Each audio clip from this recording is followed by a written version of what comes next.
close these, do these resolutions within 180 days or at max in 270 days. But practically it is taking even more than 2 years, 3 years in certain cases, which is actually not yielding the desired results and sending wrong message to the investor community. Okay, all right. Stay on with me, Mr. Hitendra Mehta. I'm also being joined by Mr. Niranjan Hiranandani, co-founder of Hiranandani Real Estate. Mr. Hiranandani, your key takeaways from the budget today. I think the budget has focused a tremendous amount on the middle class, which is the right thing to do. And I think that's a focus area which is going to create surpluses where the buying power of the country is going to open. As far as the real estate is concerned, I think the significant part was the issue of Swami Fund, which we were requesting it should be further increased and enhanced. They had done earlier an investment of 10,000 in Swami Fund 1, which I believe has fixed up 1 lakh houses. The second fund now is suggesting 15,000 crores. But I think that is going to be just one Swami Fund. What we needed is at least 2 or 3 or 4 funds where we don't need subsidy from the central government, but we need the same provision which is available in the Swami Fund, which is last in, first out, in order to take care of the stuck projects that are there. So I think that is one thing which is good, but it is, I think, inadequate. The second part of it, which is extremely important, is the skills area in the real estate sector. They have talked about 5 centers of excellence. Today's date, let me tell you that we are dire short of skills. So on one side, there is unemployment in the country, and on the other side, we are dire short of skills in the sector, which I'm talking about what? Carpenters, plumbers, electricians, painters, marble layers, and small things like this. And a statement made by L&T about 4 or 5 weeks ago was that they needed 25,000 skilled workers. A company like ours needs 500 skilled workers shortage in our own company. So by and large, what has happened is that you need to take up that. The next point I want to point out is I think there's no inadequate new investment taking place. Last year, the investment was short. This year, the 11 lakh crores which is being proposed, I think is an understatement. We needed much more to be done, especially in where we already got deficit under control. We needed to put in more long-term investment commitment that needs to be done, because without that, we will not be able to achieve our target, Prime Minister's target of Viksit Bharat in 2047, because the growth minimum you need is 8%. So a further emphasis on housing and urban infrastructure, similar that was done in China, which brought about double-digit growth in GDP.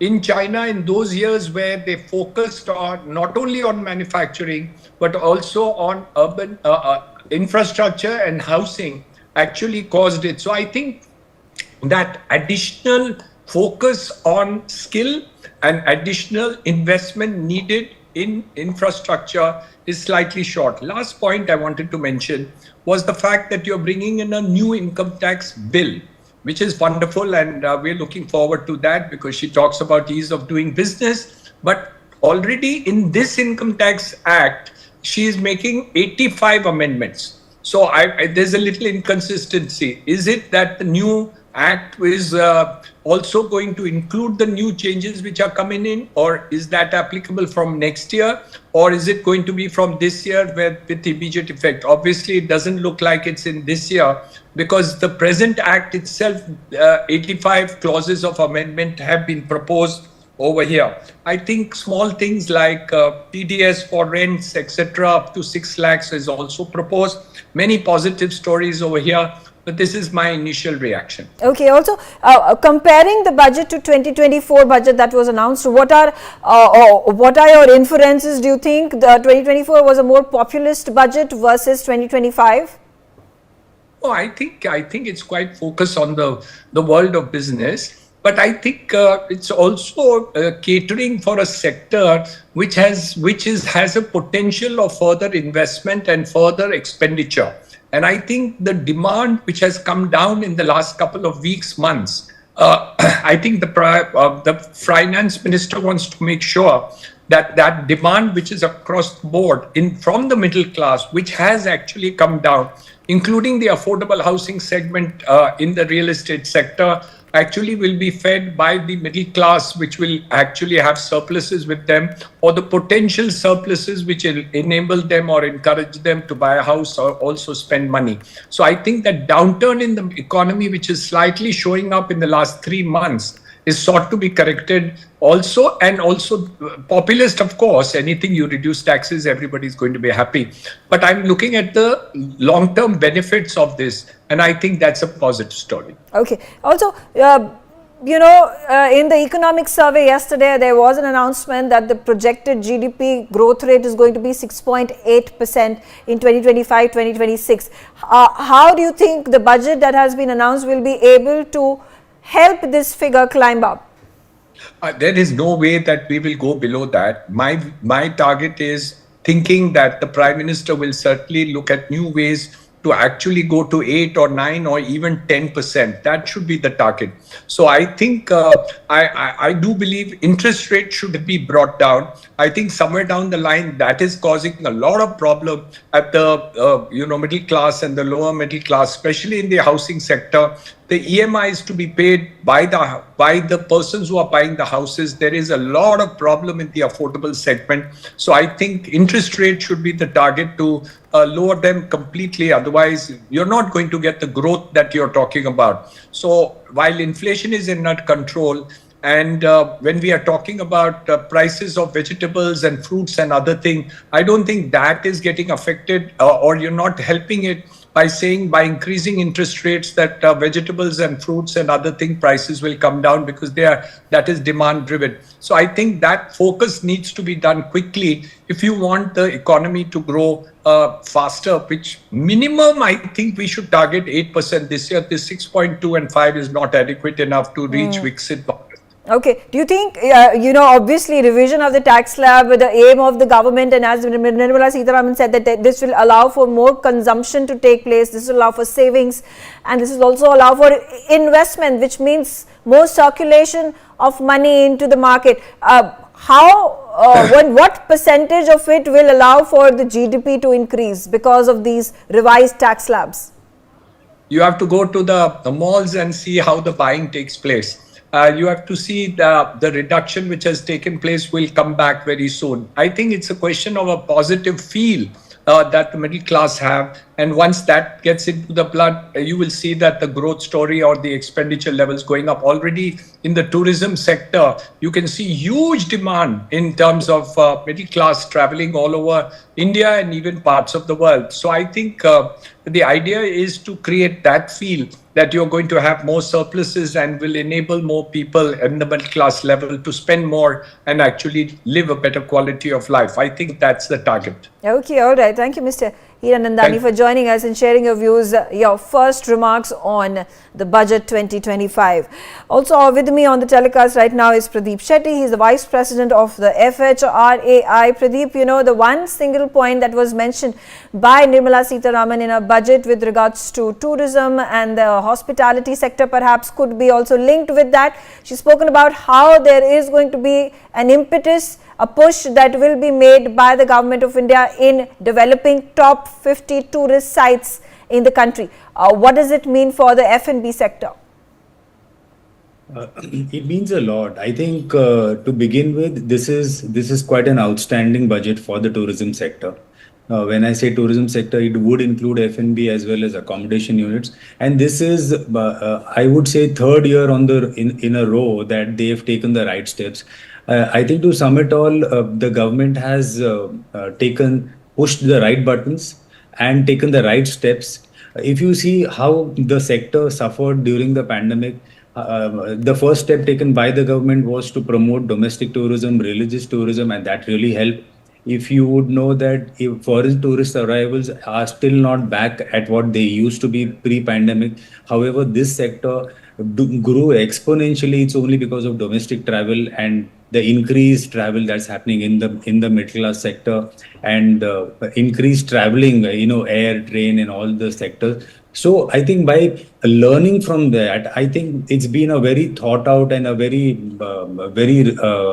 I would say, phenomenal budget. They've done enough to see that more and more travel happens. So investment in the Udan scheme is quite promising. The 150 more destinations, because now when there is more travel happening, there's a problem with airfares. So I think that will address the issue. More and more Indians locally want to travel, and more destinations will come up. And in that, the one of the most startling features is the development of 50 new tourism destination. Now here, there were steps earlier also in the last 10 years, 15 years.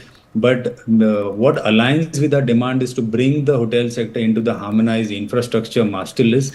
This ensures that when you develop a tourist destination, even the surrounding amenities and facilities like hotels, etc., are brought in. And once you bring them into the harmonized infrastructure list, there is easy lending available, and entrepreneurs are able to build hotels very at a quick pace and in a very sustainable manner. I think that's another great step which aligns with our demand for all these years. So I think the government has really understood what is required to be done. Looking at the ease of doing business and the e-visa things which have also been announced. I think that will also help to bring back the foreign tourists. But I think largely lot has been done for domestic travel and for the domestic tourism market. The medical tourism thing, which was also on a high now, with so much of focus coming into medical tourism, I think that will also help. There is so much of enabling factors to capacity building in the medical tourism. And one of the lost things out was the Buddhist circuit, which had lost its sheen in the last few years. We have some great Buddhist circuits, and we had pointed out how Aurangabad, being one of with Bodh Gaya and all those connections, were lost out, be it air connection or upkeep of these or maintenance of tourist arrivals for these, especially the Buddhist circuits. That also has come back into focus. So I think all in all, this will create a larger tourism economy. This will ensure that the local communities will prosper and will ensure that there will be more and more employment generation ability in the sector now. Okay. I also have with me Prateek Jain, regional markets leader, joining me on the telecast. Prateek Jain, what's your inference of the budget, the overall budget? I think it has been excellent. I guess, there are 3-4 areas that I think is important. One is enhancing the consumption, because the consumption has been slowing down, particularly the urban consumption. And to that extent, this major tax relief, and I don't think I remember any time in the past where from 7 lakh rupees to 12 lakh rupees, the exemption has increased significantly. So that means more money in the hands of the consumers. That's great news, and that should increase the economic activities as well. Second is the thrust to MSME. A lot of discussion on micro and medium sort of enterprises, ease of credit, increasing the limit for the turnover, and so on. Third is exports. A very systemized kind of a plan to increase exports and increase India's competitiveness.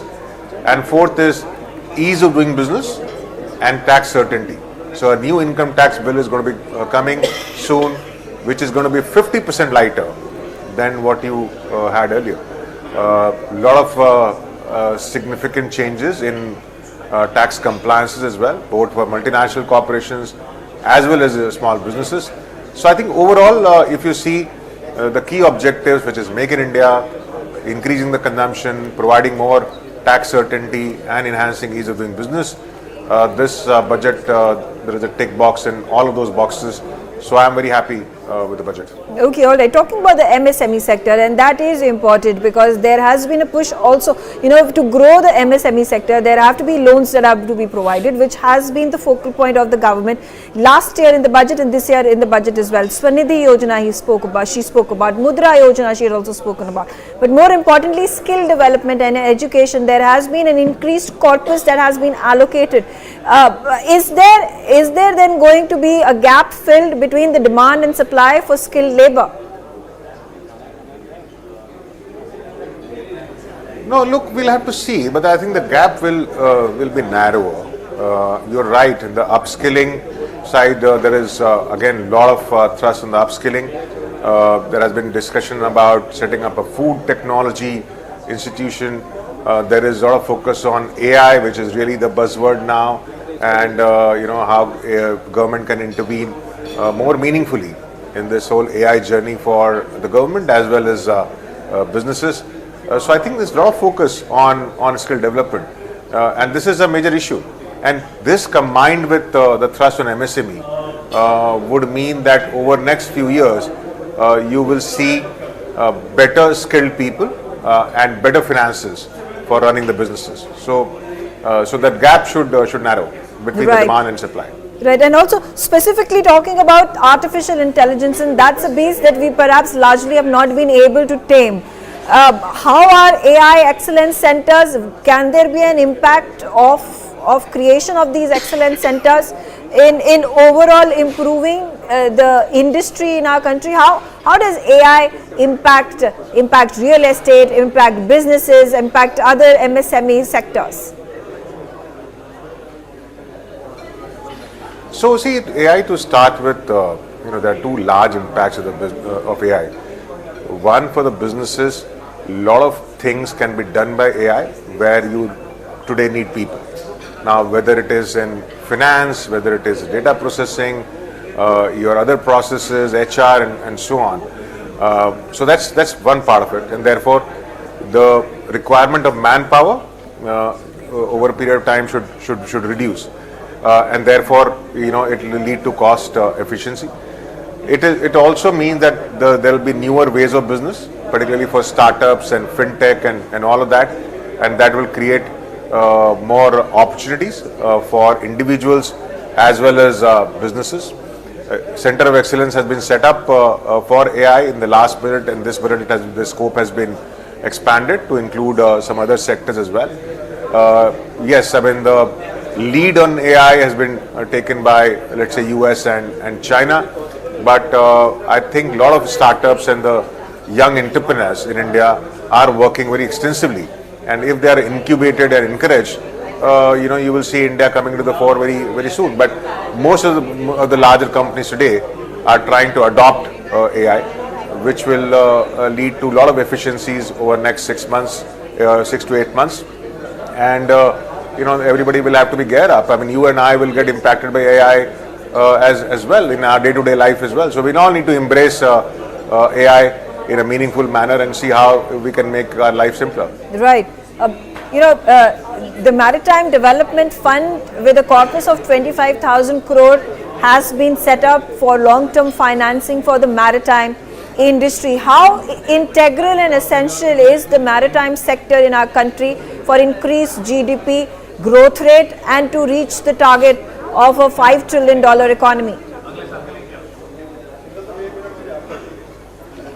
It is very important. I mean, if you have to become $5 trillion economy, you have to focus a lot on infrastructure. That would include airport, ports, maritime, roads, and everything else. And you'll see most of these things have found mention in the budget. So, in addition to maritime, there has been discussion on new airports. There is a lot of discussion on enhancing the manufacturing and so on. So maritime is extremely important, and also there has been increasing. There has been a discussion on shipbuilding to say that the components and raw material for import of shipbuilding would be exempt for another 10 years. So all of that taken together, it's shipping, port, maritime, all of that helps in overall infrastructure development. I think these are all very, very important announcements. Okay, Pratik, what's your key takeaway? If you compare the budget 2024 to the budget 2025, what is the rating that you will give to the budget?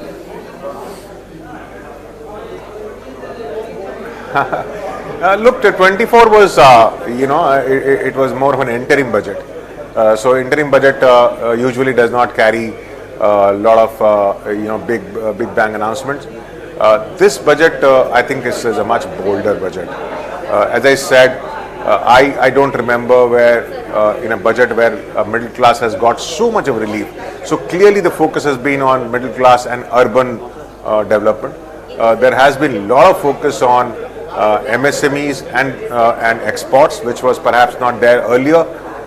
So I think this budget is a much bolder, forward-looking budget, and I hope that it helps us as a country, and helps us becoming a Viksit Bharat by 2047, which is what our vision is. Okay, all right. Thank you, Pratik, for joining me on the telecast and sharing your views, your first remarks on the budget 2025. Sumit back on the telecast with me. Sumit, I am once again going to put my focus on the Maritime Development Fund. And this is a huge corpus of 25,000 crore rupees. This is something that has been continued from 2024 budget as well.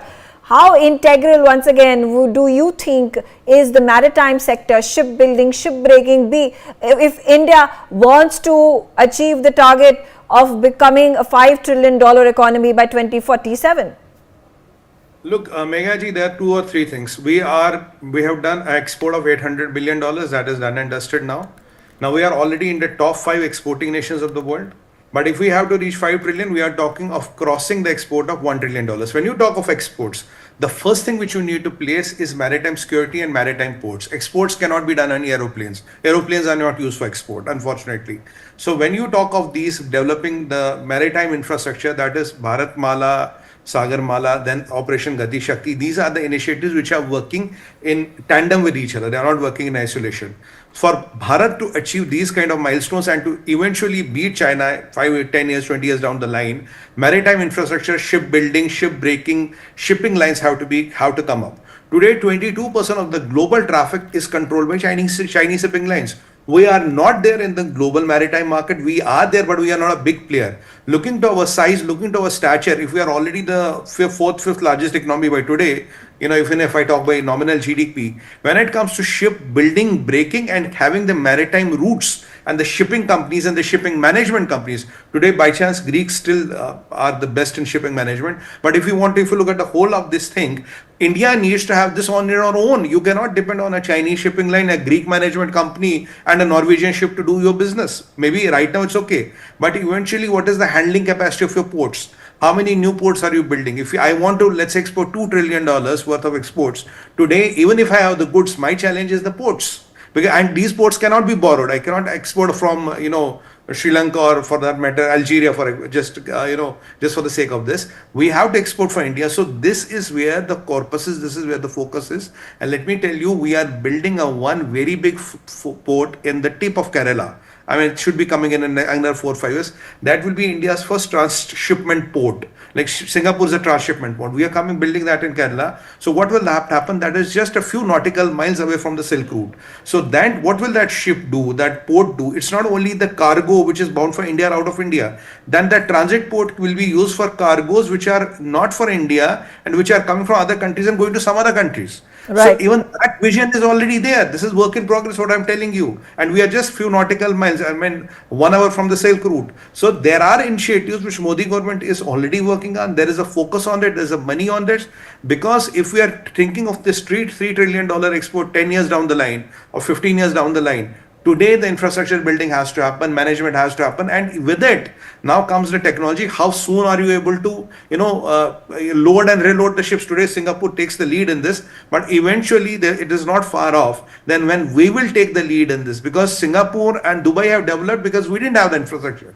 China has infrastructure. If we come with the infrastructure, it won't be good news for people like Singapore and Dubai, because people are going there for this, especially transshipments, because we don't have the infrastructure right now. But once we come up with big couple of transshipment ports, then you can see whatever revenue Singapore gets from the port, which has built a country like Singapore, that is all going to walk our way. So there's a bigger game plan and there's a bigger vision in place. It's not incidental. Right, absolutely. Pradeep, coming back to you and talking about skilled labor, how important, the hospitality industry, tourism industry is labor heavy.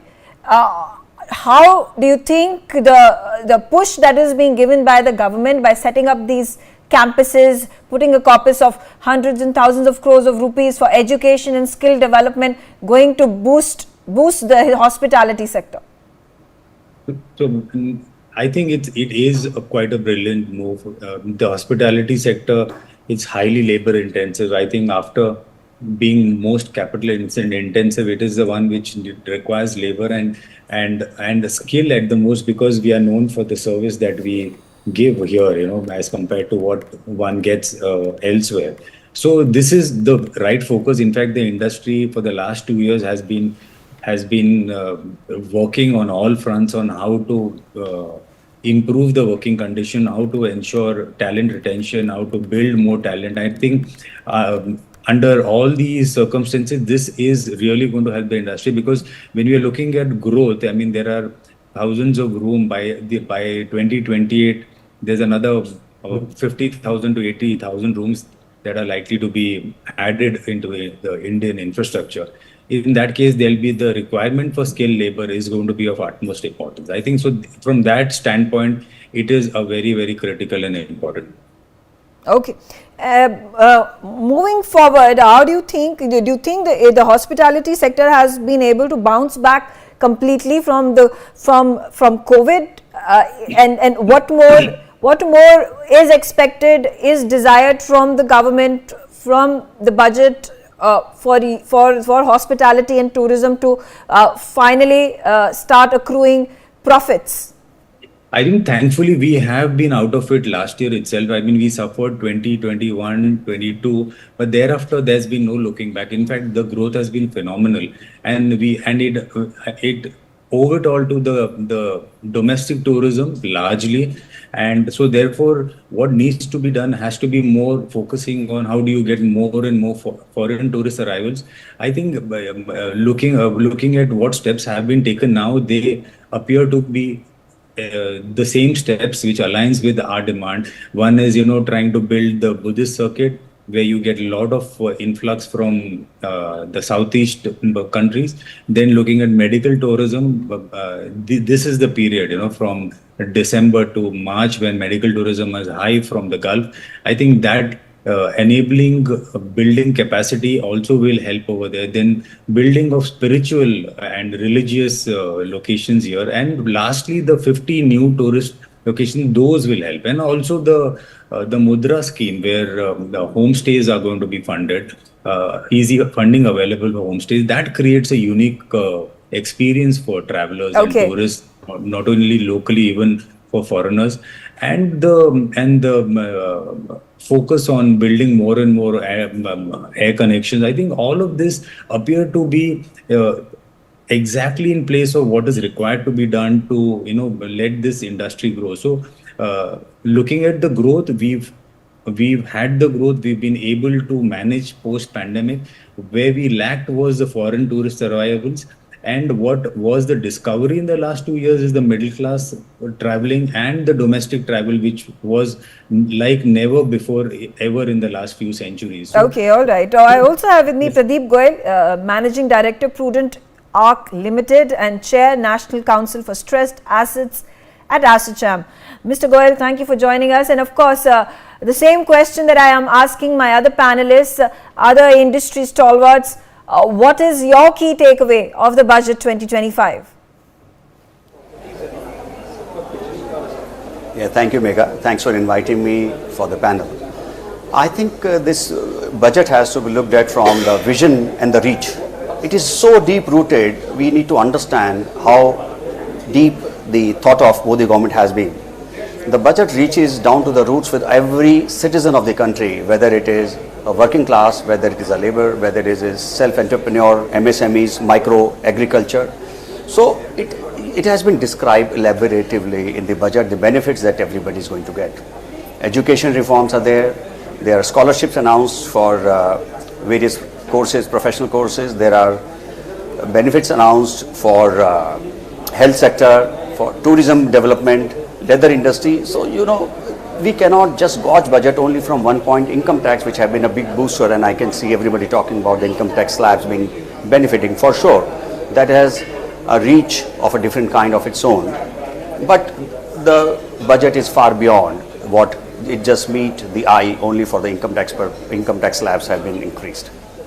Okay, talking about the four engines that Nirmala Sitharaman spoke about: agriculture, MSME, investment and exports. Now there has been specific focus that has been given to all these sectors. Investment and MSMEs particularly, are you satisfied with the kind of allocation that has been given in the budget?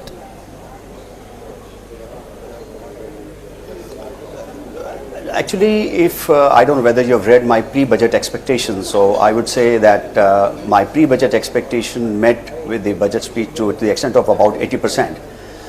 As the government's aim and objective is overall development of the country, and government is building this country brick by brick. So MSME being the backbone, having more than 40% of the nation's contribution of the economic growth. So it was expected, and agriculture is our feeding class with feed of 150 crore people. There has to be a big boost for agriculturists to work in the way wherein they are able to do justice to and not run away from being an agriculturist, and they are sufficiently supported by different schemes. How important it is for the government to infuse more funds into the education sector and skill development sector to ensure that there is a steady supply to fulfill the demand?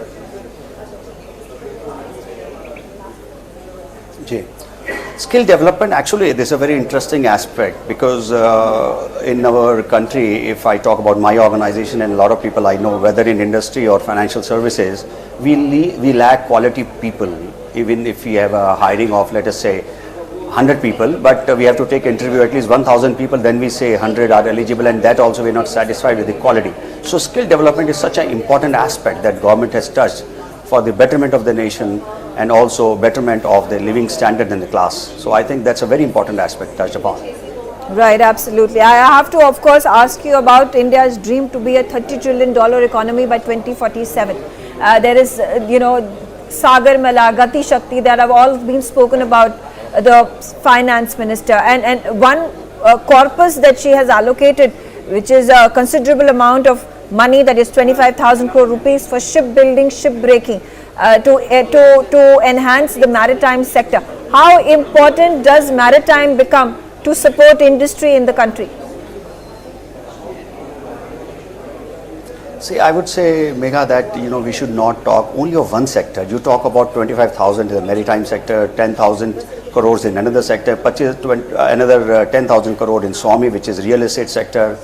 You see, how is a house built? How is a country built? It is built brick by brick. So all these contribute to nation building by adding each brick, adding each floor or a foundation in many different ways. Everything contributes to the nation building. So there is only one direction, Viksit Bharat. But I would say the way things are going on and the deep thought and vision of Modi government is not only making Bharat a Viksit Bharat, but it will be an exemplary Bharat, wherein all the countries of the world will look up to India, Modi ji, and the policy which will impact the country and development in the long run, and everybody would like to follow the example of India going forward. Also, I want to understand from you, how do you understand, and how is it going to be helpful for industry, for the economy, that AI centers of excellence have been set up? There is a corpus of 500 crore rupees that has been allocated for it. So the center of excellence will, as a skill development, and you talk of the R&D, you talk of thinking out of the box and coming out with new ideas. I think this is all is needed for the overall development, I think. Okay. Agriculture is an important sector. You touched upon it, especially the corpus that has been allocated to Bihar when it comes to food processing institutes that have been set up. This will allow for increase in farmers' income. This will allow for skill building and the makhana production that was specifically spoken about, Nirmala Sitharaman. Last year millet was the food that was propagated by India all across the globe as well. What is the potential for makhana to become a global food trend? So when we say makhana, I would say that Bihar, which is not having the per capita income or the standard or the income level of a common citizen, needs to be improved. So government has carefully examined what exactly could be done.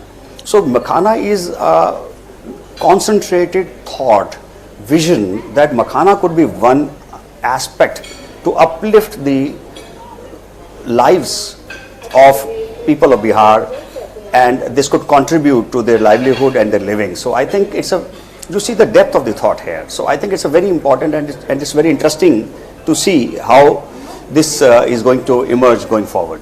Absolutely. And also I have to ask you, that has been the big ticket announcement that has been made, that has kept the country abuzz, which is the tax slab revision that has taken place. Quite the relief to the middle class, which will allow for consumption to increase and disposable income in the hands of the middle class, talking about investments and savings. How does this impact the economy? Will it help in the GDP growth rate of the country? Of course it is going to help, because this, with more money in the hands of the middle class, their spending power will increase, their investment portfolio will increase, their living standard will increase. So I think it is going to help the economy, because this money is going to, where it is going to go? It is going to flow back in the economy.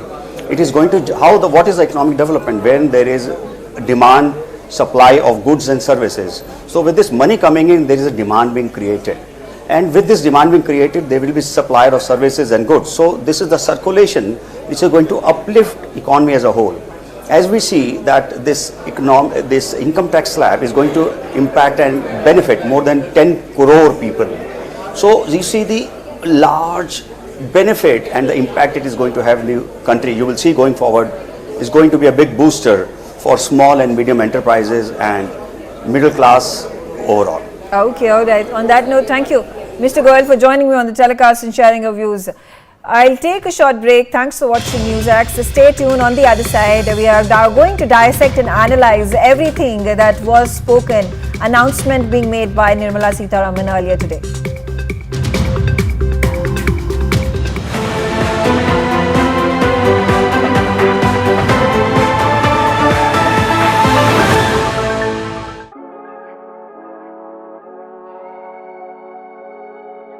ਪਿਛਲੀ ਵਾਰ 8 ਘੰਟਿਆਂ ਵਾਲੀ ਬਿਜਲੀ ਚੋਂ ਕੋਈ ਕੱਟ ਲੱਗਿਆ ਨਹੀਂ ਲੱਗਿਆ ਕੱਟ ਦੀ ਗੱਲ ਤਾਂ ਛੱਡੋ ਬੱਲਬ ਨੇ ਝਮੱਕਾ ਵੀ ਨਹੀਂ ਮਾਰਨਾ ਝਮੱਕਾ ਸਾਨੂੰ ਬਿਲਕੁਲ ਵੀ ਬਿੱਲ ਨਹੀਂ ਆਂਦਾ ਅਸੀਂ ਬਹੁਤ ਖੁਸ਼ ਹਾਂ ਕਿ ਭਗਵੰਤ ਮਾਨ ਸਰਕਾਰ ਨੇ ਸਾਡੇ ਲਈ ਇਹ ਉਪਰਾਲਾ ਕੀਤਾ ਹੈ ਜੋ ਸਾਡੇ ਸੀਐਮ ਭਗਵੰਤ ਮਾਨ ਜੀ ਨੇ ਉਹਨਾਂ ਨੇ ਹਰੇਕ ਵਰਗ ਨੂੰ ਦੇਖਦੇ ਹੋਏ ਸਾਰੇ ਜਿਹੜੇ ਵਾਅਦੇ ਹੈ ਉਹ ਪੂਰੇ ਕਰਦੇ ਹੋਏ ਸਾਡਾ ਬਿਜਲੀ ਦਾ ਬਿੱਲ ਜਿਹੜਾ ਹੈਗਾ ਏ ਉਹ ਜ਼ੀਰੋ ਆਇਆ ਏ ਮੈਂ ਇੱਕ ਦਿਹਾੜੀਦਾਰ ਬੰਦਾ ਹੈਗਾ ਤੇ ਜਿਹੜਾ ਪਹਿਲਾਂ ਮੈਨੂੰ ਬਿੱਲ ਭਰਨਾ ਬਹੁਤ ਔਖਾ ਲੱਗਦਾ ਸੀਗਾ ਤੇ ਹੁਣ ਮੈਨੂੰ ਬਿੱਲ ਨਹੀਂ ਭਰਨਾ ਪੈਂਦਾ ਤੇ ਮੈਨੂੰ ਬਹੁਤ ਇਸ ਸਰਕਾਰ ਤੇ ਮਾਣ ਹੈ ਸਰਕਾਰ ਨੇ 600 ਯੂਨਿਟ ਬਿਜਲੀ ਫ੍ਰੀ ਕਰਨ ਦਾ ਫੈਸਲਾ ਲਿਆ ਸੀ 90% ਘਰਾਂ ਨੂੰ ਉਹਦਾ ਫਾਇਦਾ ਹੋਇਆ ਅਸੀਂ ਭ੍ਰਿਸ਼ਟਾਚਾਰ ਰੋਕਿਆ ਅਸੀਂ ਰੈਵਨਿਊ ਦੇ ਹੋਰ ਸਾਧਨ ਵਧਾਏ ਨੇ ਤਾਂ ਅਸੀਂ ਲੋਕਾਂ ਨੂੰ ਬਿਜਲੀ ਫ੍ਰੀ ਦੇ ਰਹੇ ਹਾਂ ਤੇ ਕਿਸਾਨਾਂ ਨੂੰ ਬਿਜਲੀ ਫ੍ਰੀ ਮਿਲ ਰਹੀ ਹੈ ਤੇ ਇੰਡਸਟਰੀ ਨੂੰ ਵੀ ਮੇਰਾ ਬਿਜਲੀ ਦਾ ਬਿੱਲ ਪਹਿਲਾਂ 1 ਸਾਲ ਪਹਿਲਾਂ ਆਵਾ ਤਾਂ ਤੇ ਹੁਣ ਵੀ 1 ਸਾਲ ਹੋ ਗਿਆ ਵੀ ਆਂਦਾ ਨਹੀਂ ਹੈਗਾ ਜਦ ਆਹ ਭਗਵੰਤ ਮਾਨ ਦੀ ਸਰਕਾਰ ਬਣੀ ਆ ਜੀ ਮੁੰਡਾ ਸਾਨੂੰ ਛੋਟਾ ਕਹਿੰਦਾ ਪਿਛਲੀ ਵਾਰੀ ਬਿੱਲ ਕਿੰਨਾ ਆਇਆ ਤਾਂ ਮਾਂ 3500 ਰੁਪਈਆ ਕਹਿੰਦਾ ਐਤਕੀ ਜ਼ੀਰੋ ਆਇਆ ਮਾਂ ਫਿਰ ਐਸਾ ਮੁੱਖ ਮੰਤਰੀ ਪੂਰੇ ਇੰਡੀਆ ਬਣਨਾ ਚਾਹੀਏ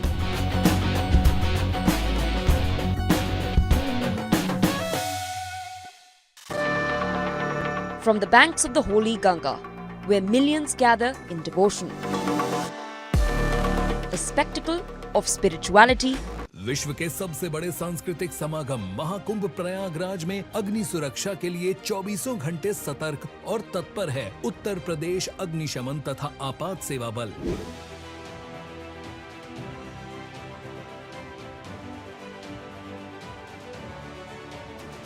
आप भी रहें जागरूक। कुकिंग गैस में अच्छी गुणवत्ता वाले एलपीजी पाइप और रेगुलेटर का प्रयोग करें। रसोई घर का निर्माण टीन शेड में करें। उपयोग के बाद रेगुलेटर नॉब से गैस सप्लाई बंद करें। एलपीजी गैस की गंध आने पर तुरंत रेगुलेटर व गैस स्टोव बंद करें। टेंट में एलपीजी गैस और ज्वलनशील पदार्थ का उपयोग न करें। शिविरों में मानक के अनुरूप बिजली के कार्य कराएं। उच्च रेटिंग वाले एमसीबी ईएससीबी का प्रयोग करें।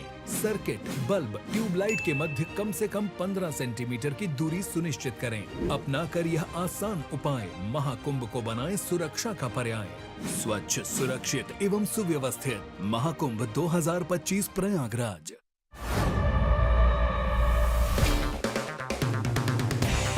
अगर आप बनना चाहते हैं एंकर या फिर आप में है जुनून एक तेज तर्रार न्यूज रिपोर्टर बनने का, तो आप ज्वाइन करें ITV इंडिया न्यूज और Newsx का media school. ITV next media international school का कोर्स आपको मौका देता है देश के दिग्गज एंकर्स के साथ काम करने का। ITV next media international school में आप बेहद नजदीक से देख पाएंगे किस तरह से ITV नेटवर्क के दिग्गज पत्रकारों की टीम दिन रात खबरों पर काम करती है। इस कोर्स के दौरान आप सीखेंगे एंकरिंग की एक एक बारीकी उन एंकर्स के साथ जो देश को रखते हैं हर खबर से बाखबर। ITV next media international school का ये कोर्स आपके एंकरिंग स्किल्स को करेगा इतना सशक्त, मजबूत, जिससे आप बनेंगे वो चेहरा जो दुनिया देखेगी और पसंद करेगी।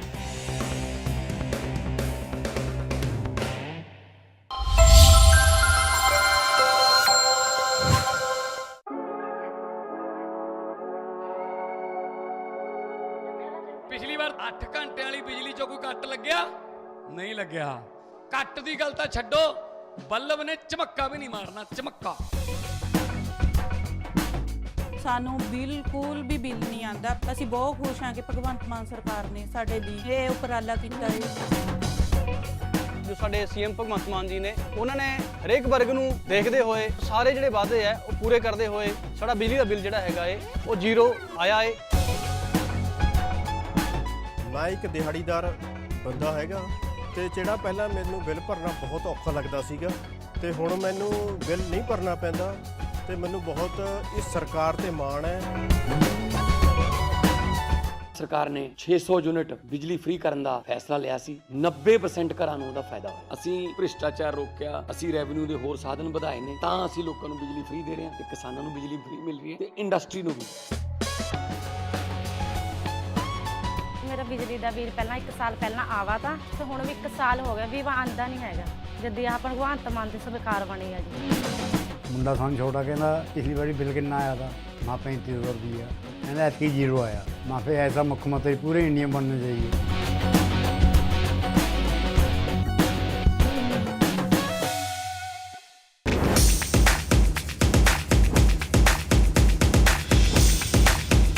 केजरीवाल जी जरा अपने झूठ के जाल में थोड़े लपेट में आ गए।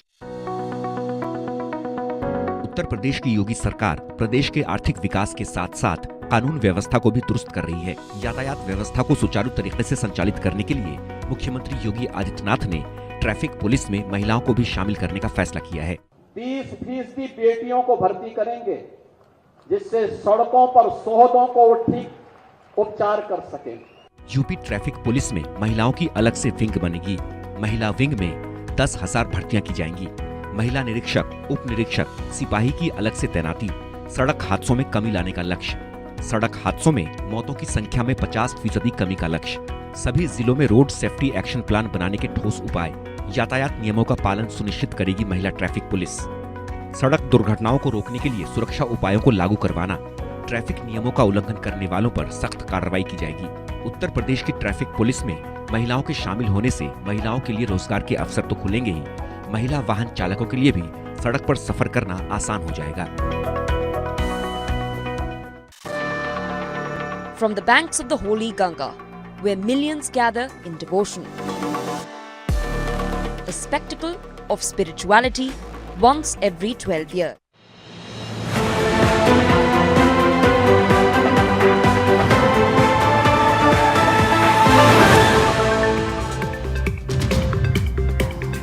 Hello and welcome. You're watching Newsx and I'm Megha Sharma, and joining me on the telecast are industry leaders from all walks of life, all spheres, all businesses who are commenting on the budget that was announced earlier today. Joining me on the telecast right now is Hemant Jain. He's the president of the PHDCCI. Thank you, Mr. Jain. And of course, the first question, what's your key takeaway of the overall budget? Hello. Sorry, can you repeat again, ma'am? I can hear you. Hello? I can hear you. If you can hear me, please tell us what is your key takeaway from the budget. I think there couldn't have been a better budget than what we have got. It's the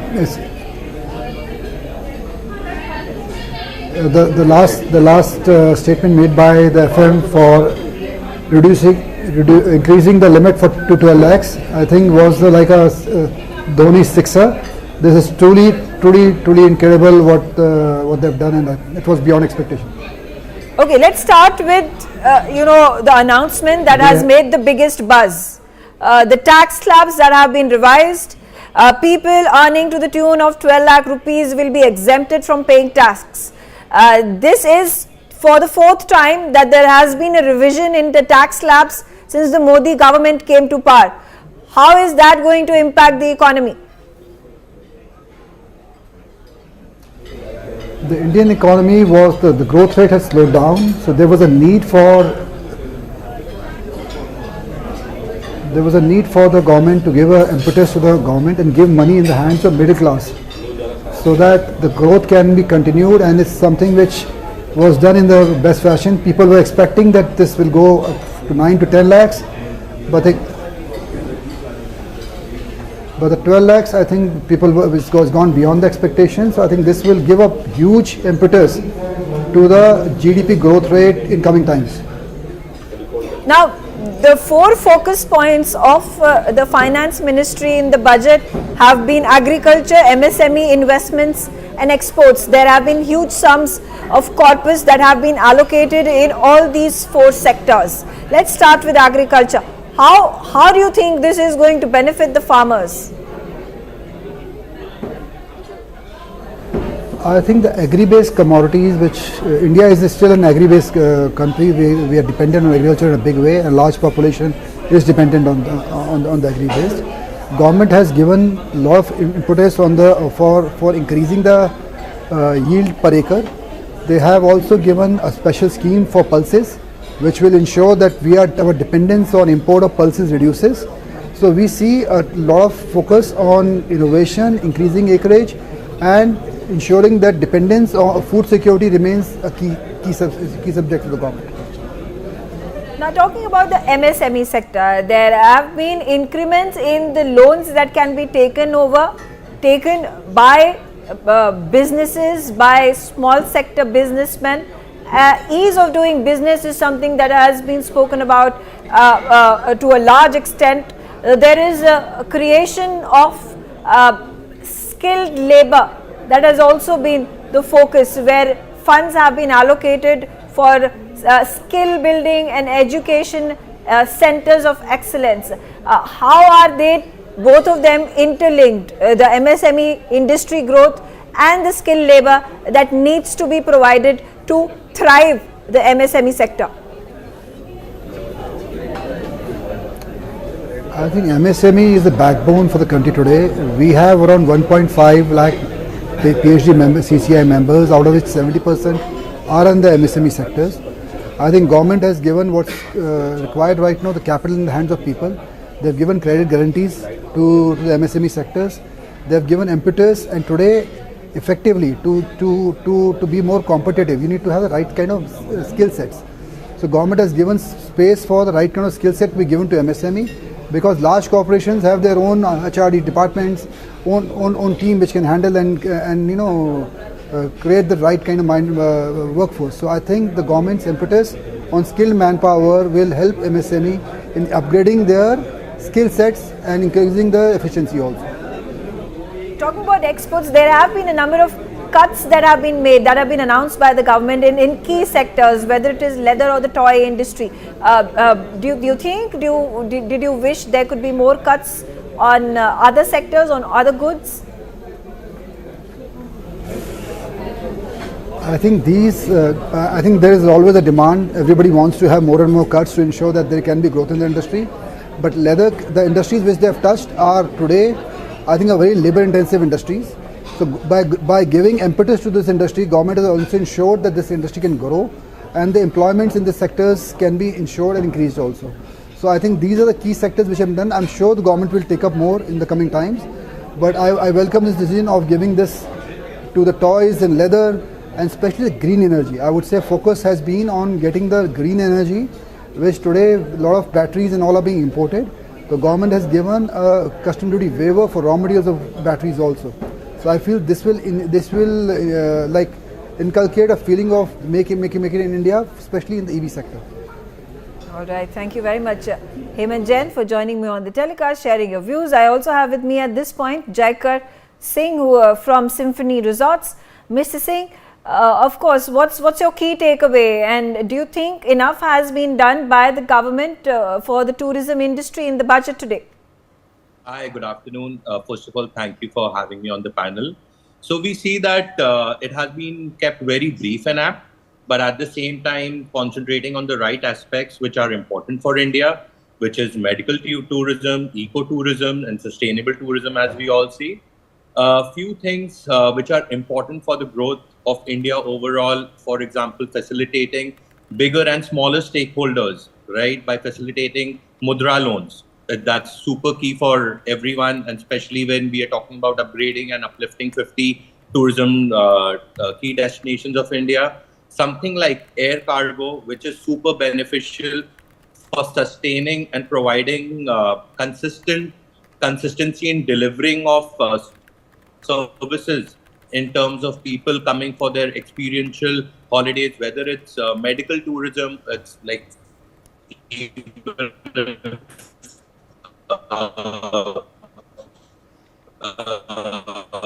even if insulin has to reach or medicine has to reach, whether it's fresh produce is highly dependent on something like air cargo, right? So definitely now we'll see the whole of India traveling more, and we'll see a lot of India contributing to tourism. So overall, it's been a great approach towards tourism. How do you see skill development and focus of the budget also being on building institutions that will help in skilled labor to be produced to meet the demand? How does this impact the tourism industry, the F&B and hospitality industry? So see, so far post-COVID, we had seen that a lot of people had shifted and they'd lost their trust from hospitality, and they started moving on to sectors such as banking, etc. But now with facilitating this, and in smaller towns, especially in India's top 50 tourist places are remote. They need good connectivity, and they all from their families, away from their comfort zones. Now these kinds of setup coming closer to them, and also seeing a boost in the kind of training that they'll be given, the education and infrastructure, they will get them back, and they'll definitely promote themselves in getting the right talent in and upgrading themselves in totality. Right, absolutely. Also, with regards to the overall picture, when we talk about how there needs to be infrastructure that needs to be built for India's sustained growth. You know, yesterday there was an estimation made of 6.8% growth rate in the year 2026. There has been, important point that has been raised about maritime development, about shipbuilding, shipbreaking. How is this going to impact the economy on a larger scale? So definitely. So for now, everyone's been importing. So by the time that now we'll be able to focus more on ship development within and construction within our country. So these import duties will, be a major contribution to our ROI. I mean, our ROIs would be lesser, and we'd be able to sell tickets and India will also be upgrading their facilities in terms of that. So okay. Okay, all right. I have with me right now Rakesh Nangya, who's a tax expert. Rakesh Nangya, if you could break down for us these figures. First of all, revised tax slabs that have taken place. Those who are earning up to 4 lakh rupees, they will not have to pay any tax. They had to pay a tax of 5% up until recently, before the announcement that was made. And then of course, the 12 people earning up to 12 lakh rupees are exempted from paying tax. How does this impact the middle income citizens of the country? What, if you could break it down for us, what does it in practical terms mean? Since this pre-budget exercise, one of the biggest asks from the government, and which we were expecting from the government to address, was to give some extra money in the hand of middle class people.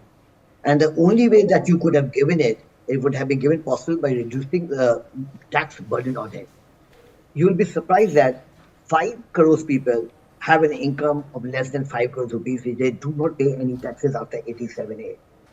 This is the first time historically ever I remember in last 30 years where such a massive dosage of exemption or tax flow has been given in the hand of the middle class or individual taxpayer.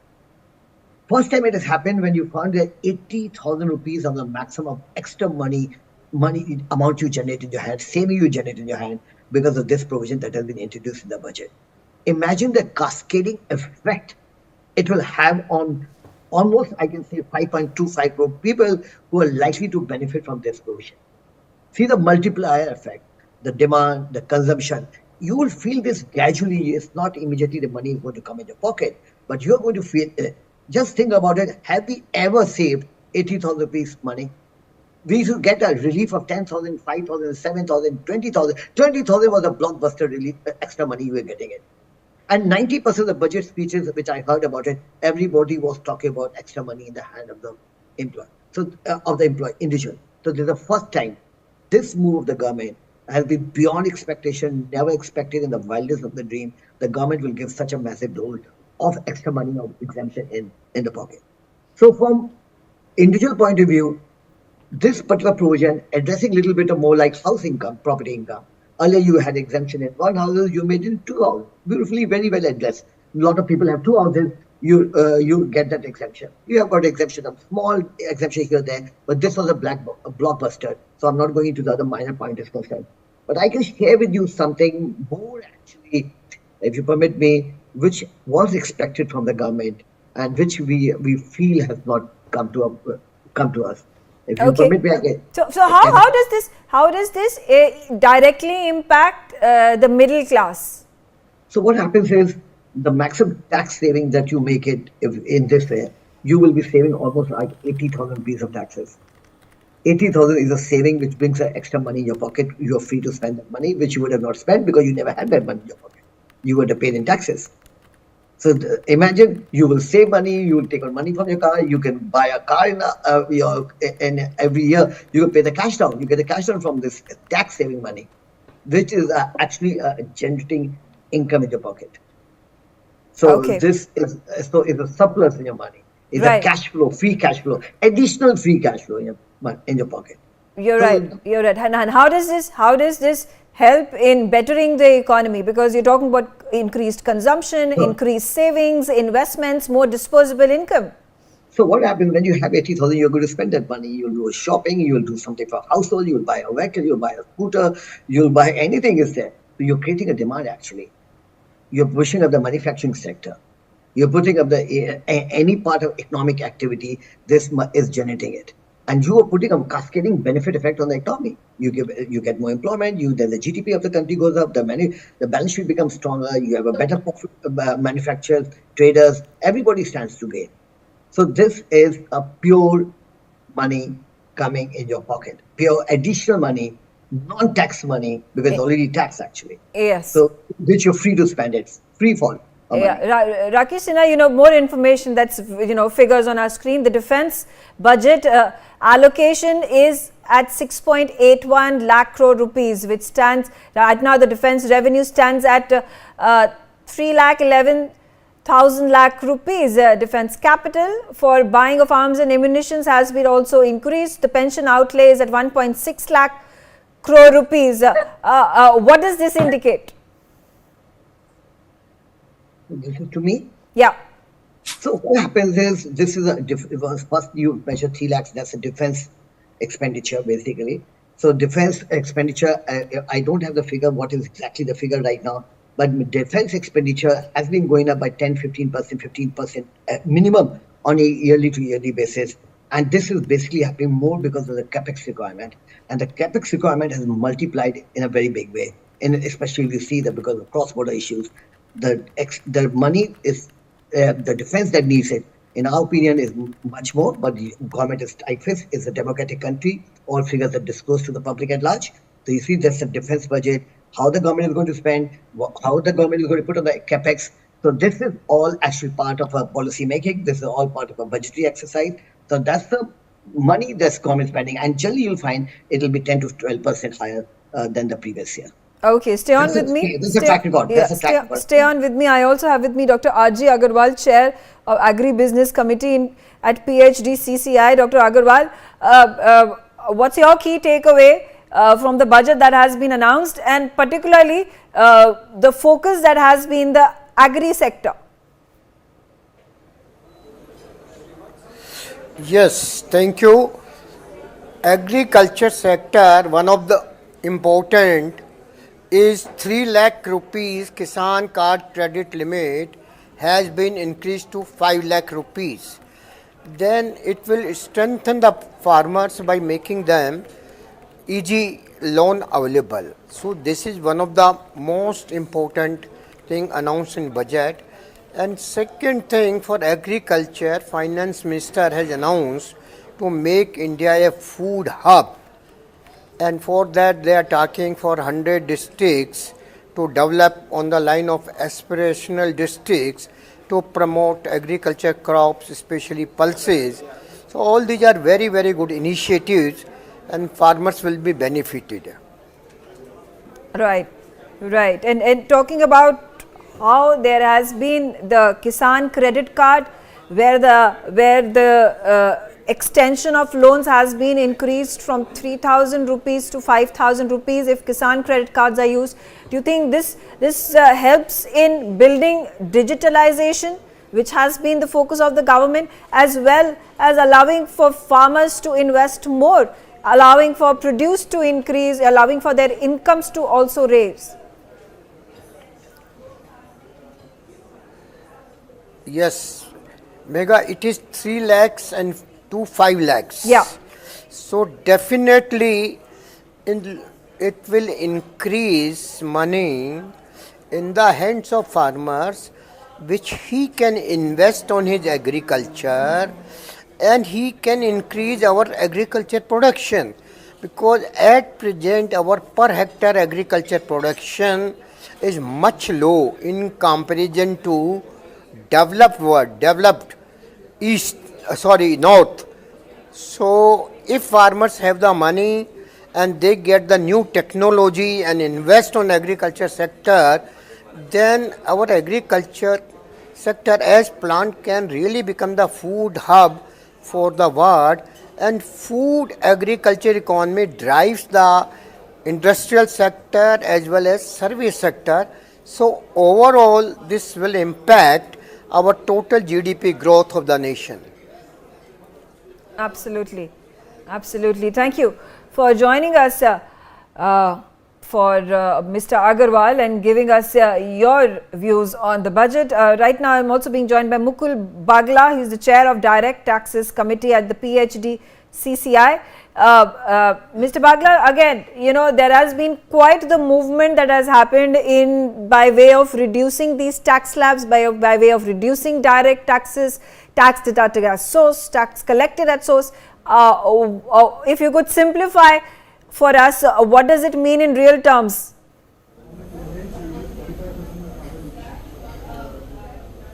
Thanks, Megha, for having me on your channel. First of all, I like to congratulate the Honorable Finance Minister for coming up with this budget, which has I think has been unprecedented relief to the middle class taxpayers.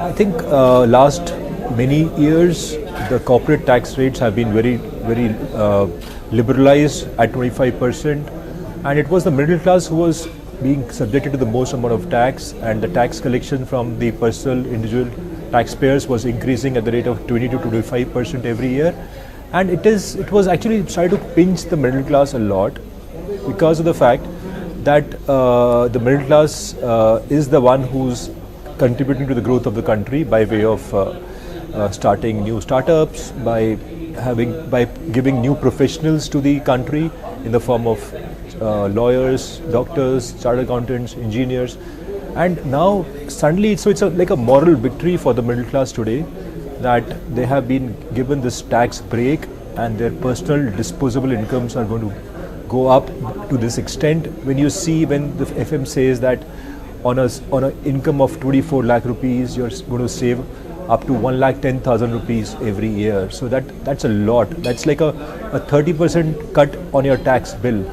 So with that extra disposable income in hands of the hands of the taxpayer, it will be utilized by him for further growth of the country by increasing its consumption, investing in new companies. Yes. So I think overall it has been a great step by the finance minister. Right, and specifically talking about the revised tax slabs. At the same time, I would say, revised tax slabs and the 12 lakh income group being given complete exemption. How also has, I mean, in the past few months the GDP growth rate has sort of slowed down to 6%. What is expected? Can you make an estimate because of more disposable income at the hands of the middle class? Can this speeden up the rise of GDP growth rate in our country? So I can say two things as a fact. The first thing is that the tax collection, what the finance minister says that with the tax cuts, the tax foregone by the income tax department is close to 1 lakh crore. But I can assure you, and I can say with a lot of confidence that in spite of the tax cuts, the tax collections are going to be much more than the last year. So the cutting the tax would not result in lower tax collections, but it will result in much higher tax collections, number one. And number two, with more money remaining in the hands of the taxpayer, which will result in consumption and investment, the GDP of the country will get a boost. And I'm sure from the existing 6.5, we should reach the levels of 7.5, 8% very soon. Not only because of because of the tax cuts, but because of the other measures which have been taken in the budget and a lot of good things which have been happening in the economy right now. Absolutely. Talking about Gati Shakti program and the Sagar Malab, Nirmala Sitharaman has spoken about airport infrastructure and building roads and major focus this time around and on maritime development. How integral does it become for the government to make a push towards this direction in the recent years? In the last budget as well, that had been the push. There have been a number of ports that have been opened up now. How there is a strong effort being made by the government in this end. Why do you think this has been made an important segment of the budget?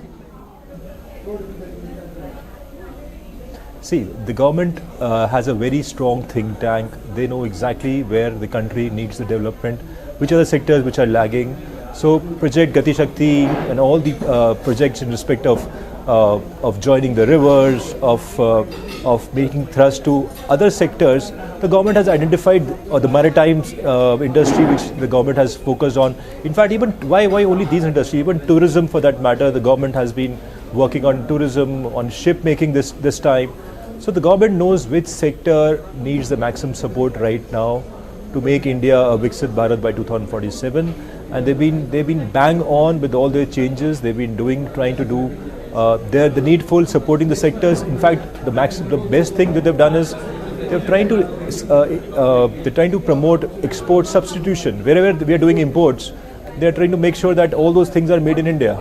So with all those things happening, and the sectors like Gati Shakti and merging of the rivers, I think what are the steps they've been taking, it's going to help a lot in the development of the country and making India a developed country by 2047, which is everyone's aim right now. And skill development, you know, very huge focus again, building institutions for education and skill development. We already understand that India is the most populous nation.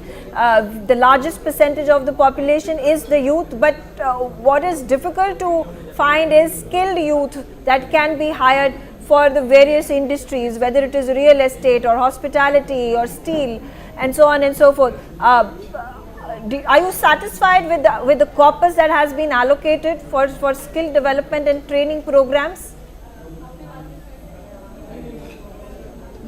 As we all know, Rome is not made in one day. So I think we need to give time to the government. In the last year's budget, the government had made the scheme wherein all the top 500 companies of India were required compulsorily to hire interns, train them for some time, and then either absorb them or they could get jobs in the economy. So a lot of steps are being taken to make sure that not only education is there, but the education people are given training through proper internships. India didn't have a proper internship program for decades. So a formal program was introduced last year. So I think these things are happening. The outlays would increase, and over a period of time, I feel that there will be a lot of progress in all these sectors, and India would have a population not only which is educated, but also which is trained. Okay, all right. Thank you very much, Mr. Mukul Bagla, for joining me. Next up is Shrivas Jaipuria. Thank you, Mr. Jaipuria, for joining me. And of course, what do you make of the budget? It's a very future-oriented budget in terms of the education sector. I think the government has laid the foundation for technology and innovation to be the drivers of growth and quality in the education sector. I personally am extremely happy that the government has decided to open a center of excellence for AI in education. We know that artificial intelligence is going to change the world around us very rapidly, and especially in the education sector. It has the potential of giving us the bang for our buck as a country in terms of both improving access as well as improving the quality of education. So with the Center of Excellence for AI and Education, something very specific coming in through this budget, I'm sure it will lay the foundations for innovations that will be India Bharat centric for utilizing artificial intelligence to improve the educational outcomes in our country. Other than this, if you look at the government school sector, they've spoken about opening 50,000 Atal Tinkering Labs across government schools, as well as providing broadband connectivity to government secondary schools. I think these are absolutely key initiatives. In terms of the Atal Tinkering Labs, these are actually just innovation labs that is the need of the hour in the school education sector. And then, of course, broadband connectivity is extremely important to connect the youth to the outside world, to connect them to digital content, to give them a reality of what is going on in the world around them. So I think the budget initiatives in the sector of education are based on innovation, are based on future orientation that is extremely important. Of course, capacity expansions have been announced for the IITs as well as for medical education. That is the need of the hour. I think over and above this, private education plays a large role. India has one of the highest proportion of students going to private schools in any large country in the world. And with the change that the government has proposed in terms of increasing the registration of charitable trusts from 5 years to 10 years, it shows that the government wants to work with private institutions and help them in the ease of investing in the education sector as well. And lastly, I think the change in personal income tax, which I think few of the panelists have already spoken about, will give more money in the hands of middle class. India is unique in the sense that the middle class is fully involved in private sector education. So having this larger disposable income will help them get better educational institutions, better educational outcomes for their kids, whether it is in the school sector or the higher education sector. Right, absolutely. Since you talk about innovation and skill development, a big announcement again, the AI Center of Excellence corpus has been allocated to 500 crore rupees. What does it mean? I think it'll lay the foundations of an artificial intelligence in education system for India. so that some of the public goods in terms of the artificial intelligence ecosystem becomes available, because not every school, not every college will be able to make the investment that is necessary. So having this sort of public AI and education infrastructure will really help improve access as well as set a minimum benchmark for quality. Of course, AI is a field that is developing very, very quickly, and I'm very happy that this decision has been taken at this time, whereby India could. Okay, I'll have to interrupt you. I'll have to interrupt you. Prime Minister Modi is now addressing the media. Let's take a look. भारतीयों की आकांक्षाओं का budget है, ये हर भारतीय के सपनों को पूरा करने वाला बजट है। हमने कई सेक्टर्स युवाओं के लिए खोल दिए हैं। सामान्य नागरिक विकसित भारत के मिशन को ड्राइव करने वाला है। ये बजट एक फोर्स मल्टीप्लायर है। ये बजट सेविंग्स को बढ़ाएगा, इन्वेस्टमेंट को बढ़ाएगा, कंजम्पशन को बढ़ाएगा और ग्रोथ को भी तेजी से बढ़ाएगा। मैं वित्त मंत्री निर्मला सीतारमण जी और उनकी पूरी टीम को इस जनता जनार्दन का बजट, पीपल्स का बजट, इसके लिए बहुत बहुत बधाई देता हूं। साथियों, आमतौर पर बजट का फोकस इस बात पर रहता है कि सरकार का खजाना कैसे भरेगा, लेकिन ये बजट उससे बिल्कुल उल्टा है। लेकिन ये बजट देश के नागरिकों की जेब कैसे भरेगी, देश के नागरिकों की बचत कैसे बढ़ेगी और देश के नागरिक विकास के भागीदार कैसे बनेंगे, ये बजट इसकी एक बहुत मजबूत नींव रखता है। साथियों, इस बजट में रिफॉर्म की दिशा में महत्वपूर्ण कदम उठाए गए हैं।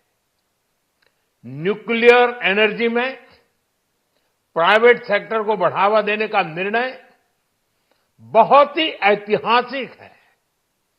ये आने वाले समय में सिविल न्यूक्लियर एनर्जी का बड़ा योगदान देश के विकास में सुनिश्चित करेगा। बजट में रोजगार के सभी क्षेत्रों को हर प्रकार से प्राथमिकता दी गई है। लेकिन मैं दो चीजों पर ध्यान आकर्षित करना चाहूंगा, उन रिफॉर्म्स की मैं चर्चा करना चाहूंगा जो आने वाले समय में बहुत बड़ा परिवर्तन लाने वाले हैं।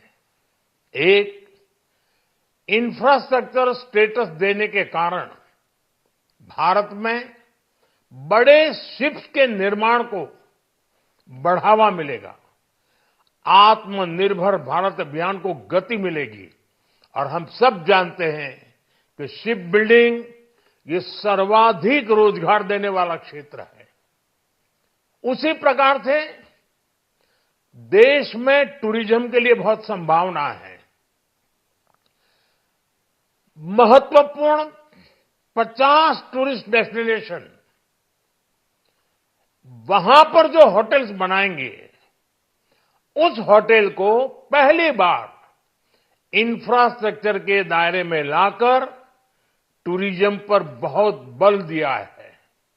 इससे हॉस्पिटैलिटी सेक्टर को, जो रोजगार का बहुत बड़ा क्षेत्र है, और टूरिज्म जो रोजगार का सबसे बड़ा क्षेत्र है, एक प्रकार से चारों तरफ रोजगार के अवसर पैदा करने वाला एक क्षेत्र को ऊर्जा देने वाला काम करेगा। आज देश विकास भी विरासत भी इस मंत्र को लेकर चल रहा है। इस बजट में भी इसके लिए भी बहुत महत्वपूर्ण और ठोस कदम उठाए गए हैं।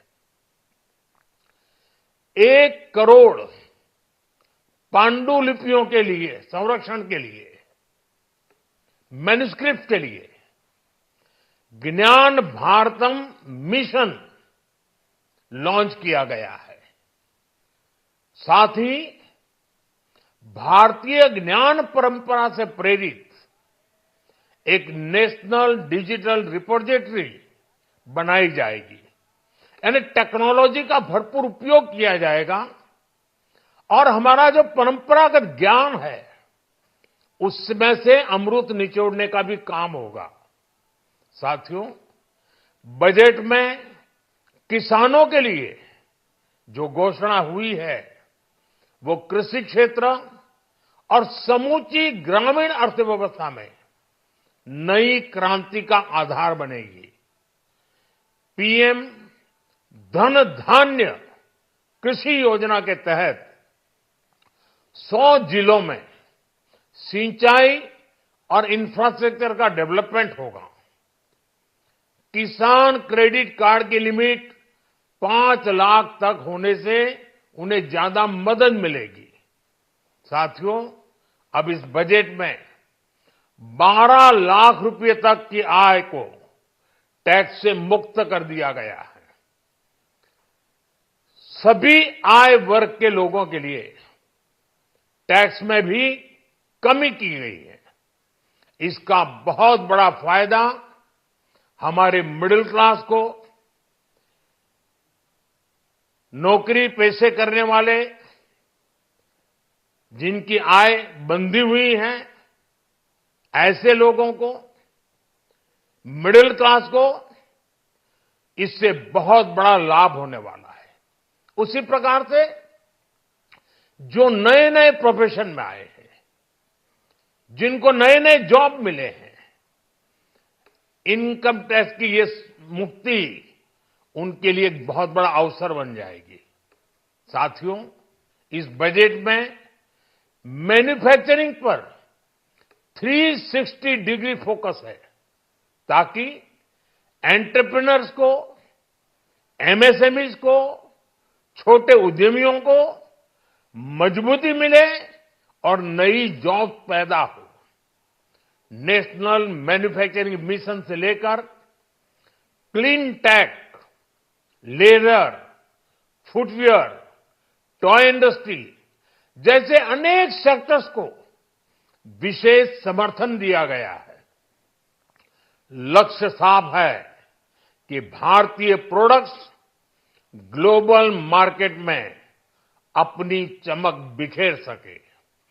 साथियों, राज्यों में इन्वेस्टमेंट का एक वाइब्रेंट कॉम्पिटिटिव माहौल बने, इस पर बजट में विशेष जोर दिया गया है।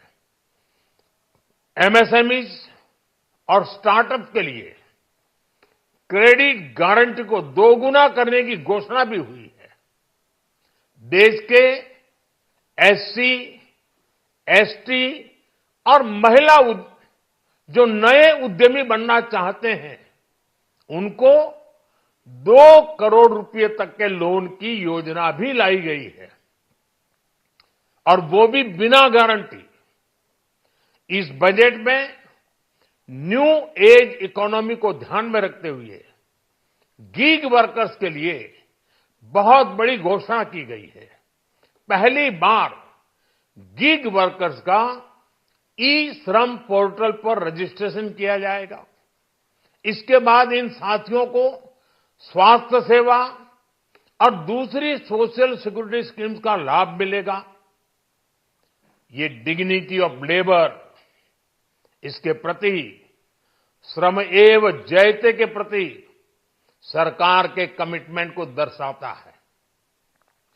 रेगुलेटरी रिफॉर्म से लेकर फाइनेंशियल रिफॉर्म्स, जन विश्वास 2.0 जैसे कदमों से मिनिमम गवर्नमेंट और ट्रस्ट बेस्ड गवर्नेंस के हमारे कमिटमेंट को और बल मिलेगा। साथियों, ये बजट न केवल देश की वर्तमान आवश्यकताओं को ध्यान में रखता है बल्कि हमें भविष्य की तैयारी करने में भी मदद करता है। स्टार्टअप के लिए deep tech fund, geospatial mission और न्यूक्लियर एनर्जी मिशन ऐसे ही महत्वपूर्ण कदम है। मैं सभी देशवासियों को एक बार फिर इस ऐतिहासिक पीपल्स बजट की बधाई देता हूं और फिर एक बार वित्त मंत्री जी को भी बहुत बहुत बधाई देता हूं। बहुत बहुत धन्यवाद।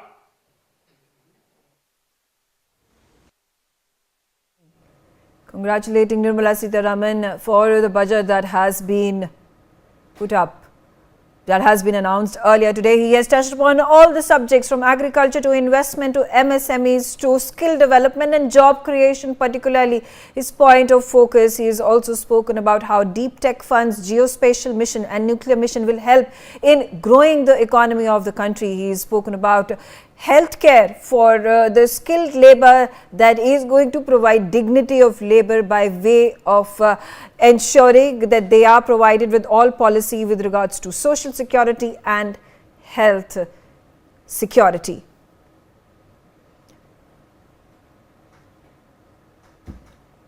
Mr. D.K. Agarwal, who is the former president of the PhD CCI, on the telecast with me. Mr. D.K. Agarwal, key takeaways. Prime Minister Narendra Modi also speaking about the MSMEs, the agriculture, skill development, education. They all have been integral to how India wants to portray itself as the third largest economy by 2030 and by 2047 a $30 trillion economy.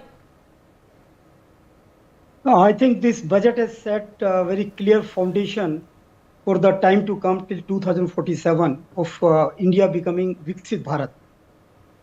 The focus on the four sectors, agri, MSME, investments and exports, which are the growth engine of our economy, I think was very clear. And the way almost 80,000 crore has been given to Indian middle class, which is almost 30 crore strong middle class, that kind of money coming to their disposal, I think this will pump prime the economy.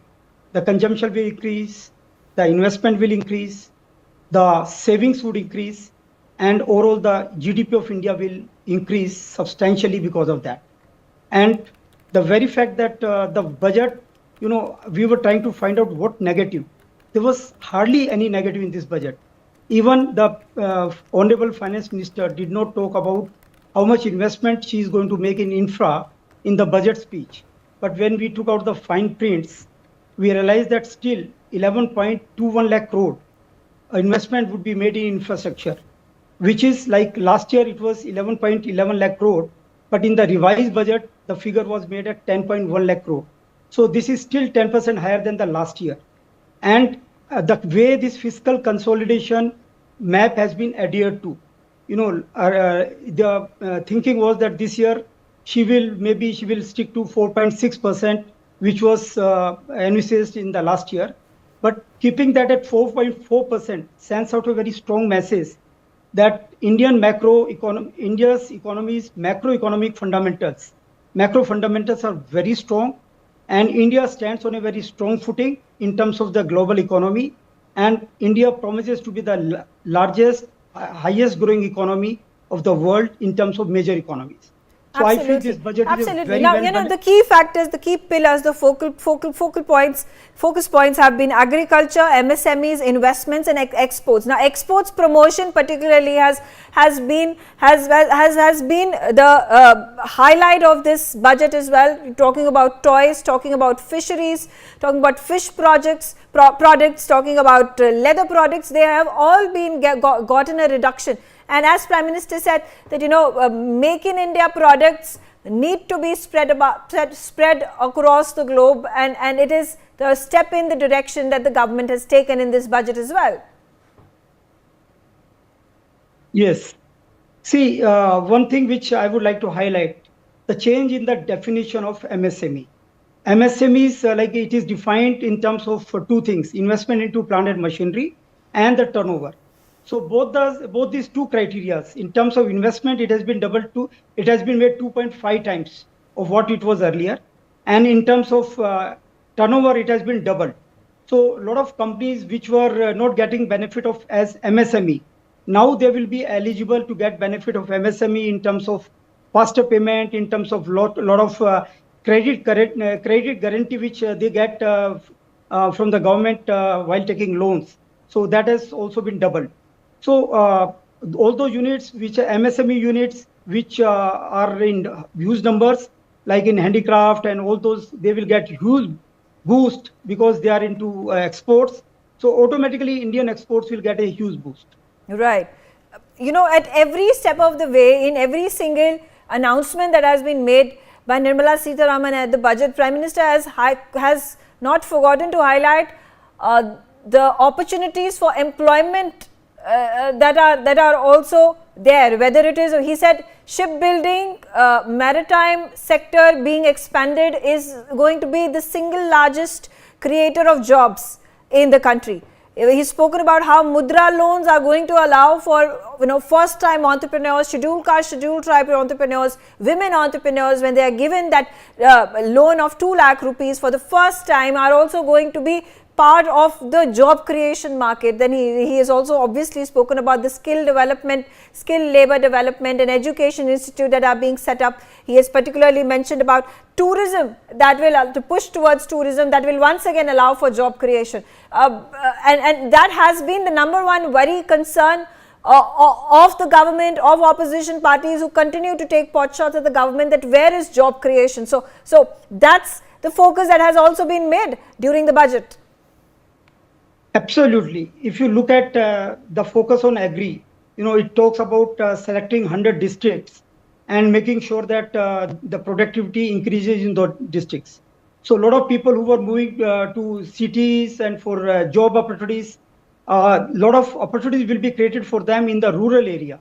So, you know, there is a multi-pronged approach, like creating opportunities in rural areas, making focus, giving a lot of focus on agriculture so that the productivity increases, the logistics, improving logistics so that the cost of doing business comes down. And, you know, ultimately all these measures will result in a huge focus on manufacturing, creating a lot of jobs, the investment cycle getting triggered. And if there's more consumption, more investment, more savings happening, then ultimately, you know, this will lead to creation of more jobs, because a lot of private sector will also come in as an investment. They will also like to put more investment, and ultimately that all this ecosystem will create more jobs for our youth. All right, stay on with me. I also have with me Dr. Vidya Yervedekar, who is the chair of the FICCI Committee on Higher Education and Pro-Chancellor of Symbiosis. Thank you very much for joining me on the telecast, ma'am. And of course, the first question, what are your key takeaways from the budget? I was quite happy listening to the budget from Nirmala Sitharaman, because it was quite a tech-driven budget in the sense, you know, when you talk about education, there was a huge focus on both education and medicine. I am a medical doctor and now into education, so I was happy that there has been a good focus on both. And anyways, for a country's development, these are two pillars. On the education front, I would, as I said, it's pretty tech-driven, industry, academia. You know, look at the kind of funds of 20,000 crores she talks about for research, innovation, entrepreneurship. So that's something music to our ears. The other is of course expansion of the seats in IITs. I think that's also going to help. Really, you know, it will increase. Of course, they've increased the number of IITs also and increase the seats. But another increase, 10,000 seats for medical education, which is also something great, because along with the seats, they will have to put up more beds. So and therefore the healthcare facilities will also, you know, expand. She also spoke about, I think, 10,000 fellowships, or the Prime Minister's fellowships, again in IITs and Indian Institute of Science. So again, there you see a focus of tech. You also look at what she said on the Atal Tinker Labs to, you know, beef up the entrepreneurship capabilities of students. So overall, I would say it's more to create India as a knowledge economy using technology innovation, for which we are known for. And I think it's a great focus. Okay. I would also like to highlight the AI in education. For the first time, someone spoke about a center of AI in education. One would always see the applications of AI in healthcare, in agri, and other domains. But this is something great because the whole, there's been such a big paradigm shift. It's not just technology transformation in industry, but a lot of infusion of, AI, which have changed the processes. So as academics, we need to teach this to our students so that they become capable and become employable in that market where or in those industries where AI is applied into many processes. So I think that's something really And nice. also skill development, that has been the recurring point again and again in various sectors and spheres where the budget has given allocation or brought about changes that is going to help build the industry. How important is skill development when it comes to ensuring that the demand from the industry is met by professionals who are going to be able to cater to the kind of demands that the industry seeks from them? Yeah, of course, it's most important. I mean, you can no longer think of just conventional education.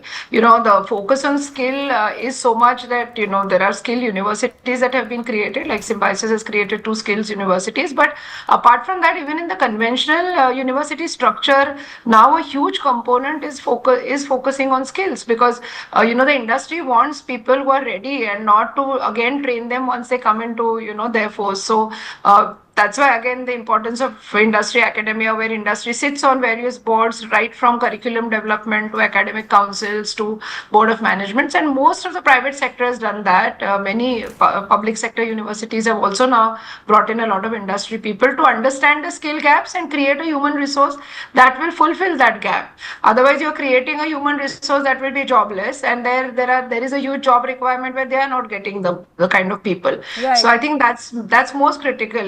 My earlier speaker also spoke about fisheries and the focus on marine and so on. Where are there capable human resource? How many of us as universities even have these kind of courses? So I think this budget is also kind of, at least for me, it's a great introspection, to create some new courses which we never ever thought. We also, we would only look at the kind of programs that are, accepted or very popular among students, and of course the need of the society, like law, business management, media, etc. Of course, health sciences, medicine, engineering. Yeah. But look at these niche areas. She also spoke about geospatial. I was so happy that we have Symbiosis has a whole institute, but probably we need maybe a dozen more institutions, to look at geospatial, to look at data science. Now, every decision of any leader depends on data, right? So how many of us really have those kind of programs? And therefore, these kind of new age programs, infusing new age skills is most critical. Right, absolutely. Talking about, the big ticket item on the budget was obviously the revised tax slabs and the exemption that has been given to citizens, to the taxpayers who are earning up to the tune of 12 lakh rupees. How is this going to impact the consumers and the economy? I mean, I think it's everybody is very happy with this kind of announcement being made, especially the middle class. And I think it is something, I think it's a great balance between creating consumers and also giving the security, to salaried employees. So I think the whole thing just focuses so rightly on, the whole middle class, giving them that kind of security and also creating a consumer base by, announcing so many things for the industry as well. So I think it's a balanced budget. Okay, all right. Thank you, Dr. Vidya Yevrikar, for joining me on the telecast and sharing your views. On that note, I take a short break. Thanks for watching. Don't go anywhere. On the other side, we are going to talk about all the aspects of the budget and what is it that is going to be the impact to the middle class, to the common man, to industry, to the MSMEs, to agriculture sector. Stay tuned.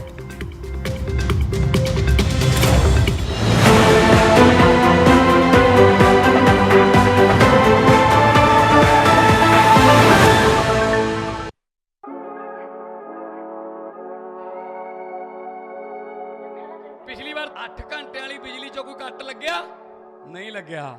ਕੱਟ ਦੀ ਗੱਲ ਤਾਂ ਛੱਡੋ, bulb ਨੇ ਝਮੱਕਾ ਵੀ ਨਹੀਂ ਮਾਰਨਾ, ਝਮੱਕਾ। ਸਾਨੂੰ ਬਿਲਕੁਲ ਵੀ bill ਨਹੀਂ ਆਂਦਾ। ਅਸੀਂ ਬਹੁਤ ਖੁਸ਼ ਹਾਂ ਕਿ ਭਗਵੰਤ ਮਾਨ ਸਰਕਾਰ ਨੇ ਸਾਡੇ ਲਈ ਇਹ ਉਪਰਾਲਾ ਕੀਤਾ ਹੈ। ਜੋ ਸਾਡੇ ਸੀਐਮ ਭਗਵੰਤ ਮਾਨ ਜੀ ਨੇ ਉਹਨਾਂ ਨੇ ਹਰੇਕ ਵਰਗ ਨੂੰ ਦੇਖਦੇ ਹੋਏ ਸਾਰੇ ਜਿਹੜੇ ਵਾਅਦੇ ਆ ਉਹ ਪੂਰੇ ਕਰਦੇ ਹੋਏ ਸਾਡਾ ਬਿਜਲੀ ਦਾ ਬਿੱਲ ਜਿਹੜਾ ਹੈਗਾ ਏ ਉਹ ਜ਼ੀਰੋ ਆਇਆ ਏ। ਮੈਂ ਇੱਕ ਦਿਹਾੜੀਦਾਰ ਬੰਦਾ ਹੈਗਾ ਤੇ ਜਿਹੜਾ ਪਹਿਲਾਂ ਮੈਨੂੰ ਬਿੱਲ ਭਰਨਾ ਬਹੁਤ ਔਖਾ ਲੱਗਦਾ ਸੀਗਾ ਤੇ ਹੁਣ ਮੈਨੂੰ ਬਿੱਲ ਨਹੀਂ ਭਰਨਾ ਪੈਂਦਾ ਤੇ ਮੈਨੂੰ ਬਹੁਤ ਇਸ ਸਰਕਾਰ ਤੇ ਮਾਣ ਹੈ। ਸਰਕਾਰ ਨੇ 600 ਯੂਨਿਟ ਬਿਜਲੀ ਫ੍ਰੀ ਕਰਨ ਦਾ ਫੈਸਲਾ ਲਿਆ ਸੀ। 90% ਘਰਾਂ ਨੂੰ ਉਹਦਾ ਫਾਇਦਾ ਹੋਇਆ। ਅਸੀਂ ਭ੍ਰਿਸ਼ਟਾਚਾਰ ਰੋਕਿਆ, ਅਸੀਂ ਰੈਵਨਿਊ ਦੇ ਹੋਰ ਸਾਧਨ ਵਧਾਏ ਨੇ, ਤਾਂ ਅਸੀਂ ਲੋਕਾਂ ਨੂੰ ਬਿਜਲੀ ਫ੍ਰੀ ਦੇ ਰਹੇ ਹਾਂ ਤੇ ਕਿਸਾਨਾਂ ਨੂੰ ਬਿਜਲੀ ਫ੍ਰੀ ਮਿਲ ਰਹੀ ਹੈ ਤੇ ਇੰਡਸਟਰੀ ਨੂੰ ਵੀ। ਮੇਰਾ ਬਿਜਲੀ ਦਾ ਬਿੱਲ ਪਹਿਲਾਂ 1 ਸਾਲ ਪਹਿਲਾਂ ਆਵਾ ਤਾਂ ਤੇ ਹੁਣ ਵੀ 1 ਸਾਲ ਹੋ ਗਿਆ ਵੀ ਆਂਦਾ ਨਹੀਂ ਹੈਗਾ ਜਦ ਆਹ ਭਗਵੰਤ ਮਾਨ ਦੀ ਸਰਕਾਰ ਬਣੀ ਆ ਜੀ।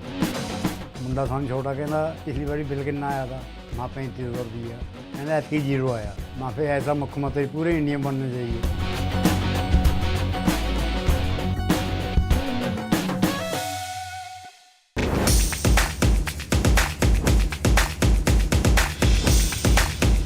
केजरीवाल जी जरा अपने झूठ के जाल में थोड़े लपेट में आ गए।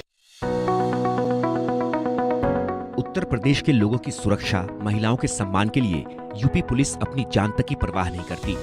फर्ज निभाते हुए शहीद होने वाले यूपी पुलिस के ऐसे ही बहादुर कर्मियों के लिए योगी सरकार ने अपना एक और वादा पूरा कर दिया है। परिवार के एक सदस्य को उत्तर प्रदेश शासन की सेवा में सेवा का अवसर भी राज्य सरकार प्रदान करेगी। यूपी में शहीद पुलिसकर्मियों के परिवार को अनुग्रह राशि देने के नियमों में बदलाव। सीएम योगी ने अनुग्रह राशि के नियमों में किया सुधार। अब अविवाहित शहीद पुलिसकर्मियों के माता पिता को अनुग्रह की पूरी राशि। अनुग्रह राशि के तौर पर माता पिता को 50 लाख रुपए। विवाहित शहीद के माता पिता जीवित नहीं तो पत्नी को मिलेगी पूरी राशि। पत्नी जीवित नहीं तो माता पिता को पूरी अनुग्रह राशि। पत्नी और माता पिता के जीवित न होने पर पूरी राशि कानूनी वारिस को। महिला पुलिसकर्मी के शहीद होने पर पति या अन्य कानूनी वारिस को अनुग्रह राशि। पहले विवाहित महिला पुलिसकर्मी के शहीद होने पर पति को नहीं माना जाता था वारिस। योगी सरकार ने नियमों में बदलाव कर शहीदों के परिवार को बड़ी राहत दी है।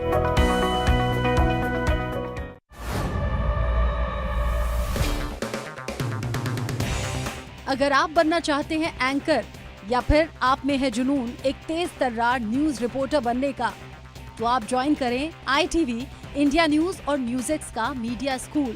ITV next media international school का कोर्स आपको मौका देता है देश के दिग्गज एंकर्स के साथ काम करने का। ITV next media international school में आप बेहद नजदीक से देख पाएंगे किस तरह से ITV नेटवर्क के दिग्गज पत्रकारों की टीम दिन रात खबरों पर काम करती है। इस कोर्स के दौरान आप सीखेंगे एंकरिंग की एक एक बारीकी उन एंकर्स के साथ जो देश को रखते हैं हर खबर से बाखबर। ITV next media international school का ये कोर्स आपके एंकरिंग स्किल्स को करेगा इतना सशक्त मजबूत, जिससे आप बनेंगे वो चेहरा जो दुनिया देखेगी और पसंद करेगी।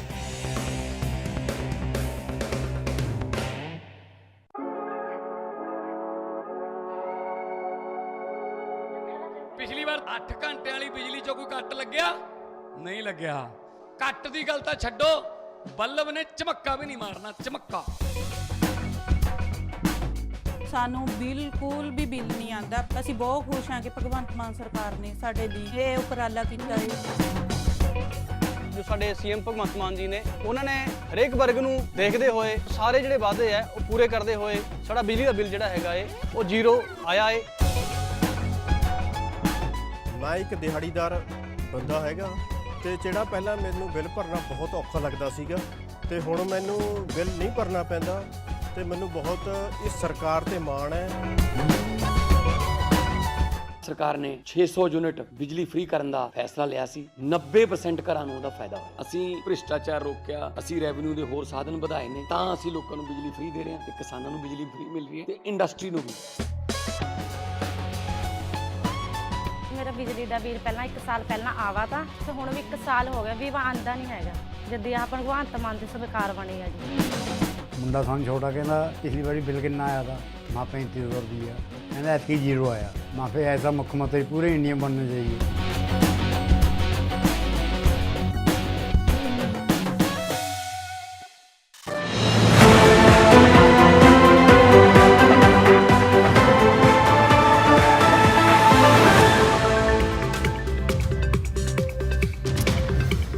Welcome back. You're watching Newsx. My name is Vineet. In a boost to the Indian middle class, the Union Finance Minister Nirmala Sitharaman exempted annual income of up to rupees 12 lakh from the income tax and rejigged the tax slabs. As per the rejig, there will be nil tax for an income up to 4 lakhs, 5% for income between rupees 4 and 8 lakhs, 10% for rupees 8 to 12 lakhs, and 15% for rupees 12 to 16 lakhs. A 20% income tax will be levied on income between rupees 16 and 20 lakh, and 25% on rupees 20 to 24 lakh, and 30% above 24 lakh per annum. The Union Budget 2025 has introduced a series of indirect tax measures aimed at strengthening domestic manufacturing and enhancing value addition across key sectors too. Let's take a comprehensive look at the announcements pertaining to the taxation. I'm going to go to the big screen and try, in fact, tell you in a nutshell what exactly Budget 2025 was all about. What were the changes in the income tax slabs, as mentioned earlier, of income up to rupees 4 lakh. Before it was 5% and now it stands at nil. Up to rupees 8 lakhs, earlier it was 10%. It's been slashed to 5%. This is of course a bonanza for the middle class. Up to rupees 12 lakh, 15% was what was there before, and 10% is what will come now, and of course 80,000 of savings along with that. Up to rupees 15 lakh, the income tax was 20% and now it's brought down to 15%. Similarly, if it was 20 lakhs, it was 30% earlier. A 10% slash makes it 20%. If it was 24 lakhs, which is technically considered a high income bracket, you're looking at the upper middle class here, it was 30%. Now they have also been given a relief of 5%, bringing it down to 25%, and above 24 lakh rupees, it remains the same. So if you're making 2 lakh rupees a month, your income tax slabs have not changed. This is of course a very populist measure which was expected since a very, very long time from the Modi government. This is Modi 3.0. So obviously the populist budget that was expected last year during the Lok Sabha elections has been forthcoming in this budget. The income tax exemption has increased over the years, and that has been in fact the one consistent demand by economists, the middle class, and of course the purveyors and surveyors of the economy alike. In 2005 this value was at 1 lakh, going to 2 lakh. Of course between 2005 and 2012 there was in fact a stalemate there. This value in fact did not rise up in 2012. The last few years of the UPA, it went to 2 lakh. As soon as the Modi government came, perhaps in 2014, there were changes in this slab. And then again in 2019, this was taken to 5 lakhs. In 2023, it was 7 lakhs. And in 2025, in just a couple of years, in a couple of budgets, this has almost doubled now to 12 lakhs, which is of course laudable. It is commendable. There will be more money in the pockets of people, so that means there is an intention to boost consumption. And the top 10 indirect tax announcements that Nirmala Sitharaman has also made: 7 tariff rates that have been removed on exports, which is of course a very, very welcome sign. This was on the cards since a very long time. BCD exemptions have been extended to cobalt, powder, LED, lithium, zinc. Some of these minerals are very, very important in making some of the modern amenities that we consume and use on a daily basis. Proposal to add 2 additional shuttle-less looms is also something which is being lauded. Customs duty waived for 36 life-saving medicines for cancer. Now, this was a demand which was being made by patients, doctors, institutes and human rights workers since a very long time. Life-saving drugs to get tax concession as well. Of course, the affordability factor has been kept in mind over here. So overall, this budget has focused on the socio-economic challenges that were faced by the lower middle class and the middle class, and accordingly this is the 5th indirect tax announcement that is likely to benefit a section of people who have been struggling with high expenses, especially when it comes to medicine.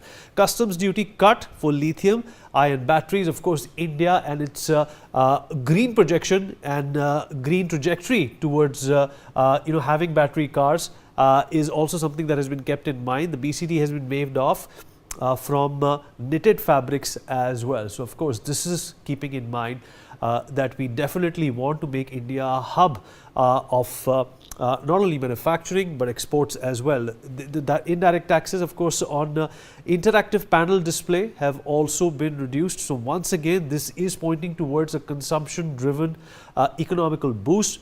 On career grade Ethernet switches as well. This is something that India has been importing from a number of countries, including China. So this also gets a fillip.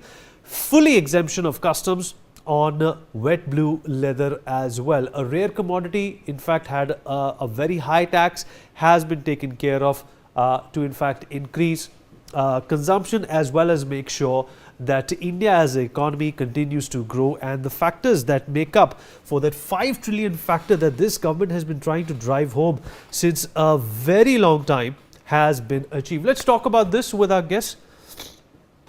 Joining us on the show at this point in time is Mr. Kalyan Chakravarti, CEO of Emaar India, Mr. Alok Mehta, Editorial Director of India News, also with us on the show. Vivek Banka, co-founder of Gold Teller, joins us on the broadcast as well. G. Hari Babu, National President of Naratco, with us on the show as well. Major General Rajesh Kumar, former DG, Military Engineering Services, joins us on the show as well. Thank you, gentlemen, for being a part of this conversation. Mr. Chakravarti, I'll begin with you, sir. I hope you can hear me.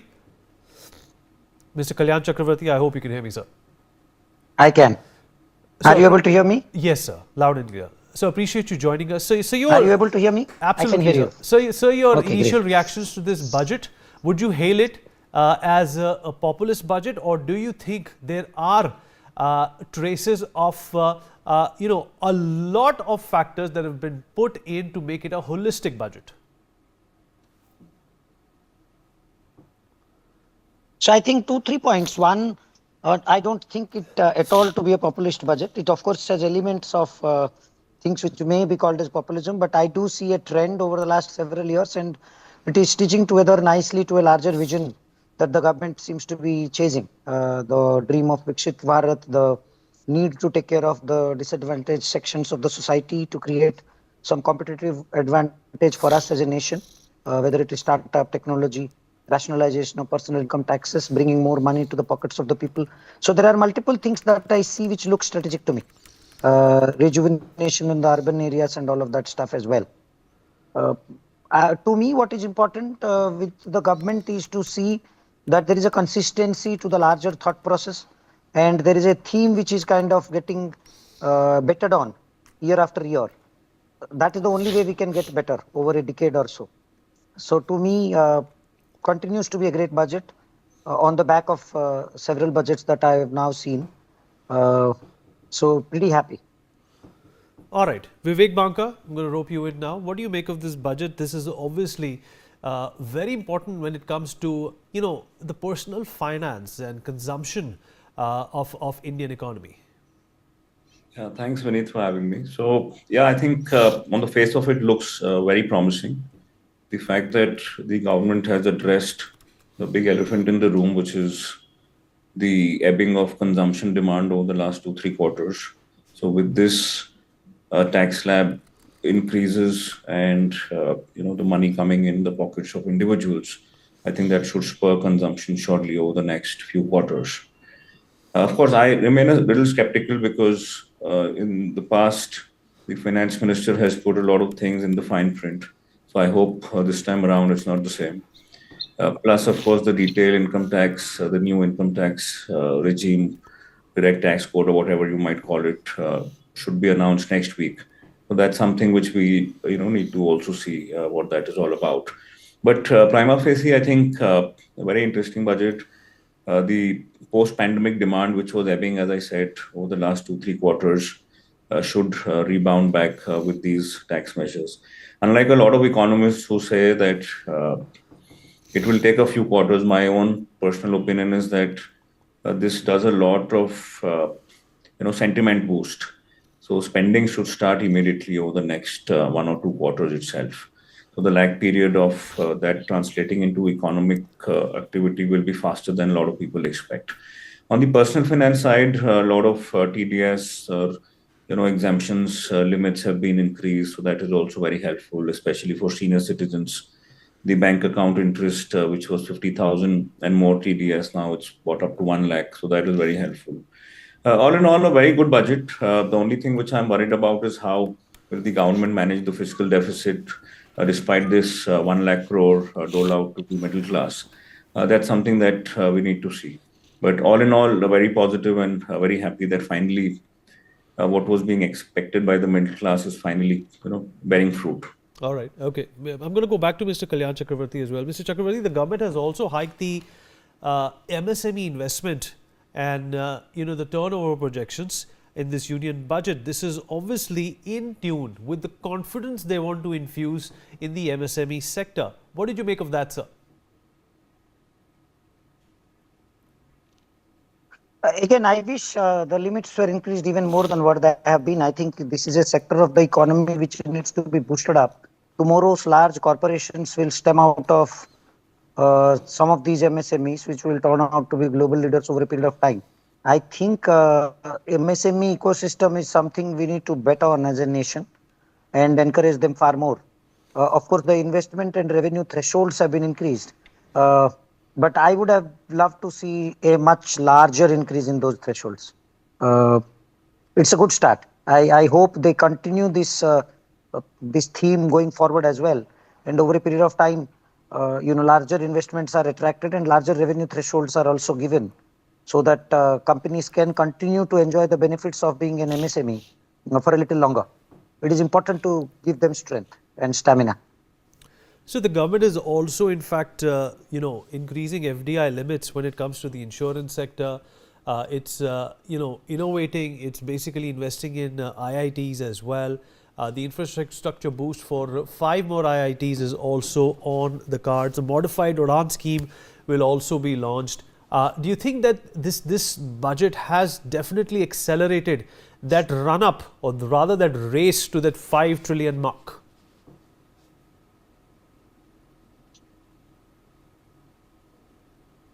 So I think 5 trillion is just a milestone. So yes, it is something which will make all of our cumulative hearts, bloat and make us all gladden us to no end.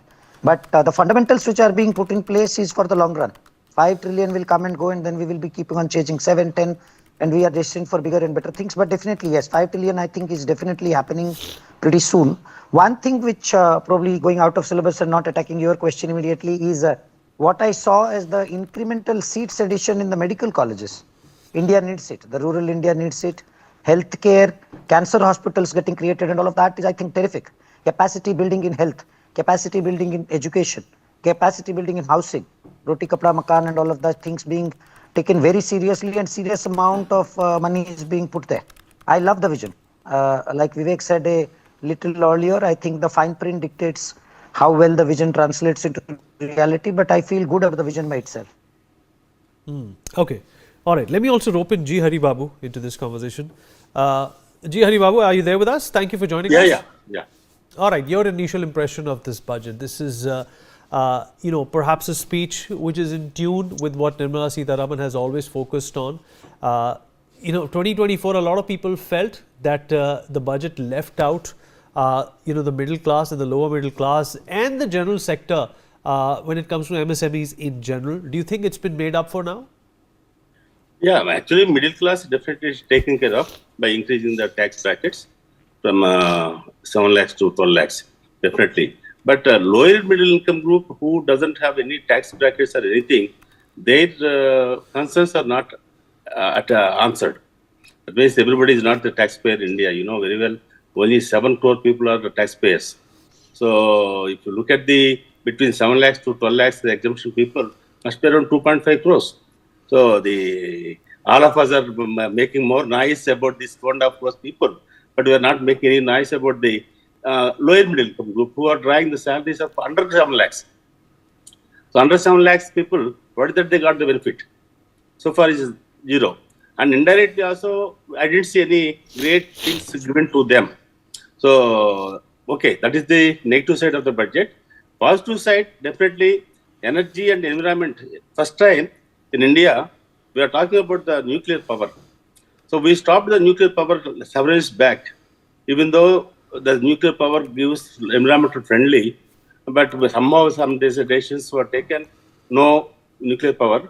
But now 100 gigawatts nuclear power is going to be installed by 2047, which makes today our environmental problem is mainly because of the coal burning of the power generation. We are almost making 720 grams of carbon by every kilowatt hour.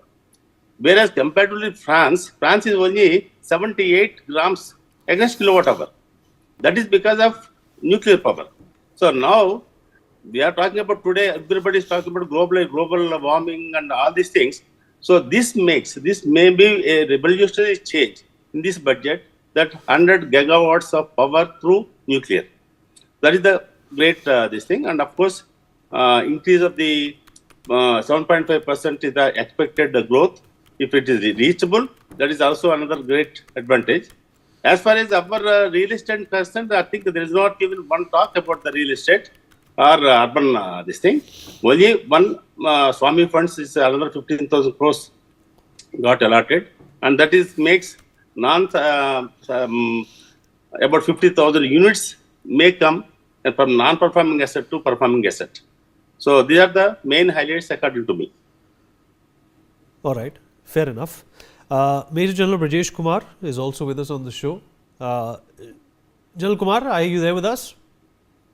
Yep. All right, sir. Are you content with the attention and the allocation given to defence in this budget? Thank you, Vineet, for having me with you here on the show. See, there are two aspects of the defence and budget is concerned. Like before a budget, there's the economic survey, the round the year performance, which is taken into account. Based on deficiencies and speed you want to give it to, a budget is formulated. In a similar manner, getting to know about our perceptible threats in the near future, in the distant future, we plan accordingly. As far as India is concerned, we had two legacy issues with our northern border and with our western border. We have a very wide variety of international borders. One is called IB, the second is called LOC, the third is AGPA, like it's the Siachen, the fourth is LAC.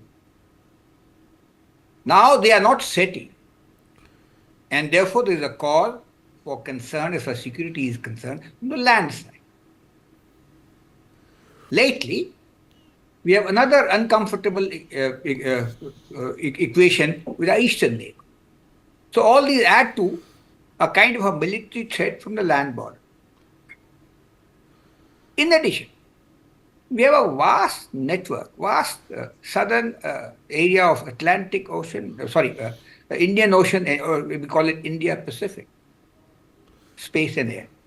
Now, if we take all this into account and we want to play our role in the committee of global nation, global power, it has to be backed up by military strength. Very old wisdom from Chanakya days. Strong military and economy are two sides of the same coin. So under this backdrop, when we analyze our defense, or when we talk about our defense apparatus, it is something like this. We remain the fourth largest military might in the world after US, China, Russia. Our defense expenditure is pretty huge, but more importantly, we are the largest importer of arms, ammunition, and munition system for decades now. That's what CIPRI tells us, the most authentic open source information. So under this kind of environment, and looking ahead to be a power, to be maybe say a third global or fourth global economy in time to come, we need a fair amount of strong muscle as far as defense services, security issues are concerned. Now, overall, we have been spending to the tune of 1.9 to 2% of the GDP on defense. Is that adequate? Is the big question. In all circles, we've been talking about it. Indian or in our case, the defense budget has seldom crossed beyond its threshold of 1.8 to 2.2% of the GDP, except long time back when we had the trouble in our borders or whatever. So in this kind of environment where sub 2% GDP, to my mind, is actually little. But then obviously there are ways and means that you overcome this, possibly by diplomacy or reliance with friends and whatever. I'm sure the defense is concerned, this aspect will be taken into account. Coming more to the specific, so the defense budget has gone up in certain terms from 621,000 crore to 680,000 crore. It looks substantial. Well, it is substantial.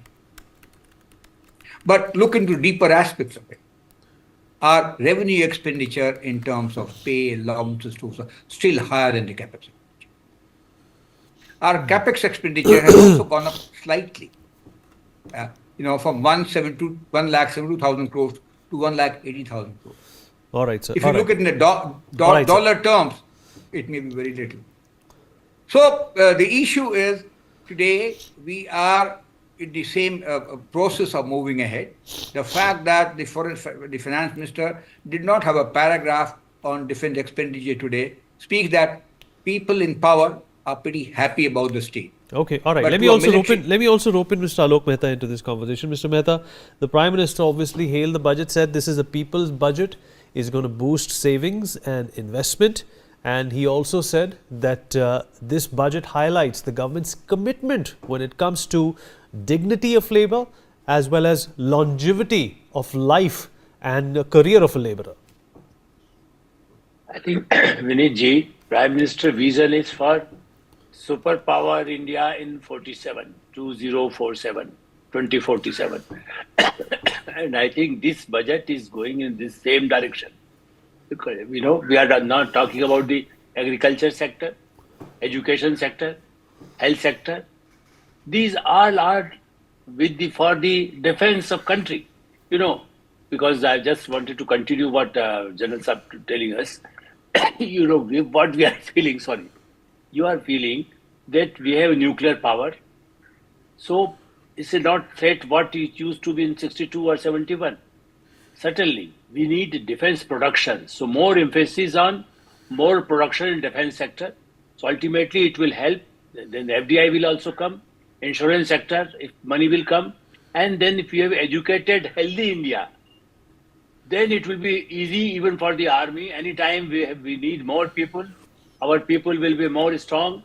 Our army will be more strong. Certainly there are new schemes also. I think we are not discussing here. But I think this vision for the nuclear energy, you see, for example, long term, for short term solar energy also we are spending a lot. In this budget also there are provision. So I think that this kind of budget is looking up, we are talking about since the morning, everybody talking about the middle class. Certainly when middle class will get money, then they will spend for the poor also. Somebody is selling vegetables, doing something on rickshaw, so people will spend on those poor people also. And then the purchasing power. If you have purchasing power, all over the world it's true that if you have purchasing power, then you can help the whole economy. I think this is the reason. That's why from Bihar, Makhana, I was in Bihar editor for 3 years, long back and 30 years back. But you see now the makhana all over the world, you can just export if you increase the production of a makhana in poor state like Bihar. So we need good airport, we need good infrastructure. That's why the more expenditure infrastructure also. I feel that this kind of budget is a balancing with middle class, agriculture people, labor. Then certainly there is no relief, major relief for corporate world. I can understand that. But maybe because of this, corporate world also have a lot of earlier the concessions and the rebate in the export, import, investments. So I think the world market is available for India. Corporate world also going to, even the textile mill they are opening in the Vietnam. Now they can spend in India and they get more relief for exporting the textile from India. That's why I feel Bangladesh now challenging us earlier, but now we have a good opportunity even for export in textile. So these kind of new ideas, promotion for superpower India in future, in health sector, the Ayushman Bharat or the other scheme, how you will implement it. If you have good medical centers, medical colleges, engineering college, then you have a good doctors. Otherwise, there is no use of hospitals. You just build a hospital alone. So now the seats are increased in medical centers, medical colleges, universities. It will ultimately help to strengthen the country and economy and the society itself. All right. Okay, Vivek. There is obviously an emphasis here.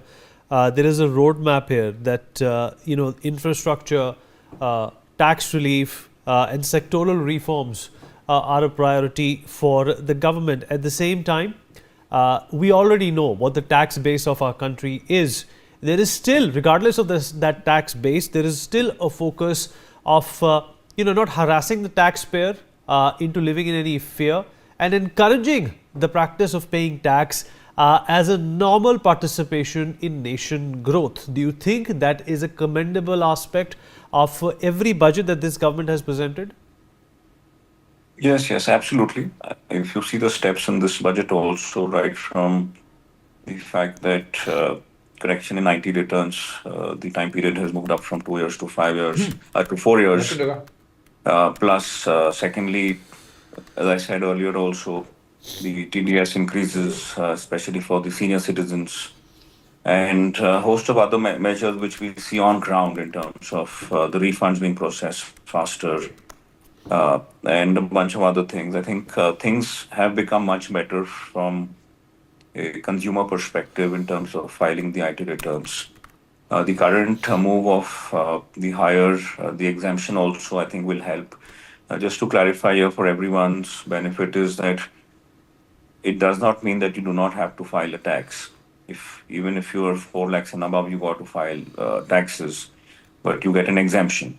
So the ambit will come, and my belief is this is a way by the government to slowly get more and more people into the ambit of the tax payer community. And sooner or later, at some point in time, they will pull the plug away from these exemptions. But yeah, I think best is to make hay while the sun shines, which I think should be for the next few years at least. All right, fair enough. Mr. Adil Shetty, FICCI FinTech Committee and co-founder and CEO of bankbazaar.com is also joining us on the broadcast. Mr. Shetty, appreciate you being here. I hope you can hear me, sir. Yes, I can hear you clearly. All right, sir. How would you summarize this budget?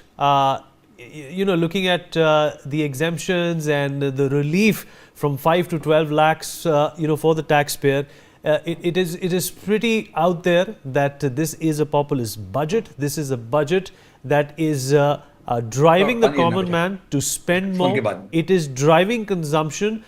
It is driving the middle class, to in fact expect more and earn more. Yeah, so like you rightly called out, right, for someone earning 25 lakhs per year, this is giving 1.1 lakhs extra cash in their pocket. It's equivalent to almost giving a 5% increment to someone making 25 lakhs a year. And I think getting more money in consumer hands was the ask of the entire middle class, the industry.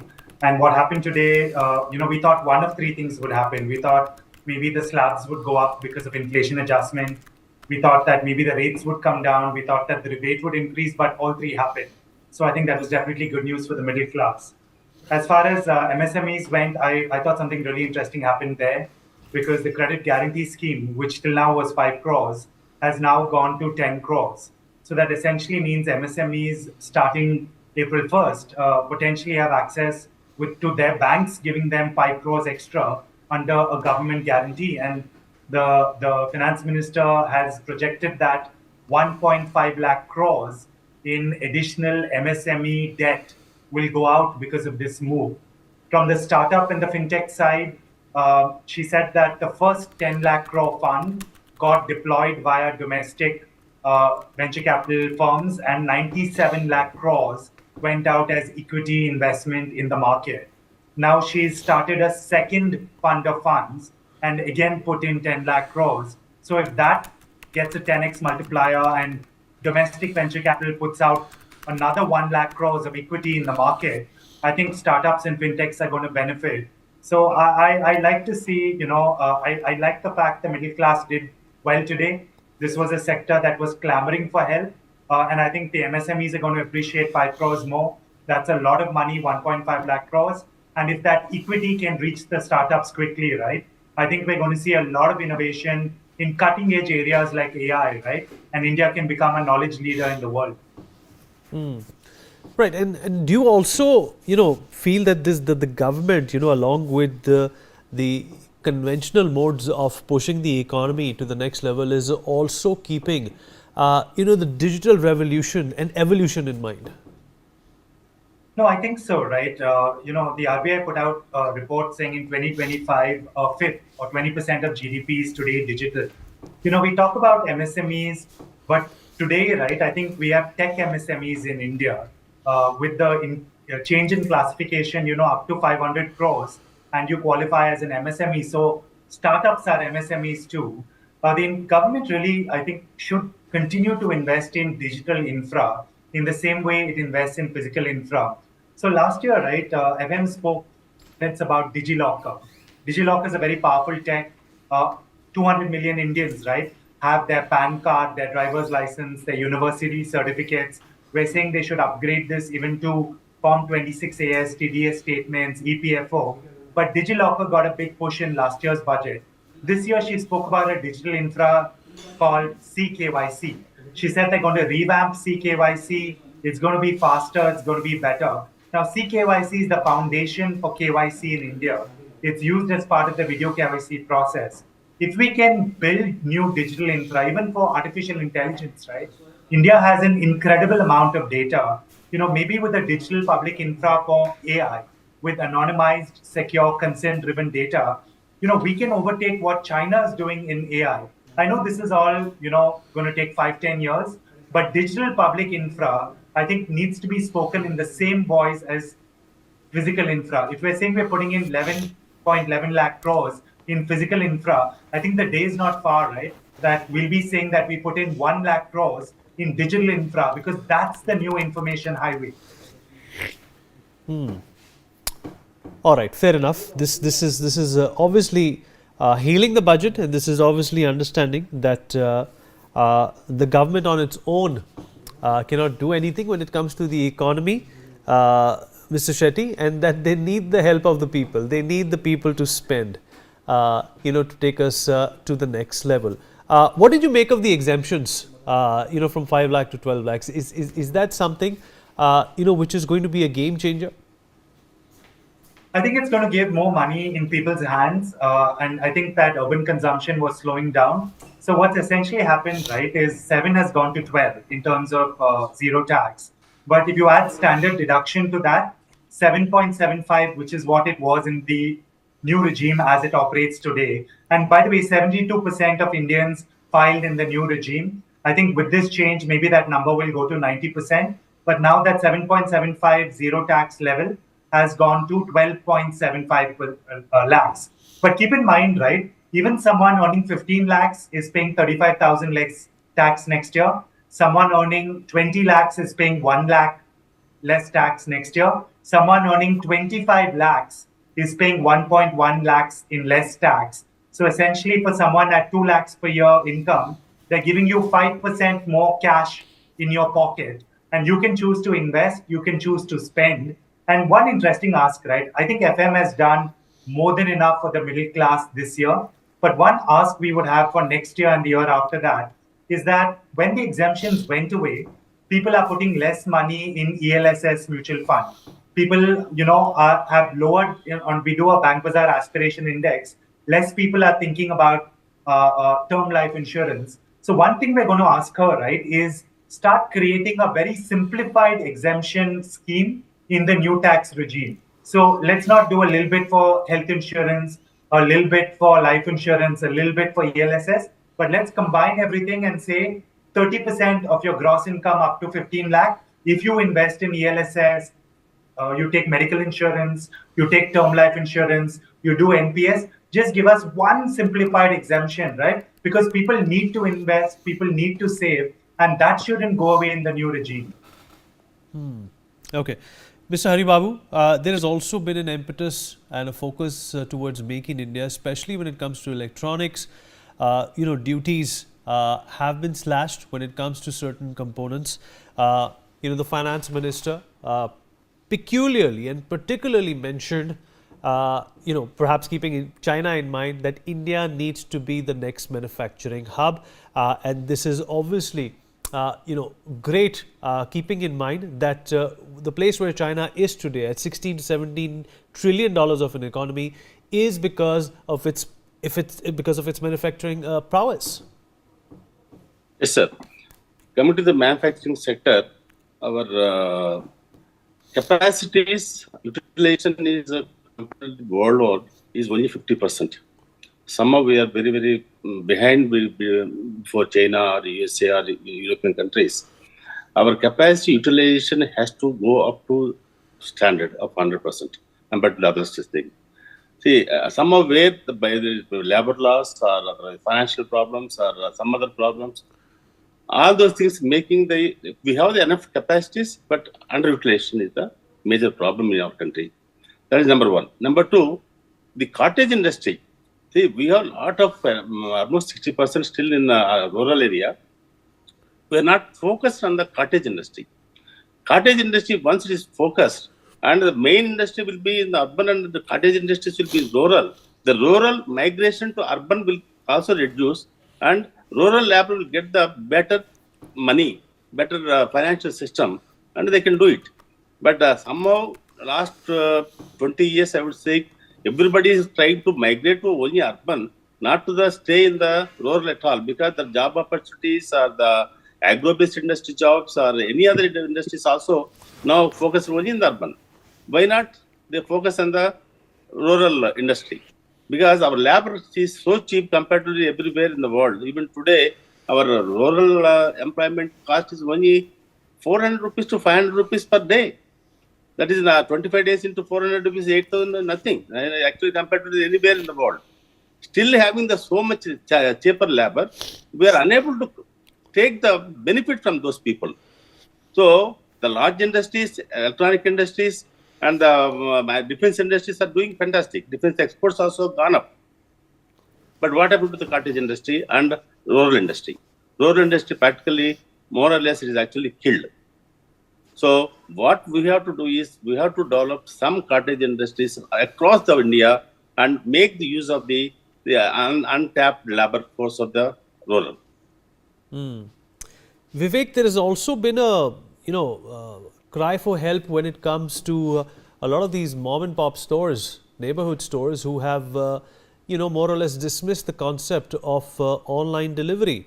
And it is a voice, it is a concern which is gaining resonance on a regular level. Do you think that the government needs to in fact keep such focus and such granularities in mind as well? After all, these mom and pop stores do contribute to the economy. They do facilitate consumption, and at the same time, let's also not forget that they are a part of that larger MSME gambit. Yeah, I think one element which I think the government needs to do is to proclaim and communicate the benefits of the ONDC network. For some reason, a lot of people, both primarily in urban areas, are not aware of this entire network of ONDC where you can buy things from a mom and pop shop. Unfortunately, communication by the government on this specific area has been very, very low. Having said that, people who do use it have been greatly benefited by this. And I think, very simple, short answer is that communication on how to use this is something which will, make or break this entire ecosystem. Okay. All right, fair enough. Let me also once again rope in Mr. Alok Mehta into this conversation. Mr. Mehta, do you think that rural development is something that the government needs to track. There is obviously impetus towards facilitating the farmer as well. If you look at the farmer credit card limit, that has also been revised. But still we continue to hear the woes and concerns of the farmers. Do you think that there has to be more focus, perhaps not governmental, maybe private focus, and the government helping these private companies to uplift the farming sector? Yeah, you are very right. And rural India, especially for the farmers, I think that's why earlier the Kisan laws, they have to just withdraw it. But ultimately now you see announcement is also there that the government agencies, they will have some cooperation for these pulses and all the productions. And then the food processing plants in the rural area. What we are talking about the rural industries, I think the problem was still there because the roads, we can make highways and all from the central government. But for the rural areas, the state government are also responsible for that. So more coordination between central and state resources. Because, recently there was some exhibition from handicrafts from Odisha and other states. You see, the very good products were there. But it's very difficult to reach those areas. And there also communication is difficult. That's why even if you have a small industries or the handicraft in the rural area, ultimately the problem will be the transportation, communication, digital. Even then digital, it's not easy. We are just talking the digital revolution. But difficult if you say order here, you can order something from Gurgaon, you will get next half an hour, 1 hour. But there it is difficult even some time to connect those rural areas. That's why I think you are very right. For farmers, but if they have the production, but ultimately to reach to the market, that's why the Prime Minister wanted all the time, or still they are trying, that somebody should be there to purchase or make the food processing plants. That's why in last budget also they provided, or in Bihar and other states also, we want more food processing plants should be there, or somebody should go, the cooperative movement, Mr. Amit Shah, the Home Minister also have the cooperative minister. So what they are encouraging, again the cooperative movement, what we used to see in 60s earlier days, at the time it was social system. But now in modern economy also, the cooperative movement, what is successful in Maharashtra and Gujarat and South India, ultimately these cooperative societies, they are going to help the farmers. So indirectly, you see the problem is the big farmers agitation, they stop even the more, you have a warehouse. Ultimately, the big houses, either the government constructs or FCI also, you see, we always report that, this damage, wheat were damaged because of the warehouses. So now we need more warehouses from private sector, more infrastructure from private sector, because they can go there. The number of, even after the Kisan laws withdrew, but even then now the ITC or Reliance, they are going to the field and they are purchasing from there itself. So it benefits indirectly to the Kisan farmers.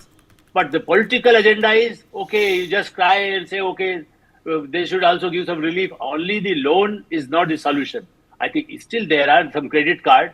Now in this budget also, they announced the 5 lakhs credit card for the Kisans also.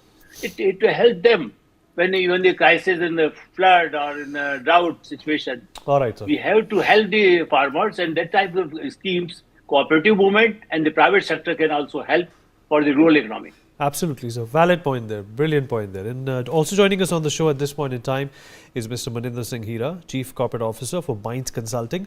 Maninder, appreciate you taking out the time and speaking with us. What was the highlight for you and, particularly your business out of this budget speech that we just heard a few hours ago? You're a part of, the Global Capability Center ecosystem. Has that been facilitated by this budget?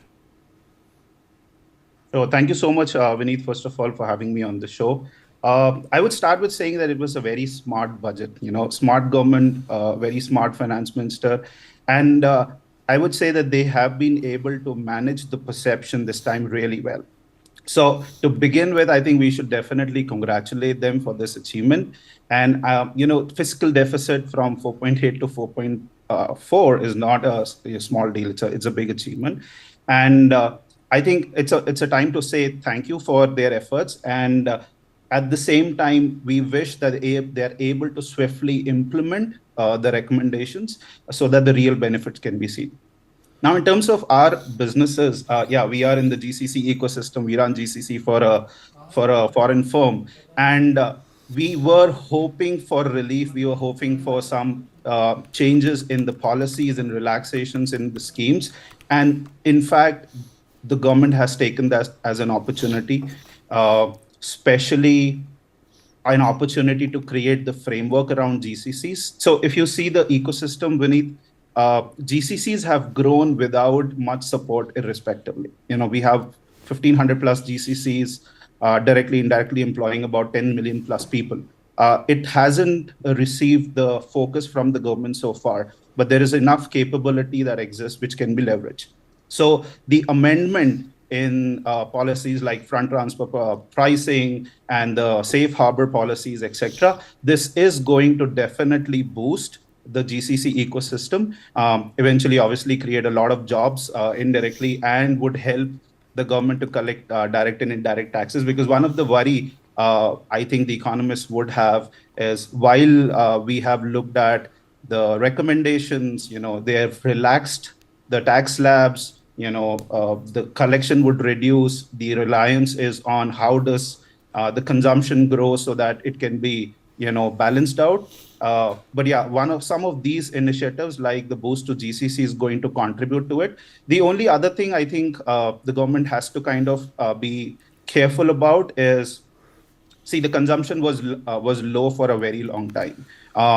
Savings were being consumed, so that was also depleting. Now the mindset needs to change from saving to consumption, or spending less to actually spending more, and how that can happen and not move towards start saving towards future requirements. And I think the interest rate needs to be looked at. I think that's one thing the government has to do. But overall, from a sector perspective, I think some of these changes, and especially also on the startup side, there have been a focus. So extension like 80 ISE tax exemptions and light touch regulatory compliances, trust-based compliances. These are a boost to companies like us and the overall GCC model and the startup ecosystem, I would say. That's a good move, and it's much appreciated by the entrepreneurs. Right, but Maninder, also reflect on the tax slabs and this massive revision. How is that likely to change things?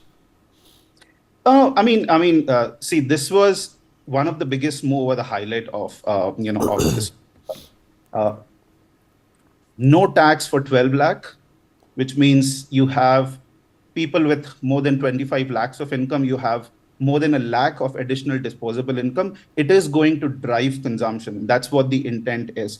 And, as you would look at it in a different perspective, it's like you're getting a 5% equivalent of increment without doing anything. So that's a positive sign. And if I talk about as an individual, it's more than welcome. The only thing that we would want to kind of still assess, because the fine prints are yet to be reviewed, is has it made the new tax regime more attractive over the old tax regime, especially for the people who stay in rental accommodations and avail the HRA benefits. I think that's something that I'm yet to kind of review upon. But overall, I think it's a wonderful move and much welcome by even the individual taxpayers. But in the valid points there, obviously this is great news from a holistic point of view when it comes to the budget and boosting spending, because that exactly is what defines a consumer economy. Major General Brajesh Kumar also still with us on the broadcast. General Kumar, sir, are you there with us? Yes. Please go ahead. Well, there is also a mention that defense spending as compared to what it was perhaps, during the UP era, or even for that matter, during the Vajpayee era, has gone through this significant shift, this whirlwind of transformation, and that's basically a result of the Make in India initiative. We, from becoming a net importer of defense equipment, we are an exporter now. If you talk about the Philippines, you talk about Indonesia, even if you talk about, some European countries now, all of them have reflected interest in buying from India. In concomitance to the tax slabs that have been relaxed for the common man, how is this likely to make a huge difference when it comes to, the money that the exchequer gets to collect? The point of Make in India or Atmanirbhar Bharat is so very crucial to defense that it cannot be overemphasized. The recent foray into exporting a portion of it, a bit of it, a very fraction of it, is something very, very healthy. But let's look at the bigger picture. We have been the largest importer of munition systems, arms, guns, aircraft, and ships for decades now. And as I said earlier, we are the fourth largest defense machine, or military machine in the world. The shift is palpable. Our dependence on Soviet-era equipment was to the tune of 85-90% about a couple of decades back. We've been trying to wean away from that by getting more diversifying our import from France, USA, as well as Israel. Now that diversification has helped our dependence on Russia to reduce to about 60-65%. But that's not good enough. And mind you, defense production of munition system, be it warships, submarines, aircraft, takes decades. Couple of decades is the gestation period, which huge amount of resources are pumped into. This is a slow and deliberate process. We are in that path, but it takes a while before we can be substantive. But our efforts to make Atmanirbhar Bharat have been successful in a very modest manner. If we have been able to export, armament worth 30,000 crores last year, though the lower end of the spectrum, it's a good thing. It's a good thing from two ways. Earlier, I remember we were very cagey about even exporting small arms, ammunition, small little rockets, etc., motors to our neighboring countries. So we were very considerate. We've changed a lot. But with regards to our production of armaments, our manufacturing sector in the defense, and Atmanirbhar, well, let's wait for 2047. We are way off, actually. Let me be blunt about it. Now, correlate with this, there are two other aspects.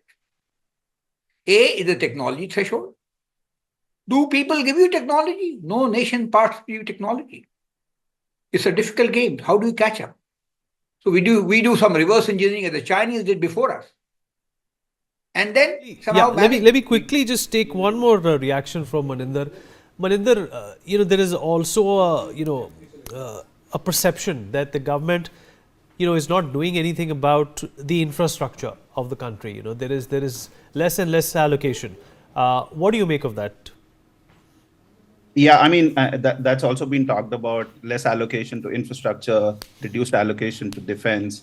But I'll say look at it with a slightly different perspective. Like we run companies, we do budgeting exercise every year and we allocate funds to different heads in the organization. And when we review it end of the year in terms of how the investment, got the returns and whether we were able to kind of make the best use of our available resources, we do those adjustments in the next budget cycle. I think look at it from that perspective.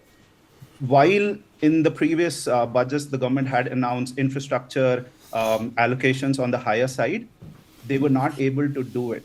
There was slow, induction of funds on the infrastructure.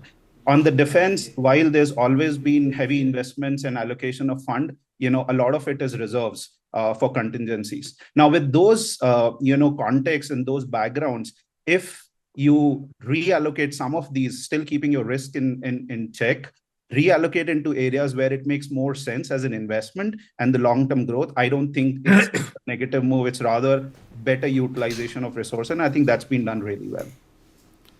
All right. Maninder, appreciate those valuable inputs. Thank you so much for taking out the time and reflecting your thoughts on this budget. We'll take a short break. More on the other side. We'll be right back.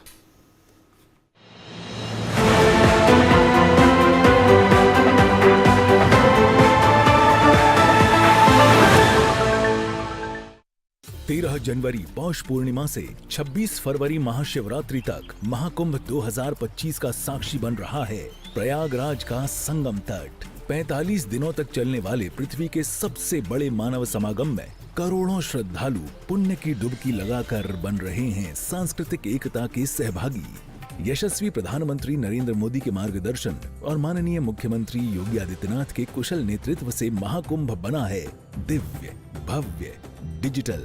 कुंभ सहायक chatbot ने 11 भाषाओं में हर सेवा की जानकारी देकर एकता के महासंगम को बनाया है स्वच्छ, सुरक्षित, सुव्यवस्थित। नए घाट, रिवर फ्रंट रोड, पॉन्टून पुल, फ्लाईओवर, चमचमाती सड़कें, पार्किंग, हजारों बस और ट्रेन, नवीन एयरपोर्ट टर्मिनल, आधुनिक टेंट सिटी जैसी सुविधाओं से पुण्य स्नान हुआ है आसान। महाकुंभ का है अटल संदेश, एकजुट हो अपना देश।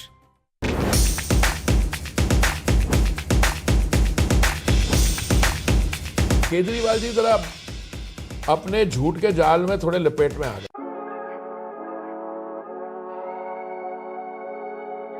पिछली बार 8 घंटे वाली बिजली चो कोई कट लग्या नहीं लग्या। कट दी गल तां छड्डो, बल्ब ने चमक्का भी नहीं मारना, चमक्का। ਸਾਨੂੰ ਬਿਲਕੁਲ ਵੀ ਬਿੱਲ ਨਹੀਂ ਆਂਦਾ। ਅਸੀਂ ਬਹੁਤ ਖੁਸ਼ ਹਾਂ ਕਿ ਭਗਵੰਤ ਮਾਨ ਸਰਕਾਰ ਨੇ ਸਾਡੇ ਲਈ ਇਹ ਉਪਰਾਲਾ ਕੀਤਾ ਹੈ। ਜੋ ਸਾਡੇ ਸੀਐਮ ਭਗਵੰਤ ਮਾਨ ਜੀ ਨੇ ਉਹਨਾਂ ਨੇ ਹਰੇਕ ਵਰਗ ਨੂੰ ਦੇਖਦੇ ਹੋਏ ਸਾਰੇ ਜਿਹੜੇ ਵਾਅਦੇ ਆ ਉਹ ਪੂਰੇ ਕਰਦੇ ਹੋਏ ਸਾਡਾ ਬਿਜਲੀ ਦਾ ਬਿੱਲ ਜਿਹੜਾ ਹੈਗਾ ਏ ਉਹ ਜ਼ੀਰੋ ਆਇਆ ਏ। ਮੈਂ ਇੱਕ ਦਿਹਾੜੀਦਾਰ ਬੰਦਾ ਹੈਗਾ ਤੇ ਜਿਹੜਾ ਪਹਿਲਾਂ ਮੈਨੂੰ ਬਿੱਲ ਭਰਨਾ ਬਹੁਤ ਔਖਾ ਲੱਗਦਾ ਸੀਗਾ ਤੇ ਹੁਣ ਮੈਨੂੰ ਬਿੱਲ ਨਹੀਂ ਭਰਨਾ ਪੈਂਦਾ ਤੇ ਮੈਨੂੰ ਬਹੁਤ ਇਸ ਸਰਕਾਰ ਤੇ ਮਾਣ ਹੈ। ਸਰਕਾਰ ਨੇ 600 ਯੂਨਿਟ ਬਿਜਲੀ ਫ੍ਰੀ ਕਰਨ ਦਾ ਫੈਸਲਾ ਲਿਆ ਸੀ। 90% ਘਰਾਂ ਨੂੰ ਉਹਦਾ ਫਾਇਦਾ ਹੋਇਆ। ਅਸੀਂ ਭ੍ਰਿਸ਼ਟਾਚਾਰ ਰੋਕਿਆ, ਅਸੀਂ ਰੈਵਨਿਊ ਦੇ ਹੋਰ ਸਾਧਨ ਵਧਾਏ ਨੇ, ਤਾਂ ਅਸੀਂ ਲੋਕਾਂ ਨੂੰ ਬਿਜਲੀ ਫ੍ਰੀ ਦੇ ਰਹੇ ਹਾਂ ਤੇ ਕਿਸਾਨਾਂ ਨੂੰ ਬਿਜਲੀ ਫ੍ਰੀ ਮਿਲ ਰਹੀ ਹੈ ਤੇ ਇੰਡਸਟਰੀ ਨੂੰ ਵੀ। ਮੇਰਾ ਬਿਜਲੀ ਦਾ ਬਿੱਲ ਪਹਿਲਾਂ 1 ਸਾਲ ਪਹਿਲਾਂ ਆਵਾ ਤਾਂ ਤੇ ਹੁਣ ਵੀ 1 ਸਾਲ ਹੋ ਗਿਆ ਵੀ ਆਂਦਾ ਨਹੀਂ ਹੈਗਾ ਜਦ ਆਹ ਭਗਵੰਤ ਮਾਨ ਦੀ ਸਰਕਾਰ ਬਣੀ ਆ ਜੀ। ਮੁੰਡਾ ਸਾਨੂੰ ਛੋਟਾ ਕਹਿੰਦਾ ਪਿਛਲੀ ਵਾਰੀ ਬਿੱਲ ਕਿੰਨਾ ਆਇਆ ਤਾਂ ਮੈਂ 3500 ਰੁਪਈਆ ਕਹਿੰਦਾ ਐਤਕੀ ਜ਼ੀਰੋ ਆਇਆ। ਮੈਂ ਫਿਰ ਐਸਾ ਮੁੱਖ ਮੰਤਰੀ ਪੂਰੇ ਇੰਡੀਆ ਬਣਨਾ ਚਾਹੀਏ।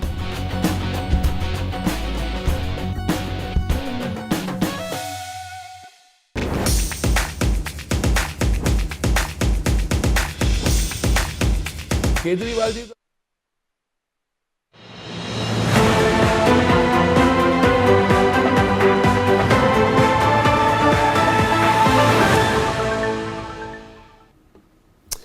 All right, welcome back.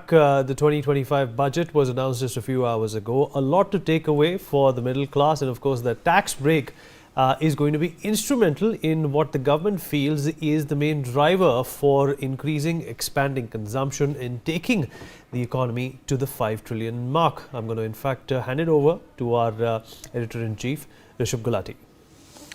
All right, joining us on the telecast is a person you remember recently as the G20 Sherpa. Before that, he ran the Niti Aayog, and before that, a lifetime of service in the public of this country. Amitabh Khan, thank you very much for joining us and taking a few questions. I have to start you with the big ticket item, and it's very happy news for pretty much all of us who earn a salary and or earn a pension.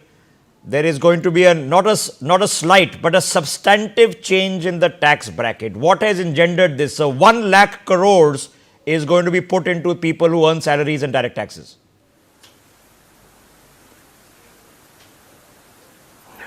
So Rishabh, the objective is to really take India's growth to a high trajectory of 8 to 9%, because you need to drive demand. Demand comes from consumption. Consumption leads to demand. Demand leads to production.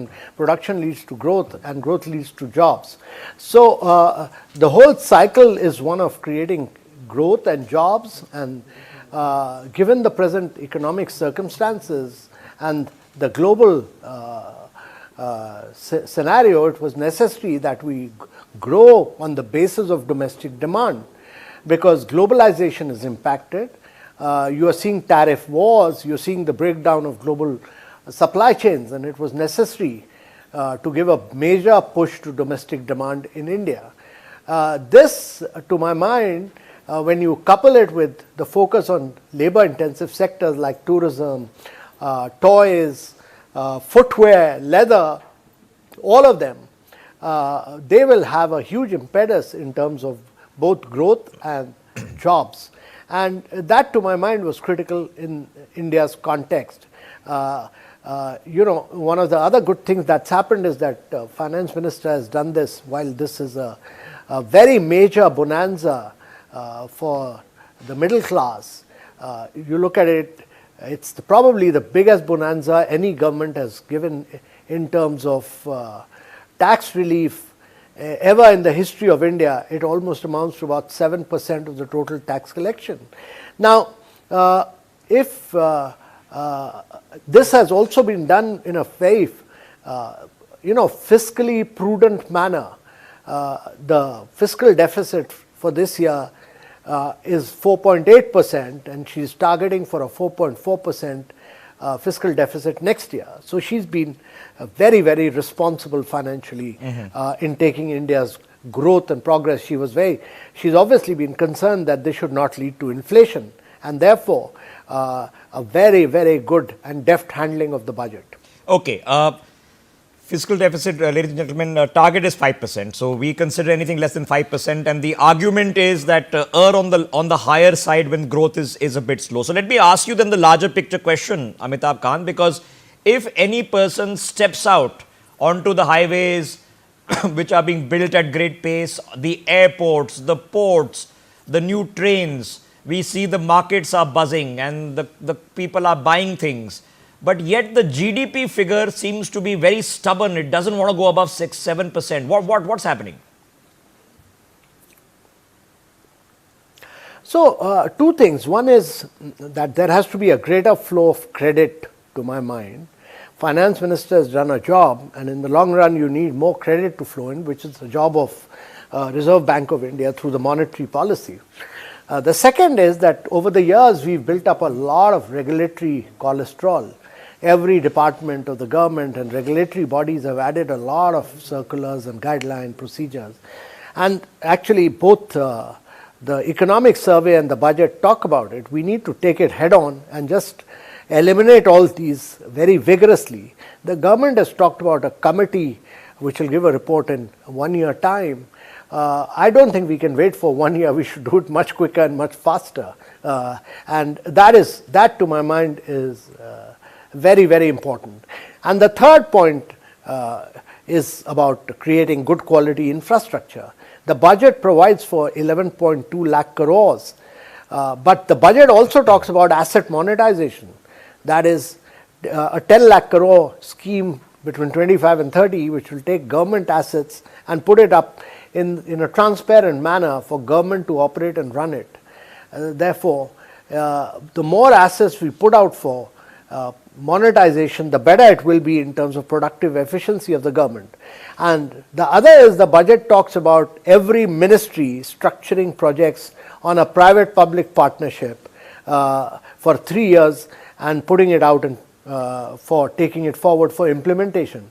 So these are very, very good measures to drive India's economy. Okay, let me just pick on that point for a second, because you say asset monetization, plowing back the money. So for people watching the broadcast, if you have a metro station which is owned by a metro company and the metro station then has a restaurant which can be monetized at the railway station that goes back to the metro. We have the railways, so many assets in this country, sir. We've been talking about this for a long time. Is it happening at any scale? Yeah, so last year, the 21 to 24 asset monetization pipeline of 6 lakh crore has been very successful. It has crossed the target. And that's why the government could put out many warehouses, it could put out airports, it could put out coal mines, it could do many things. So based on the success of that, this has been accelerated further to 10 lakh crores. Okay, so now we are seeing, number one, we've discussed, okay, tax slabs. The second was rationalization. Now, in terms of customs duty, 2 years ago, you would have 22 slabs of customs duty. They've come down to just 8 now. So 7 have gone last year, 7 further have gone this year. For MSMEs, for people wanting to take small roles, Kisan credit cards, within the Swanidhi scheme, which is your Rediwalas to have access to loans, we are trying to put in money into the economy. Now, Amitabh Kantji, the obvious question is, what's the lag time? Because the budget gets announced now, April 1st. Are we seeing some of these measures kick in towards the latter part of the year, that the GDP scenario, which the economic survey says we need to hit 8%, does it look brighter for next year? Yeah, so the important thing, Rishabh, on that is that the budget has been announced. We should get cracking on its implementation. In India, implementation is the key. And all these measures which have been announced are really far-reaching implications, from agriculture to MSME to startup to clean tech. They have far-reaching implications. If we take time to implement, it'll cost us dearly. We are at a point of time when there is, you have breakdown of global supply chains. You have a conflict in Europe. You have new productive forces of AI and quantum computing emerging. There's no time. We need to do all this, what the Prime Minister has talked about, what the FM has talked about. All of us must do that with a sense of urgency and a sense of missionary zeal. Okay, I have a couple of questions, because you're obviously, for people watching the broadcast, one of the key architects of Incredible India is Amitabh Khan. So in terms of tourism, sir, when it's just the practicalities of e-visa, but developing the tourism sites, we already know some of them are identified, like Kashi and others. Are we tapping it? Is it visible, or is it still going to take time? No, a lot of it is visible. Kevadia, Varanasi, many sites are very visible. A lot of work has happened. Now tourism is a private sector activity, so we need to get the private sector to come in. If you don't have good resorts, tourism will not work. If you don't have private sector play is critical for tourism, because every job that you create 11 indirect jobs. And therefore, providing infrastructure status to those who invest in these 50 cities is, to my mind, a very, very good initiative. It will have far-reaching implication in terms of investment. And you'll have many hotels coming up in these cities in the years to come. Okay, I have to ask you, because the key, sort of block that we are in, right, is R&D, innovation, and it's everybody knows it. It is primarily the job of, the private sector to get it done. I mean, in the end, OpenAI and all these companies are private sector entities, not owned by the US government. So I want to ask you specifically, this deep tech fund of funds for tech, and this 20,000 crore for research and allocation, where does this money actually translate to? So, like we did the startup fund of funds. So if the fund of fund puts in 1/3 of the money, the other money comes from the venture capital fund. So you have when Finance Minister talks about 91,000 crore coming in the startup movement, it means that on a base of 10,000 crores, 91,000 crore has come in. And that's why the startup fund has been replenished. And she's also announced a deep tech fund of fund, because deep tech, you need more patient capital. And that, to my mind, is very good. Innovation and startup movement will get fueled through this, through the deep tech and the startup fund of funds. But the private sector investment in R&D is very low. That needs to go up, and go up very, very substantially. Secondly, the patents that we must file for patents, get patents, and the patents we get must get commercialized in India. For companies, sometimes companies go bankrupt and the biggest asset value is the patent. Okay, I've got a couple of questions because I know our time is short, sir. But everybody in the world right now is talking AI, and they're talking DeepSeek from China and $500 billion that the Trump regime is putting together in Operation Stargate. What is our plan for AI? So let me first say that the AI race has just begun. It is wide open.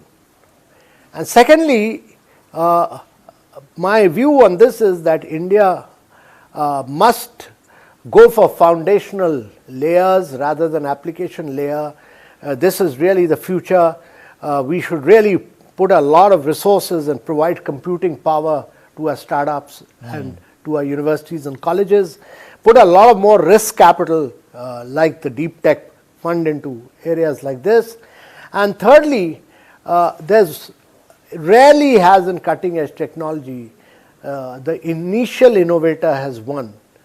You look at electric vehicles, General Motors was the first one to do it, they went bust. Similarly, in the case of internet, it was Google came much later. So the second mover has an advantage, and to my mind, India has a huge advantage of technologically leapfrogging. My last question, sir, because when we are talking about transitional shift in the Indian economy, so we are probably a year or two away, and you worked on a lot of these projects when you were in the Niti Aayog, but we are about to see a culmination, what government calls saturation. So saturation in open defecation free, which means toilets, saturation in Awas Yojana, saturation in Jal Yojana, potentially saturation, electricity, internet. That means every single individual living in this country has a pakka ghar, has a toilet, has water, has electricity. Just the impact of this social mobility, does it unlock the Indian market? Because everyone says the Indian market is the top 5%. Everybody does not have discretionary spending power. Does it unlock the Indian market? Yeah, it does, because you are creating infrastructure by building 40 million houses. You are building infrastructure if you create 120 million toilets and bring behavioral change. If you are providing piped water connection to 253 million citizens, you are building piped connections, and therefore you are making a huge transformation in terms of infrastructure. But more than that, you are actually providing the basic infrastructure to the citizens, because by doing all this and ensuring that close to about 110 million women of India get gas connection and do not burn firewood is transformational. And therefore, this infrastructure creation will be a very major driver of lifting people above poverty line. It will be a very major driver of transforming India. And it will be a very major driver of India doing sustained growth over a long period of time. Okay, I have so much to ask, but I know it's a busy day for you, and we'll come back and have a larger conversation in the coming few weeks. Amitabh Kant, as always, for the service that you've done, and thank you for sparing the time on this. Amitabh Kant, former CEO of Niti Aayog, former G20 Sherpa, and of course, a person who spent a lifetime in governance, joining us here on Newsx. All right, Rishabh, appreciate that conversation. A lot of insights into what this budget spells out at not only a granular level, but at a holistic level as well. Let's get this conversation going. We'll continue to talk to people who understand this budget from a number of perspectives. Dr. Ajay Dua, former Commerce Secretary, is here with us. Akash Jindal, Senior Economist, also joins us on the program. Xavier Rodriguez, Editor-in-Chief of the Goa Chronicle, joins us on the program. Mr. Vinesh Menon, Director General of Arise, is also here with us. Mr. Dhruv Tulli, SEBI registered RA, with us on the program. Mr. Vinod Rawal, tax expert, also joins us on the show. Hussein Dohadwala, co-CEO of Crimson School, with us on the program as well. Major General Sudhakarji, advisor in defense banking, SDFC in Central India, also joins us on the program. All right, I'll begin with Mr. Menon. Vinesh, I hope you can hear me. Thank you for joining us.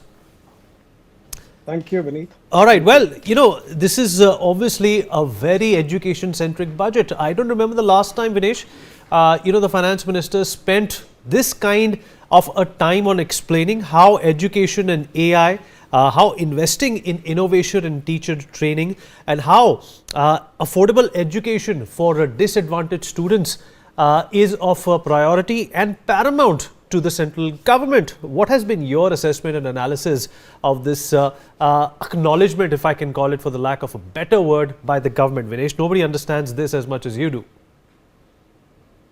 No, Vineet, I think I tend to agree. I certainly see many more bites around the education sector in this budget. Let's face it, 260 million plus children today of India are going to schools.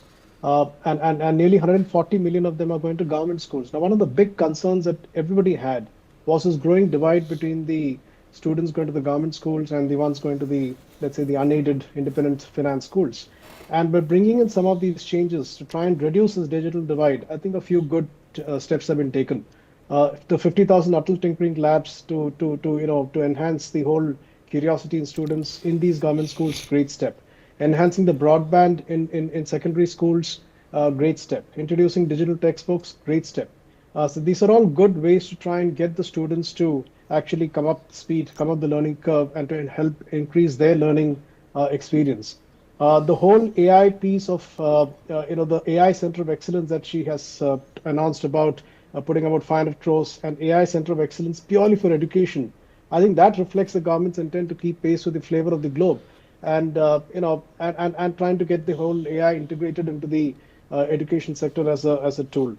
Many other small little changes, increasing infrastructure and IITs, the whole limit increase for TCS under this whole LRS scheme for education loans that is going to get remitted, additional skilling centers. These are all very, very good steps in the space.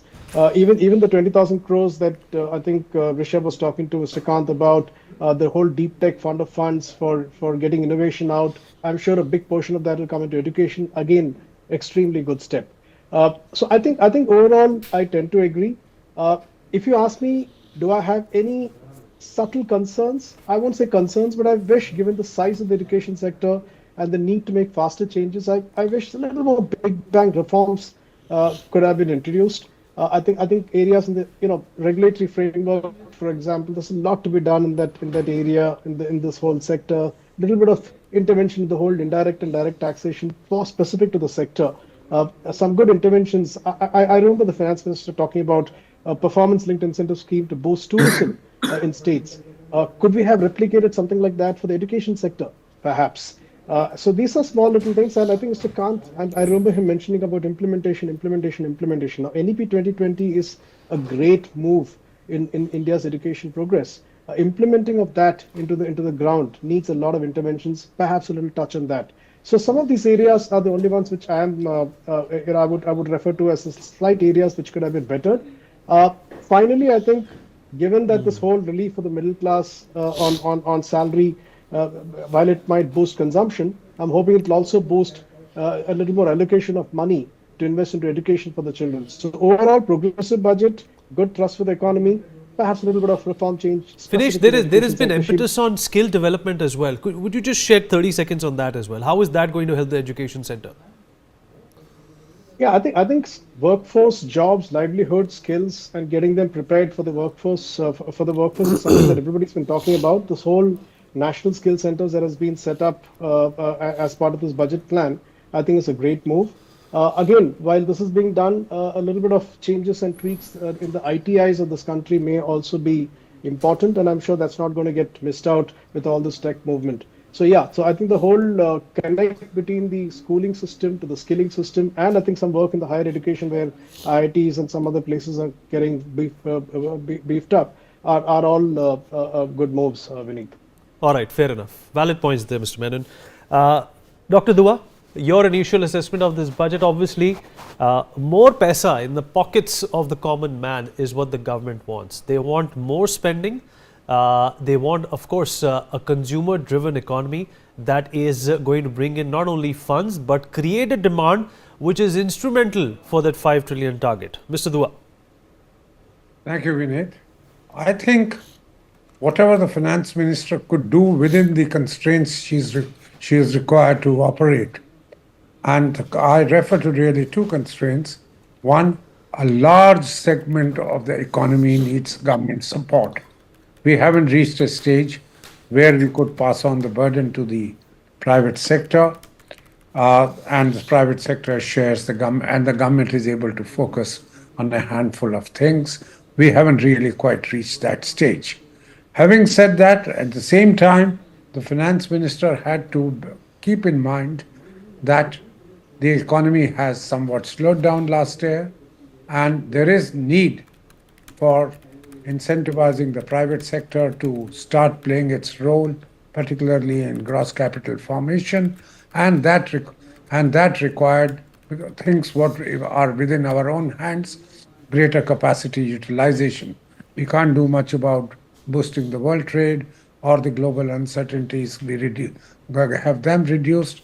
So the finance minister, working within these constraints, I think has tried to balance all these priorities. So this middle income thing which we are talking about, yes, it would help, but what would have been an ideal situation? that up to 12 lakhs, you do exempt people from any taxation. So if it is a 12.01, then you pay the tax on 1,000 or 10,000, whatever that figure is. Whereas in the scheme of things which the finance minister has put out, if you cross the income of 12 lakhs, then the exemption of 12 lakhs doesn't remain available to you. The exemption reverts to 4 lakhs. It used to be 3, that's been enhanced by 1 lakh to 4 lakhs. So this is what I would like to say is something which has come in the way of the industrial growth of the country, moving from small industry to medium or the large, invariably, and losing the incentives given by the government or the state or the center. People have had to remain constrained, keep yourself small, rather than acquire economies of scale. You spread out and you set up a second small industry, a third small industry that way. So this was just one point which I wanted to bring to your notice, that perhaps it would have meant a greater kind of burden on the country's finances, which the finance minister obviously probably didn't find enough room for it. But on the whole, it would have helped the growth process. But one good thing is, which I'm having said that, the budget today, if you look at, she didn't probably talk about it so much in her speech. Right. The budget has increased the investment limits as well as the turnover limits, the two criteria on which the division between small, medium, and large industry is currently being made. She has enhanced those limits considerably. All right. Okay. Let me also rope in Savio Rodriguez, editor-in-chief of the Goa Chronicle. Savio, thank you for being here. Well, the idea is not to, get in any political angle over here, I'm sure. Though if I just invoke some of the comments that have been made by the opposition, they are enough to rile you up to speak for a few hours. But nevertheless, I'm going to request you to focus on what you thought were the highlights today. And do you think that when it comes to a balancing act, this government has always played its card very, very carefully? During 2024, when the expectation was, Savio, that the budget would be populist, it was not. During 2025-26 budget, we were not expecting the government, to go all bonanza when it came to pleasing the middle class. They have. What's going on here, according to you? Well, Vineet, thank you for having invited me to a wonderful discussion. So basically what I think the government under Narendra Modi is doing is actually laying out the blueprint for the economic growth that we will see as a nation over the next 10 to 15 years. And that economic growth is actually focused on really 4 engines. One is agriculture, the next is MSMEs and startups, the third is investment, and the fourth is exports.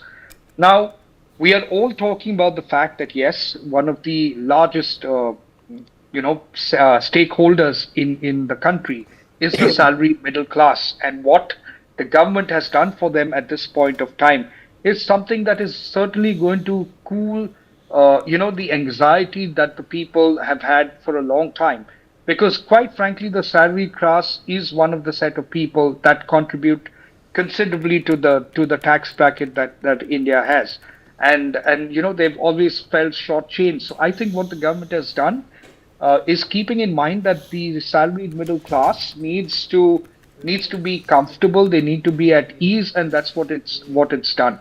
But the real focus, and the way I look at it, is where is India going to go over the next 5 to 10 years? When you look at the focus on the startups, you look at the focus on the investments, you look at the focus on nuclear energy. I mean, that is something that is revolutionary in its thought process itself, because what we are doing is trying to create an India that is going to be globally competitive, and that's what we require.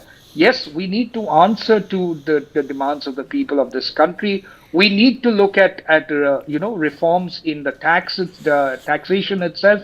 I'm of a belief that we should do away with income tax and bring in concepts such as transactional tax, but those are debatable topics which will be debated over a period of time. But what we require is to be able to work with the people of this country, both at rural and urban area, to get them to buy in and work together with the government towards seeing India rise as a socio-economic power in the years ahead. And I think this budget is actually the blueprint for that growth vision itself. It is something that we will see evolving not only 5 years, 10 years, 15 years, even more. And that's important because what people require, what we need today is people are not demanding money. You know, while a lot of people politically, you see political parties going out and, you know, dishing out money, people don't want money. People want an ability to learn to fish and be able to fish. They don't want to be given a fish all the time. They want to be able to learn to fish. So whether it's startups, whether it's MSME, whether it's the corporate sector, whether it's FDI coming into India, whether it's investments coming into India, people see India as a destination of the future. People see India as a large market. And more importantly, people see India where there is such valued skilled labor available and at an economical rate. And therefore, that valued labor is why foreign companies and other companies are coming into India. Now, look at the focus on tourism, and I'm really glad because tourism is one subject that I follow a lot after MSMEs and it startups. affects you directly. It affects you directly, Savio, because you're from Goa, and we have seen the plight of Goa.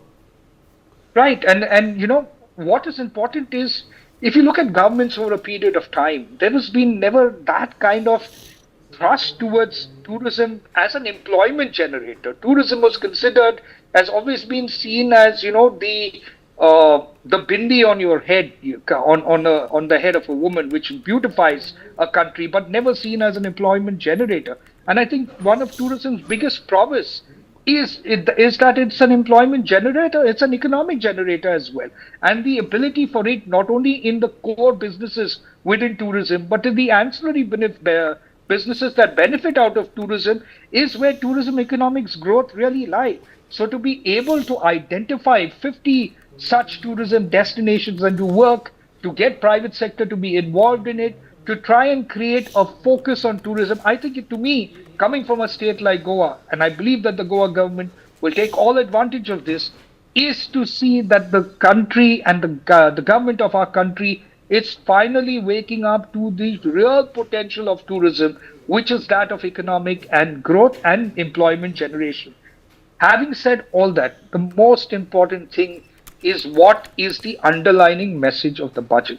The underlining message of the budget is that the government has got its ear to the ground and it wants to listen to every stakeholder that is responsible for the socio-economic growth of India. And therefore, in my opinion, this is a very holistic budget. It is a budget that answers different questions at different levels. All right, and you have to let me also, we have a full house today, Savio. Apologies for cutting you short. Dhruv Tulli, SEBI registered RA, also joins us on the show. Dhruv, thank you for joining us. Well, the stock markets, when they wake up on Monday, are they going to rally behind the budget? There was a dip in the stock market. Just a few days back, it is picking up, but it's not reached the level that, we got so accustomed to a couple of months ago. And this is being hailed as a correction. But the fact of the matter is that, this budget does address what you call the positive symptom that stock markets usually rely on to rally ahead. Would you say so? Thank you, Vineet, for having me. And that's a very, very well thought out and well put out question over there. So the first thing that in my experience, which I would like to say is that, in my life, I've basically seen about 10 budgets, back to back ever since Jaitley served was there. But, in my experience, it's not a very good idea to predict the market right after the budget, because your markets will take time to kind of settle in. They take around, let's say a week or 10 days to kind of find the direction. The other thing when it comes to a budget like this, which was presented a few hours back, is that, this budget will act as a tailwind and not as a headwind, right? And the reason why I'm basically saying is that this budget will act as a tailwind and not as a headwind for the markets is that, this budget primarily focused on increasing your disposable income for, people. Obviously, there are some good parts about that. There are some bad parts about that as well. that there's an exemption limit of 12 lakhs as well. But apart from that, a person who's making just 12.1, 12.2 lakhs, that person would still not fall into that tax exemption limit. He would still have to pay the entire taxable income. So that does not put a lot of disposable income into the hands of a person who's making 12.1, 12.2, something around that part as well, right? What we need to focus on when it comes to the markets over here is going to be two data sets, which I basically look at very closely. One is going to be your quarterly and annual earnings, which are going to come after March. So, since your budget has been announced today, you basically have your entire Feb and March to kind of look into that as well. Because what is going to happen is that even today, your FMCG stocks and your consumption stocks, especially your auto sector, also kind of had a good upside movement as well. But what you also kind of see is that your capex sectors, for example, let's say your railways and defense stocks, they basically had a good 7, 8, 10% correction, which is kind of expected because your capex has basically come down at around 10% from the last time it was basically announced, right? So the thing over here is the markets would have liked an increase in capex because that is how your economy kind of grows, and that is one thing which kind of contributes to your GDP when it comes to an in-person hand, and kind of contributes to a per capita income as well.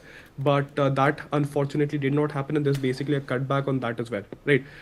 So the two data set and two data points which we will have to focus is going to be on quarterly earnings as well as annual earnings, which are going to come in March, as well as relative rotation and sector rotations, which are going to happen. Because the entire last year, what you can basically see is that the defense sector and all these sectors basically gave you a good amount of money.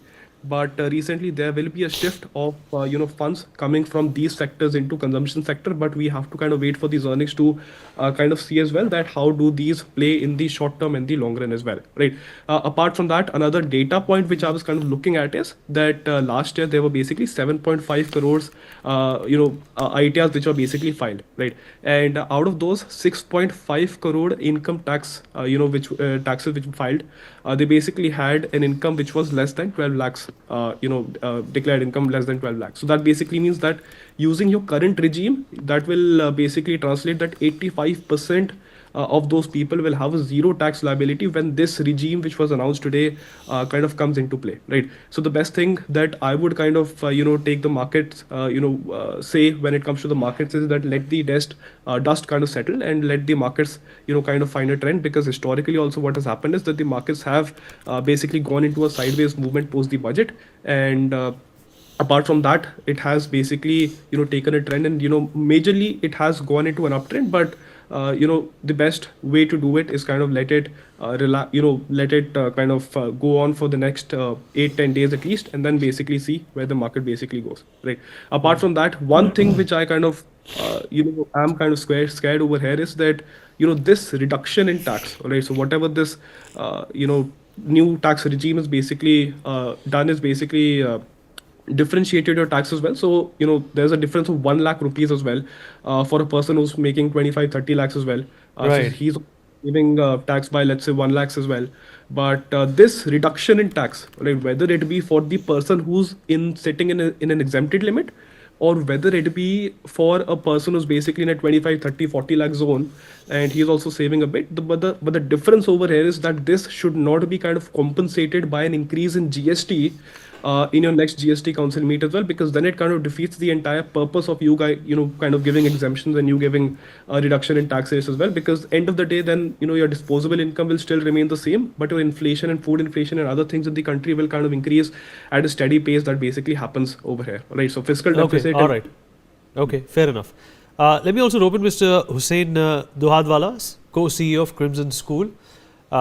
Hussain, thank you for joining us and being here. Yeah, hi, good evening. Thank you for having me. Well, of course, pretty much, education is what you would have focused on, considering the fact that Vinesh has already weighed in on what the education sector is likely to gain from this budget. What were your takeaways?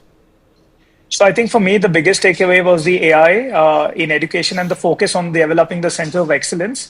I think for a long time, we've seen, we've had classroom sizes of 40, 50, 60 kids. While the Right to Education Act came in and limited that to 40 kids, still ensuring personalized learning pathways or learning journeys always remains a challenge. We also have a huge teacher shortage. And I think now we are at a time where we can really leverage AI to ensure that, we can really manage and ensure personalized learning journeys and pathways for children. So I think the biggest takeaway was, for me, was that. And the other part was what even the NEP 2020 has been talking about skill education. So skill education happens right from, the K-12 segment, and then establishing these 5 centers of education for skills is definitely a step in the right direction to ensure kids, when they complete, say, class 12 or graduation, they are at least aligned with the kind of, job requirements that the industry has. So for me, these were the 2 big takeaways. If I look at, one of the misses, I think the NEP 2020 speaks a lot about the importance of elementary, that is pre-primary and primary education, and teacher upskilling. Now, when we talk of all of this, right, AI, be it in terms of the BharatNet in, rural schools, etc., all of this is the hardware. Now, what about the software or the teacher who's actually going to implement this? Again, something what Mr. Khan spoke about. Implementation is the key.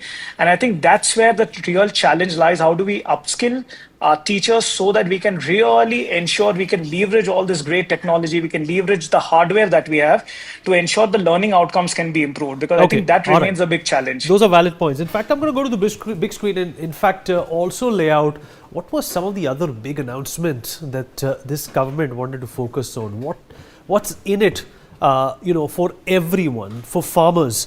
And of course, when you talk about the farmers, the Dhan Dhanya Krishi Yojana is something that the Finance Minister spoke elaborately about. 100 districts, according to today's promise, with low yields, moderate crop intensity and below average parameters will get some sort of a relief.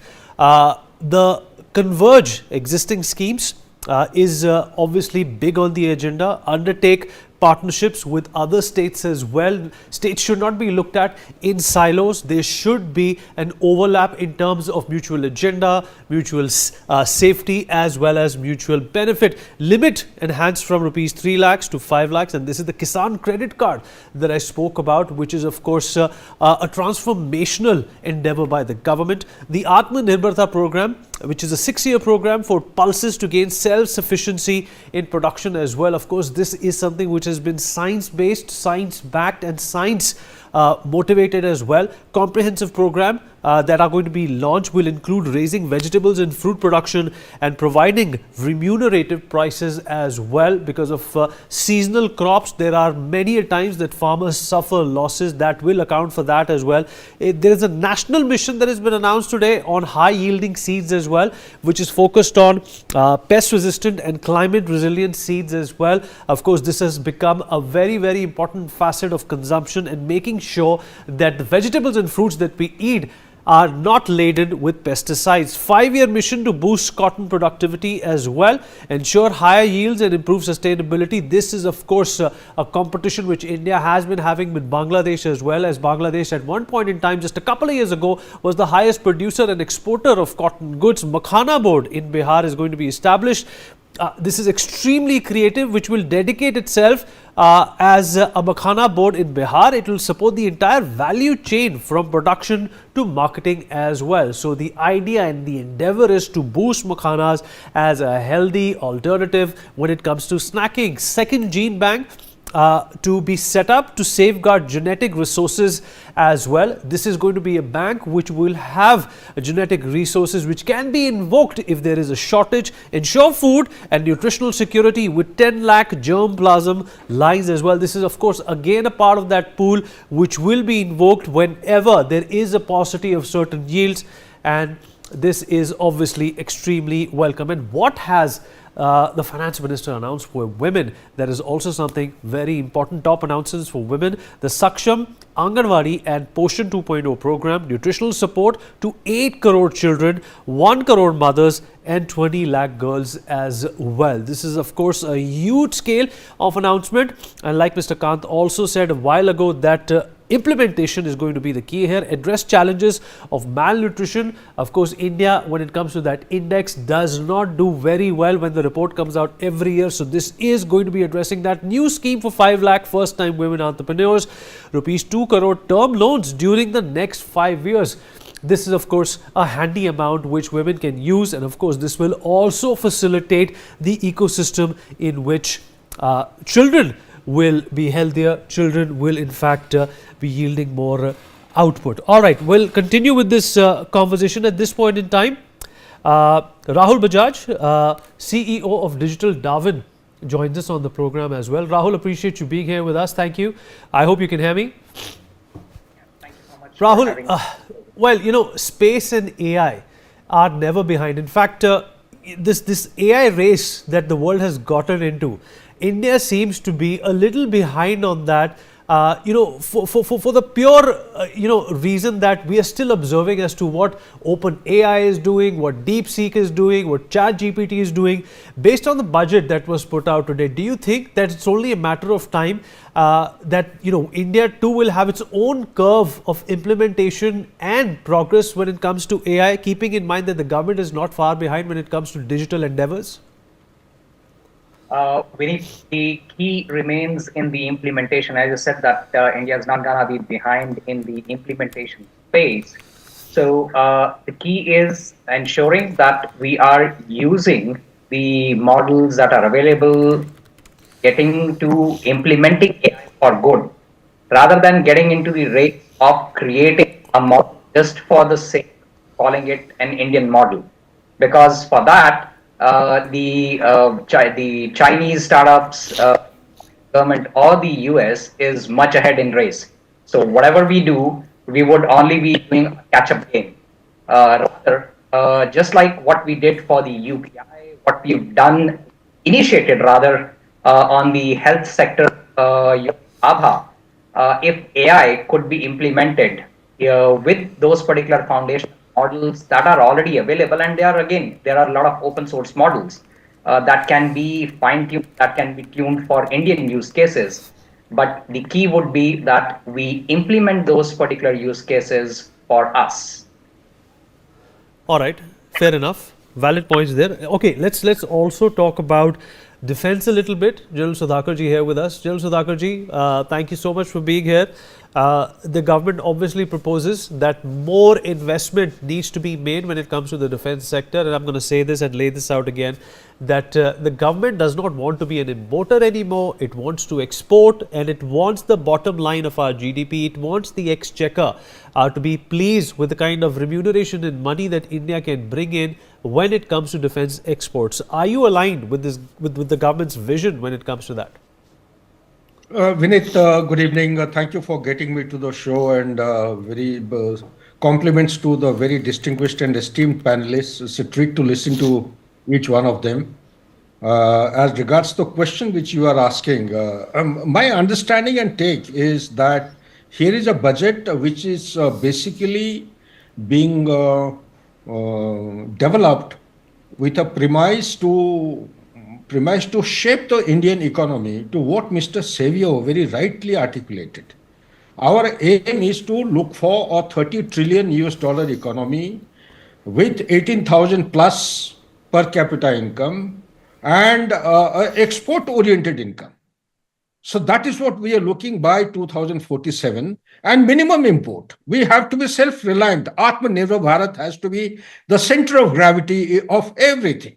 So we have to be self-dependent, self-reliant. I think this is a very conceptual articulation which Mr. Savio made, and I must compliment him for that.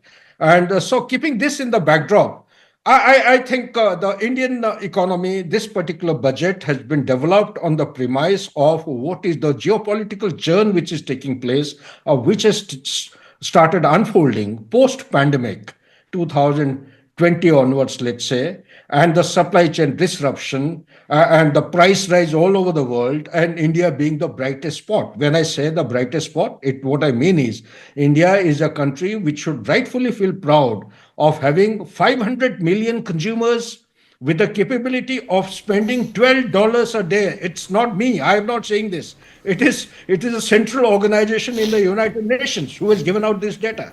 So keeping all these factors in mind, I personally feel that we have just about started the Atmanirbhar Bharat and just about started a kind of a remarkable beginning of $2.57 odd billion export of weapons, arms, ammunition last year, and we aim to actually multiply. So multiplication of this factor is dependent on many issues. Defense production per se is not, you think in the night and next day morning you start bearing the fruit. It's not that simple. It requires a huge, long gestation period. But Vinit, if you allow me, there are a couple of issues which are linked to this particular question which you have asked. If you allow me, I would like to articulate. The centrality of any economy or any budget lies in, giving a cure or remedy for the malice or the deficiencies which have been noticed.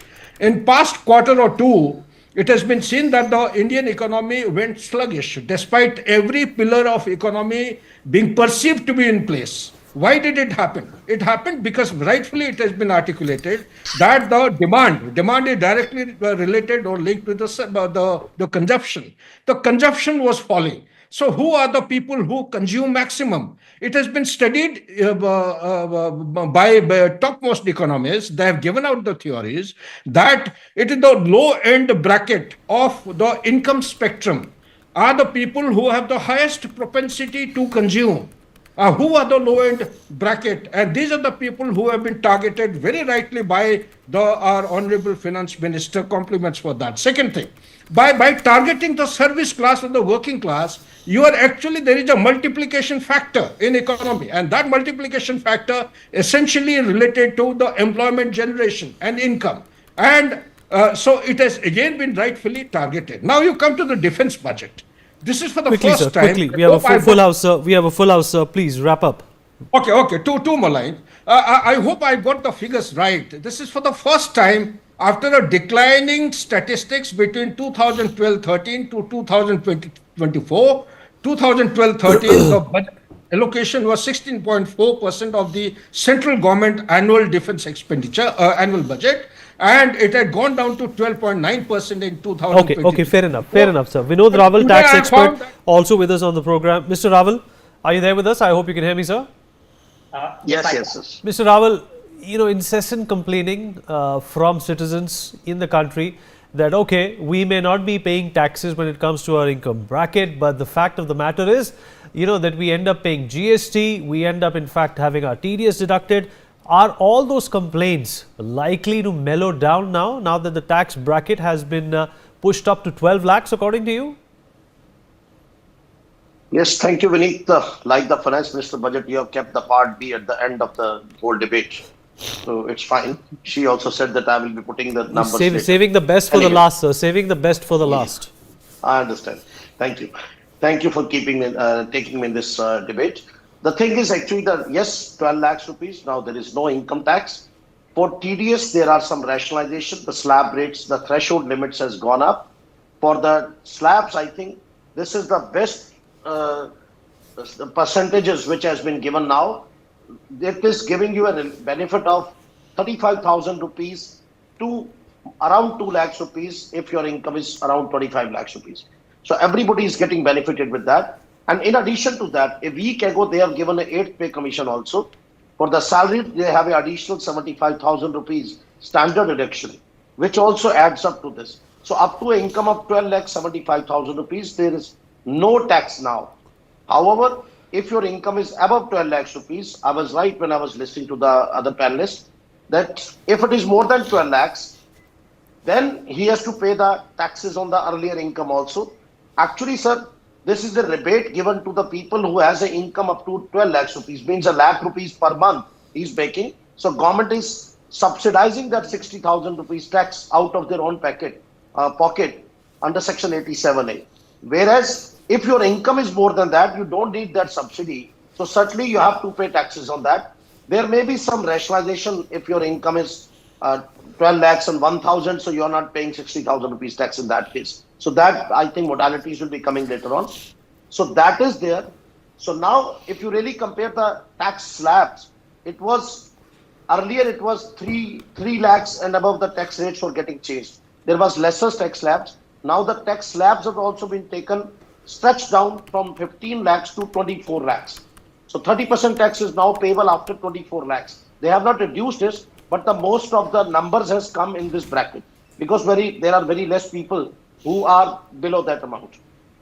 So now the thing is, as it was being said, that there are few people, around 8 crore people file their tax returns, and out of that, 80% are in this segment. It has been proven test in last decades by every country that whenever there is a tax slab relaxations, the income goes high. The reason is disposable income. Right, they sir. get more money to spend, they pay more income taxes, they pay more GSTs, and with that cycle, the country gets more money, and person also gets wealthier with that. All right, so I sir. feel for the middle class, this is a bonanza, as you Okay, rightly mentioned. bonanza And for this the is middle class. But, you know, let me invoke Mr. Vinesh Menon, Director General FICCI, arise into this conversation once again. Vinesh, I just read out, you know, some of the incentives that have been announced for women and how that is likely to also facilitate the children who are associated with their moms. What do you make of this connection, and how is this going to help, you know, the education ecosystem from the ground up? I think, can you hear me, Vinny? Yes, loud and clear. Okay, I think a large portion of the SOPs are to do with the Anganwadi workers and the folks who actually work on the ground with Anganwadis, which take care of children between 6 months to 6 years of age. Of course, pregnant mothers is one part of it, but they also help children get their early education in these Anganwadis, and that I think makes a lot of difference. Very important. NEP has emphasized on this particular area, that before the age of 7, a child garners the maximum input of what's going around him or her, and therefore I think that's a very important step that has been taken. So I think women, we all know that to a large extent, if you look at the entire education ecosystem, a large portion of the percentage of the teaching staff in the education sector, they are women, and I think what they bring to the table as teachers, I think are critical, and I think any amount of SOPs that are needed to take care of that area would be is certainly welcome. All right, fair enough. Let me, in fact, once again bring in Savio into this conversation. Savio, if you're there with us. I am. All right, Savio, you know, we've been in multiple debates where we always talk about, you know, what India needs to do to get ahead of China. And they say that the fastest way to get somewhere is slowly. Do you think India has definitely mastered the art of not rushing into any kind of a competition, but actually realizing that with the kind of complication and administrative issues India has, you know, the budget has to be treated from an angle which spells out a cohesive increase in efforts, not immediate? You know, the biggest problem that some people have as far as opinions are concerned is that competition is about, you know, winning in a particular segment or in a particular skill set. But what if two people are not in that same particular skill set? Then that competition is not even. So the real game of geopolitics is not India versus China or India versus US. It is India versus India's strengths itself.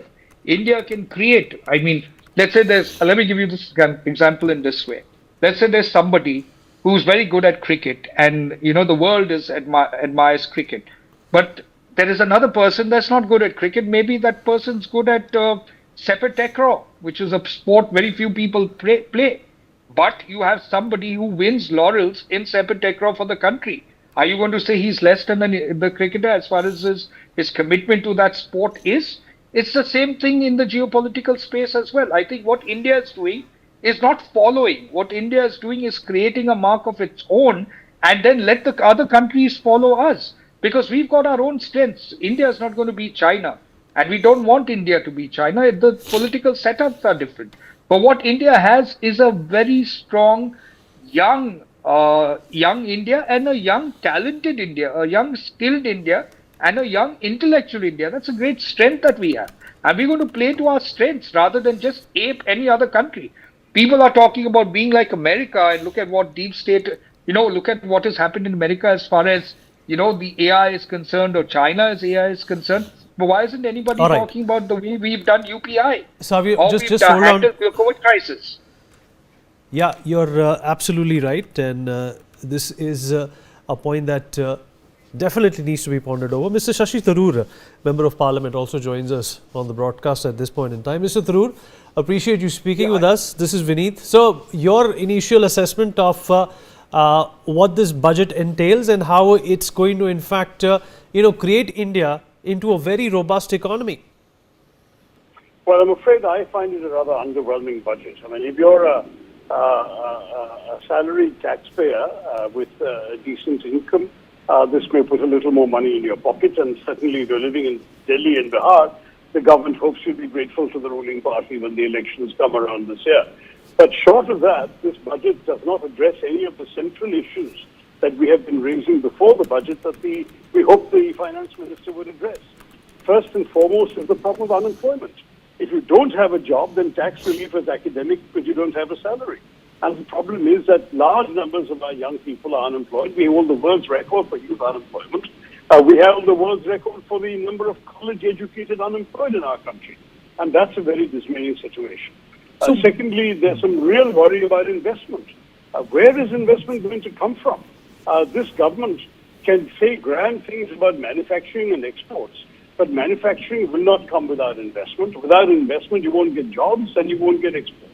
The problem we have at the moment is not only that FDI is leaving the country in droves, but we're also seeing a situation where domestic investors are skittish about investing. And there are various reasons for that, but one of them is certainly the government's own attitude, which is discouraging investment. The policy of championing of so-called national champion companies, which has created monopolies and duopolies in a couple of sectors, has discouraged all other companies from coming in because they don't have a level playing field there. And they're not expecting that any rule changes are going to benefit them. They'll only be geared towards the big boys. Right. And so they're not investing. We've seen last year $23,000 millionaires have left this country, migrated and become NRIs. Now, we need to reverse that. We need to persuade them to stay here and to spend their money here, not take it out, and to invest in creating jobs for our people. I see nothing in this budget that addresses those problems. The Finance Minister didn't even use the word unemployment, didn't use the word investment in any serious practical sense of the term. And already last year, you remember, she announced an employment-linked incentive scheme for which they budgeted 10,000 crores. They only managed to cut the budget down to 6,000, and they haven't generated enough jobs from that scheme last year. So this year, there's no longer talk of that. Where is employment going to come from? These are my big concerns. There are many other concerns, but this is why I feel much less excited about the middle-class tax cut, because it's not going to address these larger questions. But Mr. Tharoor, the government says that, the tenets of economic growth have been maintained despite, the pandemic wreaking havoc just a few years ago. If you talk about a sustainable and a consistent GDP growth, that's taken place. And even if you talk about inflation, as compared to what it was in the UP era, the government maintains it's under control. How do you respond to that? Well, it's actually not accurate. The growth rate has gone down. We've seen that even by last year's projections, this year's projection is lower. And global projections by bodies like the IMF are even lower still. Secondly, as far as the question of inflation is concerned, baseline inflation is 5% from September onwards. Where has inflation gone down? So even though you're putting more money in the pockets of the middle class, that money that they have in their pocket is going to go much less far than it went 1 year ago, let alone 5 years ago. So inflation has also eroded the nominal value of people's incomes. I'm sorry, I don't mean to rain on the parade. It's nice to be having some sort of feel-good messages coming out of the government for a change. But in this particular instance, we've got to look at realistic assessments. Viksit Bharat cannot be a reality at the kind of a very modest growth rate we're seeing now. Where even if you get 6.4, you need a minimum of consistent 8% for the next 22 years to get to the kind of economy the Prime Minister wants us to be. Aspirations are all very well, and I applaud the aspiration.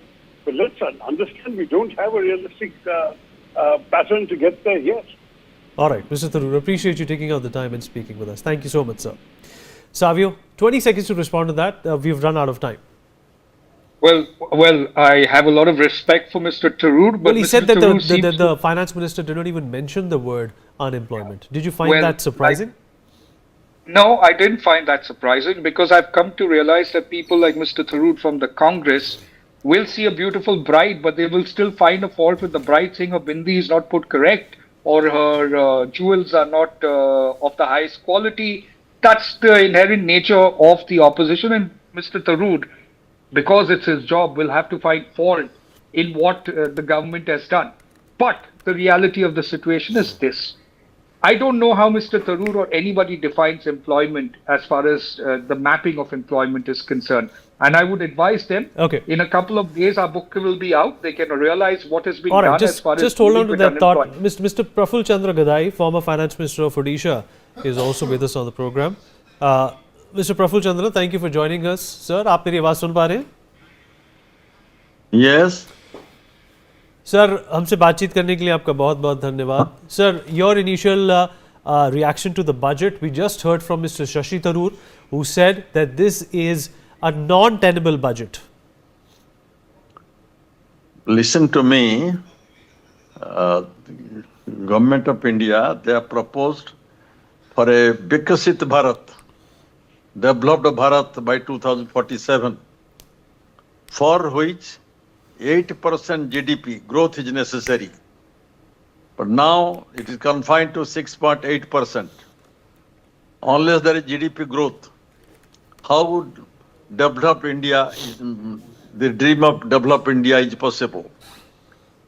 Number two, I tell you, the middle class people and these poor people, unemployed youth, they wanted to see what this budget delivering for them. Only for the middle class people, I can say, this income tax relaxation up to 12 lakhs is just follows to them, but there is no other thing for the middle class people. For the unemployed youth, the budget doesn't speak anything. To arrest this price rise, there no indication unless and until the oil price is revised. When a crude oil price is reducing, the retail sale of gas, oil is increasing. It has a cascading effect. The price increase of oil has a cascading effect on the price of other commodities. People of India are greatly affected by this price rise. So I'm from Odisha. So far as Odisha interest is concerned in the budget, I say we are desperate. This budget is for Bihar, people of Bihar, Uttar Pradesh, Purbanchal states, Assam, and Andhra Pradesh. Odisha government has a long-standing demand for a special category state, for a focus, at least to make it a focus state, or declare some special package for the development of Odisha. The present Chief Minister of Odisha met Honorable Prime Minister and Honorable Union Finance Minister for a special package for the infrastructure development of the country, of the Odisha. Because, you know, large investment is coming to Odisha, for which infrastructure development is badly necessary. For infrastructure development, there is no adequate money in the capital plan outlay. Capital expenditure is I tell you, is very desperate with the capital expenditure. Now this fiscal deficit also doesn't speak for that. However, this budget to me, for the people of Odisha, is not positive, it's not practical, it doesn't deliver anything to us. For Odisha, because of political, for Bihar, for political reasons, there is a greenfield airport, there is Makhan board, there is a lot of money for the expansion of the university, Patna University and IITs, lot of money for Gujarat, Uttar Pradesh and Purbanchal. Negligence has been exhibited in this budget for the poor people of Odisha. All right, sir. I appreciate your time and I appreciate your sentiment associated with this budget as well. Of course, that's a perspective that you've shared with us, but unfortunately we've run out of time. We're going to dip into a very, very minuscule break. Uday Pratap Singh is going to take over on the other side. I'll be right back.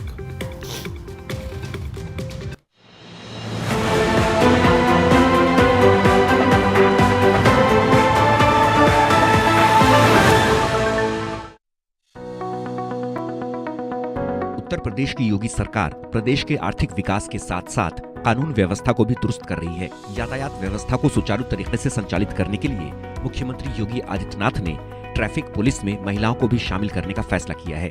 30% बेटियों को भर्ती करेंगे, जिससे सड़कों पर शोहदों को ठीक उपचार कर सकें।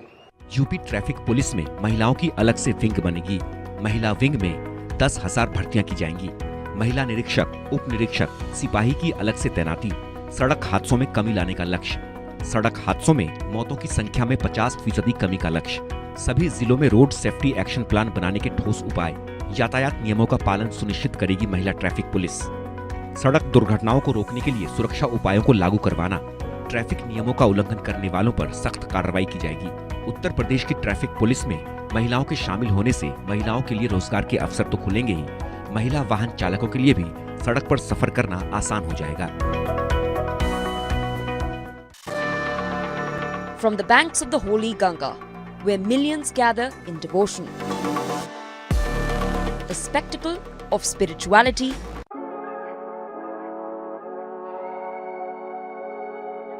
ਪਿਛਲੀ ਵਾਰ 8 ਘੰਟੇ ਵਾਲੀ ਬਿਜਲੀ ਚੋਂ ਕੋਈ ਕੱਟ ਲੱਗਿਆ ਨਹੀਂ ਲੱਗਿਆ।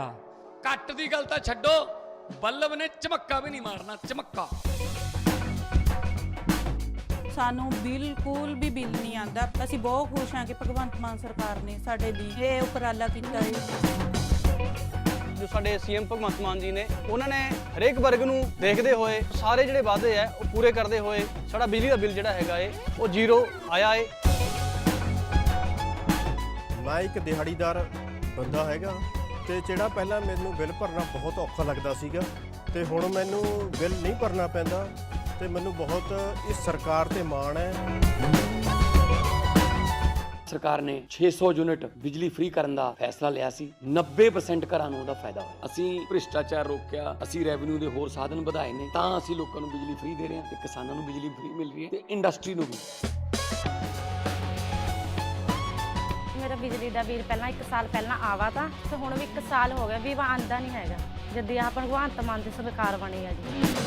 ਮੁੰਡਾ ਸਾਨੂੰ ਛੋਟਾ ਕਹਿੰਦਾ ਪਿਛਲੀ ਵਾਰੀ ਬਿੱਲ ਕਿੰਨਾ ਆਇਆ ਤਾਂ ਮਾਂ 3500 ਰੁਪਈਆ ਕਹਿੰਦਾ ਐਤਕੀ ਜ਼ੀਰੋ ਆਇਆ। ਮਾਂ ਫਿਰ ਐਸਾ ਮੁੱਖ ਮੰਤਰੀ ਪੂਰੇ ਇੰਡੀਆ ਬਣਨਾ ਚਾਹੀਏ।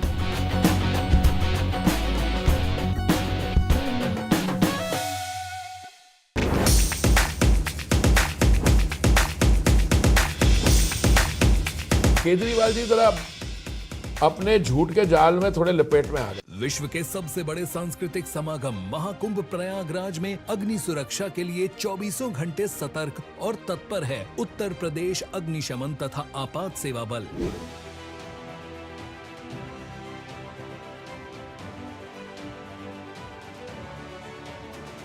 आप भी रहें जागरूक। कुकिंग गैस में अच्छी गुणवत्ता वाले एलपीजी पाइप और रेगुलेटर का प्रयोग करें। रसोई घर का निर्माण टीन शेड में करें। उपयोग के बाद रेगुलेटर नॉब से गैस सप्लाई बंद करें। एलपीजी गैस की गंध आने पर तुरंत रेगुलेटर व गैस स्टोव बंद करें। टेंट में एलपीजी गैस और ज्वलनशील पदार्थ का उपयोग न करें। शिविरों में मानक के अनुरूप बिजली के कार्य कराएं। उच्च रेटिंग वाले एमसीबी ईएससीबी का प्रयोग करें। सर्किट, बल्ब, ट्यूबलाइट के मध्य कम से कम 15 सेंटीमीटर की दूरी सुनिश्चित करें। अपना कर यह आसान उपाय महाकुंभ को बनाए सुरक्षा का पर्याय। स्वच्छ, सुरक्षित एवं सुव्यवस्थित Mahakumbh 2025 Prayagraj.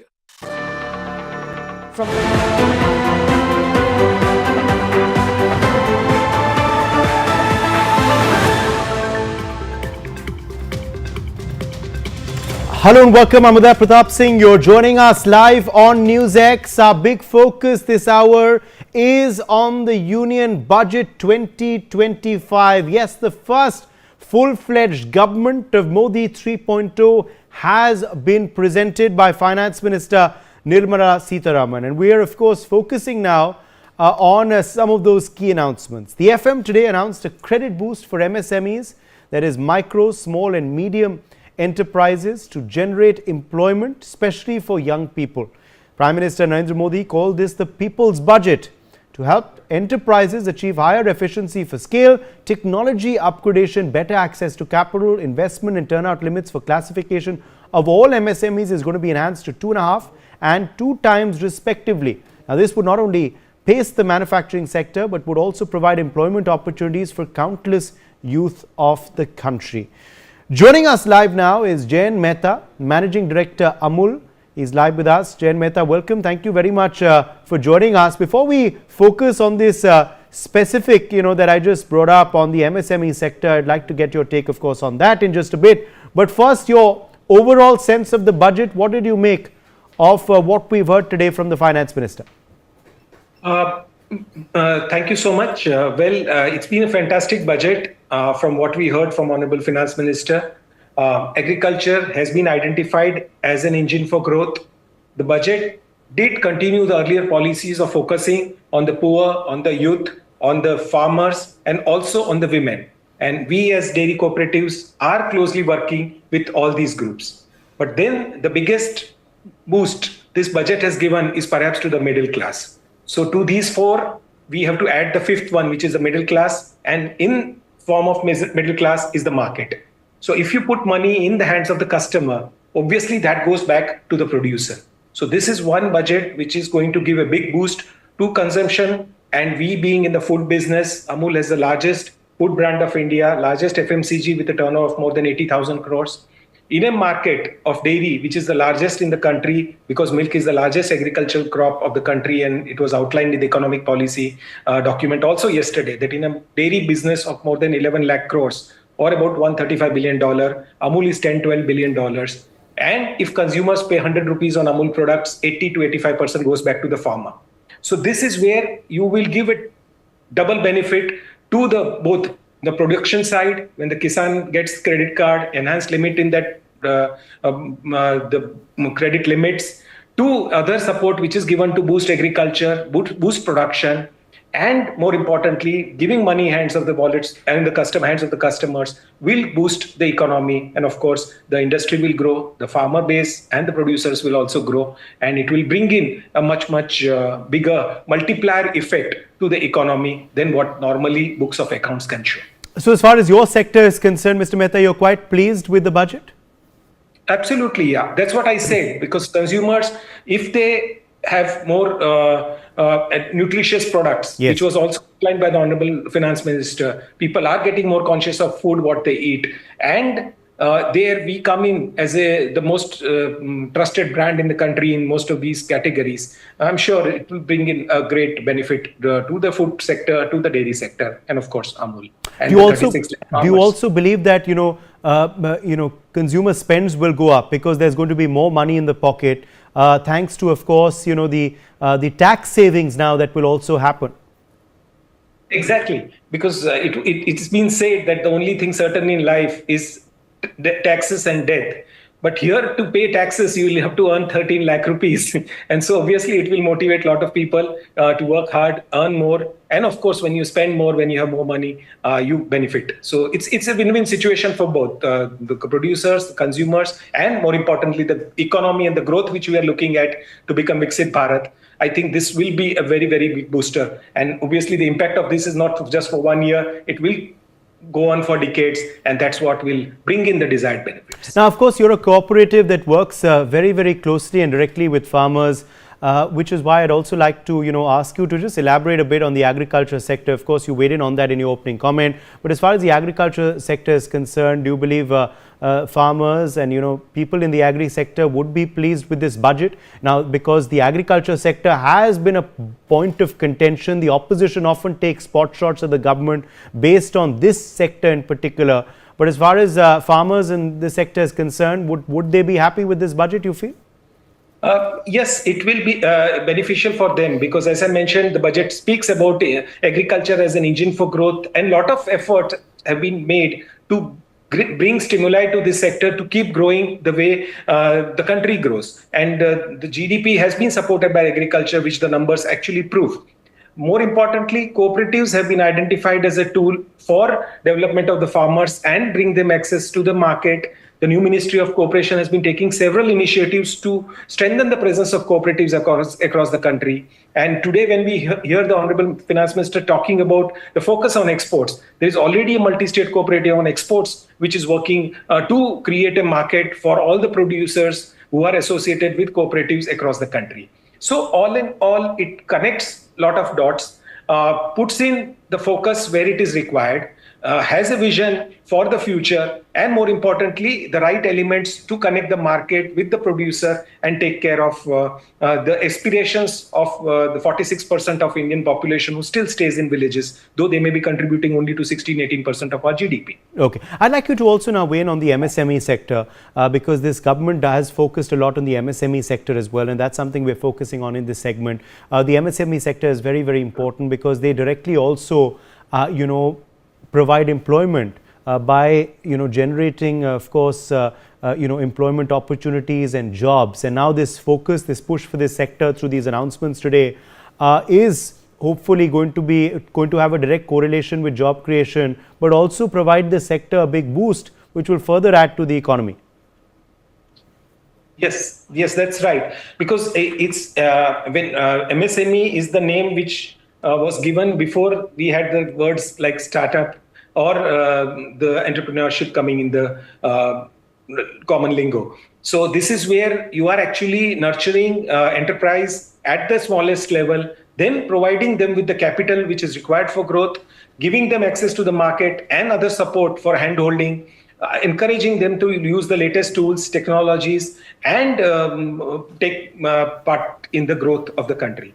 So I think identifying MSMEs as the second growth engine also is a very visionary step, and I'm sure we'll see more and more initiatives in this space, both at the central and state level, to bring a big boost to the sector. All right, Jayant Mehta, I'll leave it at that. Thank you very much for joining us overall with your perspective, your sense of this budget of 2025. Let's quickly go across now and get our viewers some more details regarding, of course, this particular announcements that we're focusing on, and of course the emphasis on job creation and the MSME sector of this budget as well. So of course these were the big announcements today. Let's quickly recap them. A scheme will be launched for 5 lakh women, SC/ST first time entrepreneurs as well. This will be a big boost of course for women and of course members of the backward communities.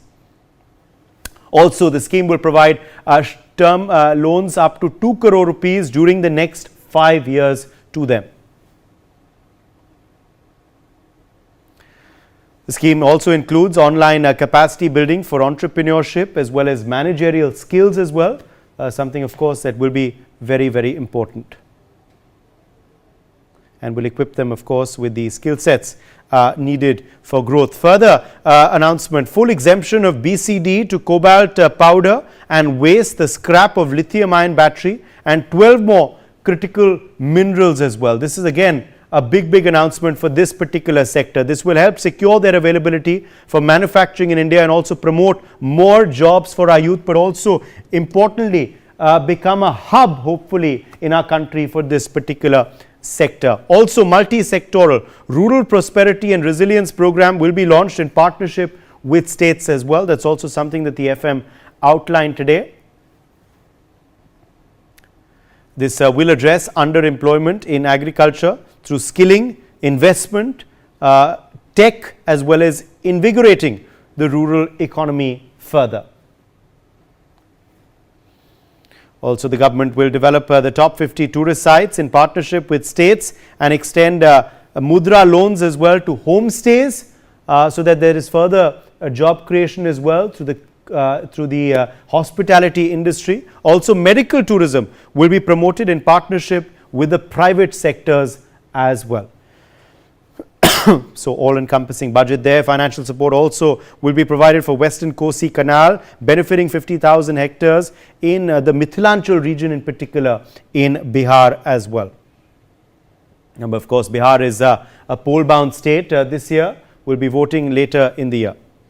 Also, revised classification criteria. Now we are of course talking in particular about the MSME and startup sector. Revised classification criteria for MSMEs has been announced, with investment limits increased now 2.5 times. Also, turnover limits doubled as well. So the ambit of course grows there. Micro enterprises can now have investments up to 25 crore rupees and also a turnover of up to 10 crore rupees. So that limit raised as well.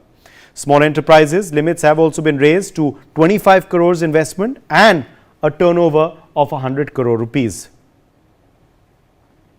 Meanwhile, enhanced credit guarantee cover for MSMEs has been increased from 5 crore rupees to 10 crores as well. Enhanced credit guarantee is expected to generate additional credit of 1.5 lakh rupees, 1.5 lakh crore rupees rather, over the next 5 years alone. And a new micro enterprise credit card scheme with 5 lakh limits also will be launched. The provisions for that too have been laid out today. New micro enterprise credit card scheme targets 10 lakh enterprises in the first year alone. Also, a new focus product scheme of footwear and leather sector also aims to create employment for 22 lakh people as well. A new focus product scheme is expected to generate exports worth about 1.1 lakh crores. That's also something big that this budget has set out. A scheme for toy sector to focus on developing clusters and skills to create high quality products under the Make in India brand has also been envisioned. The government has announced a national manufacturing mission covering small, medium and large industries to further the Make in India initiative as well. Also, the National Institute of Food Tech, Entrepreneurship and Management will be established, in fact, in Bihar.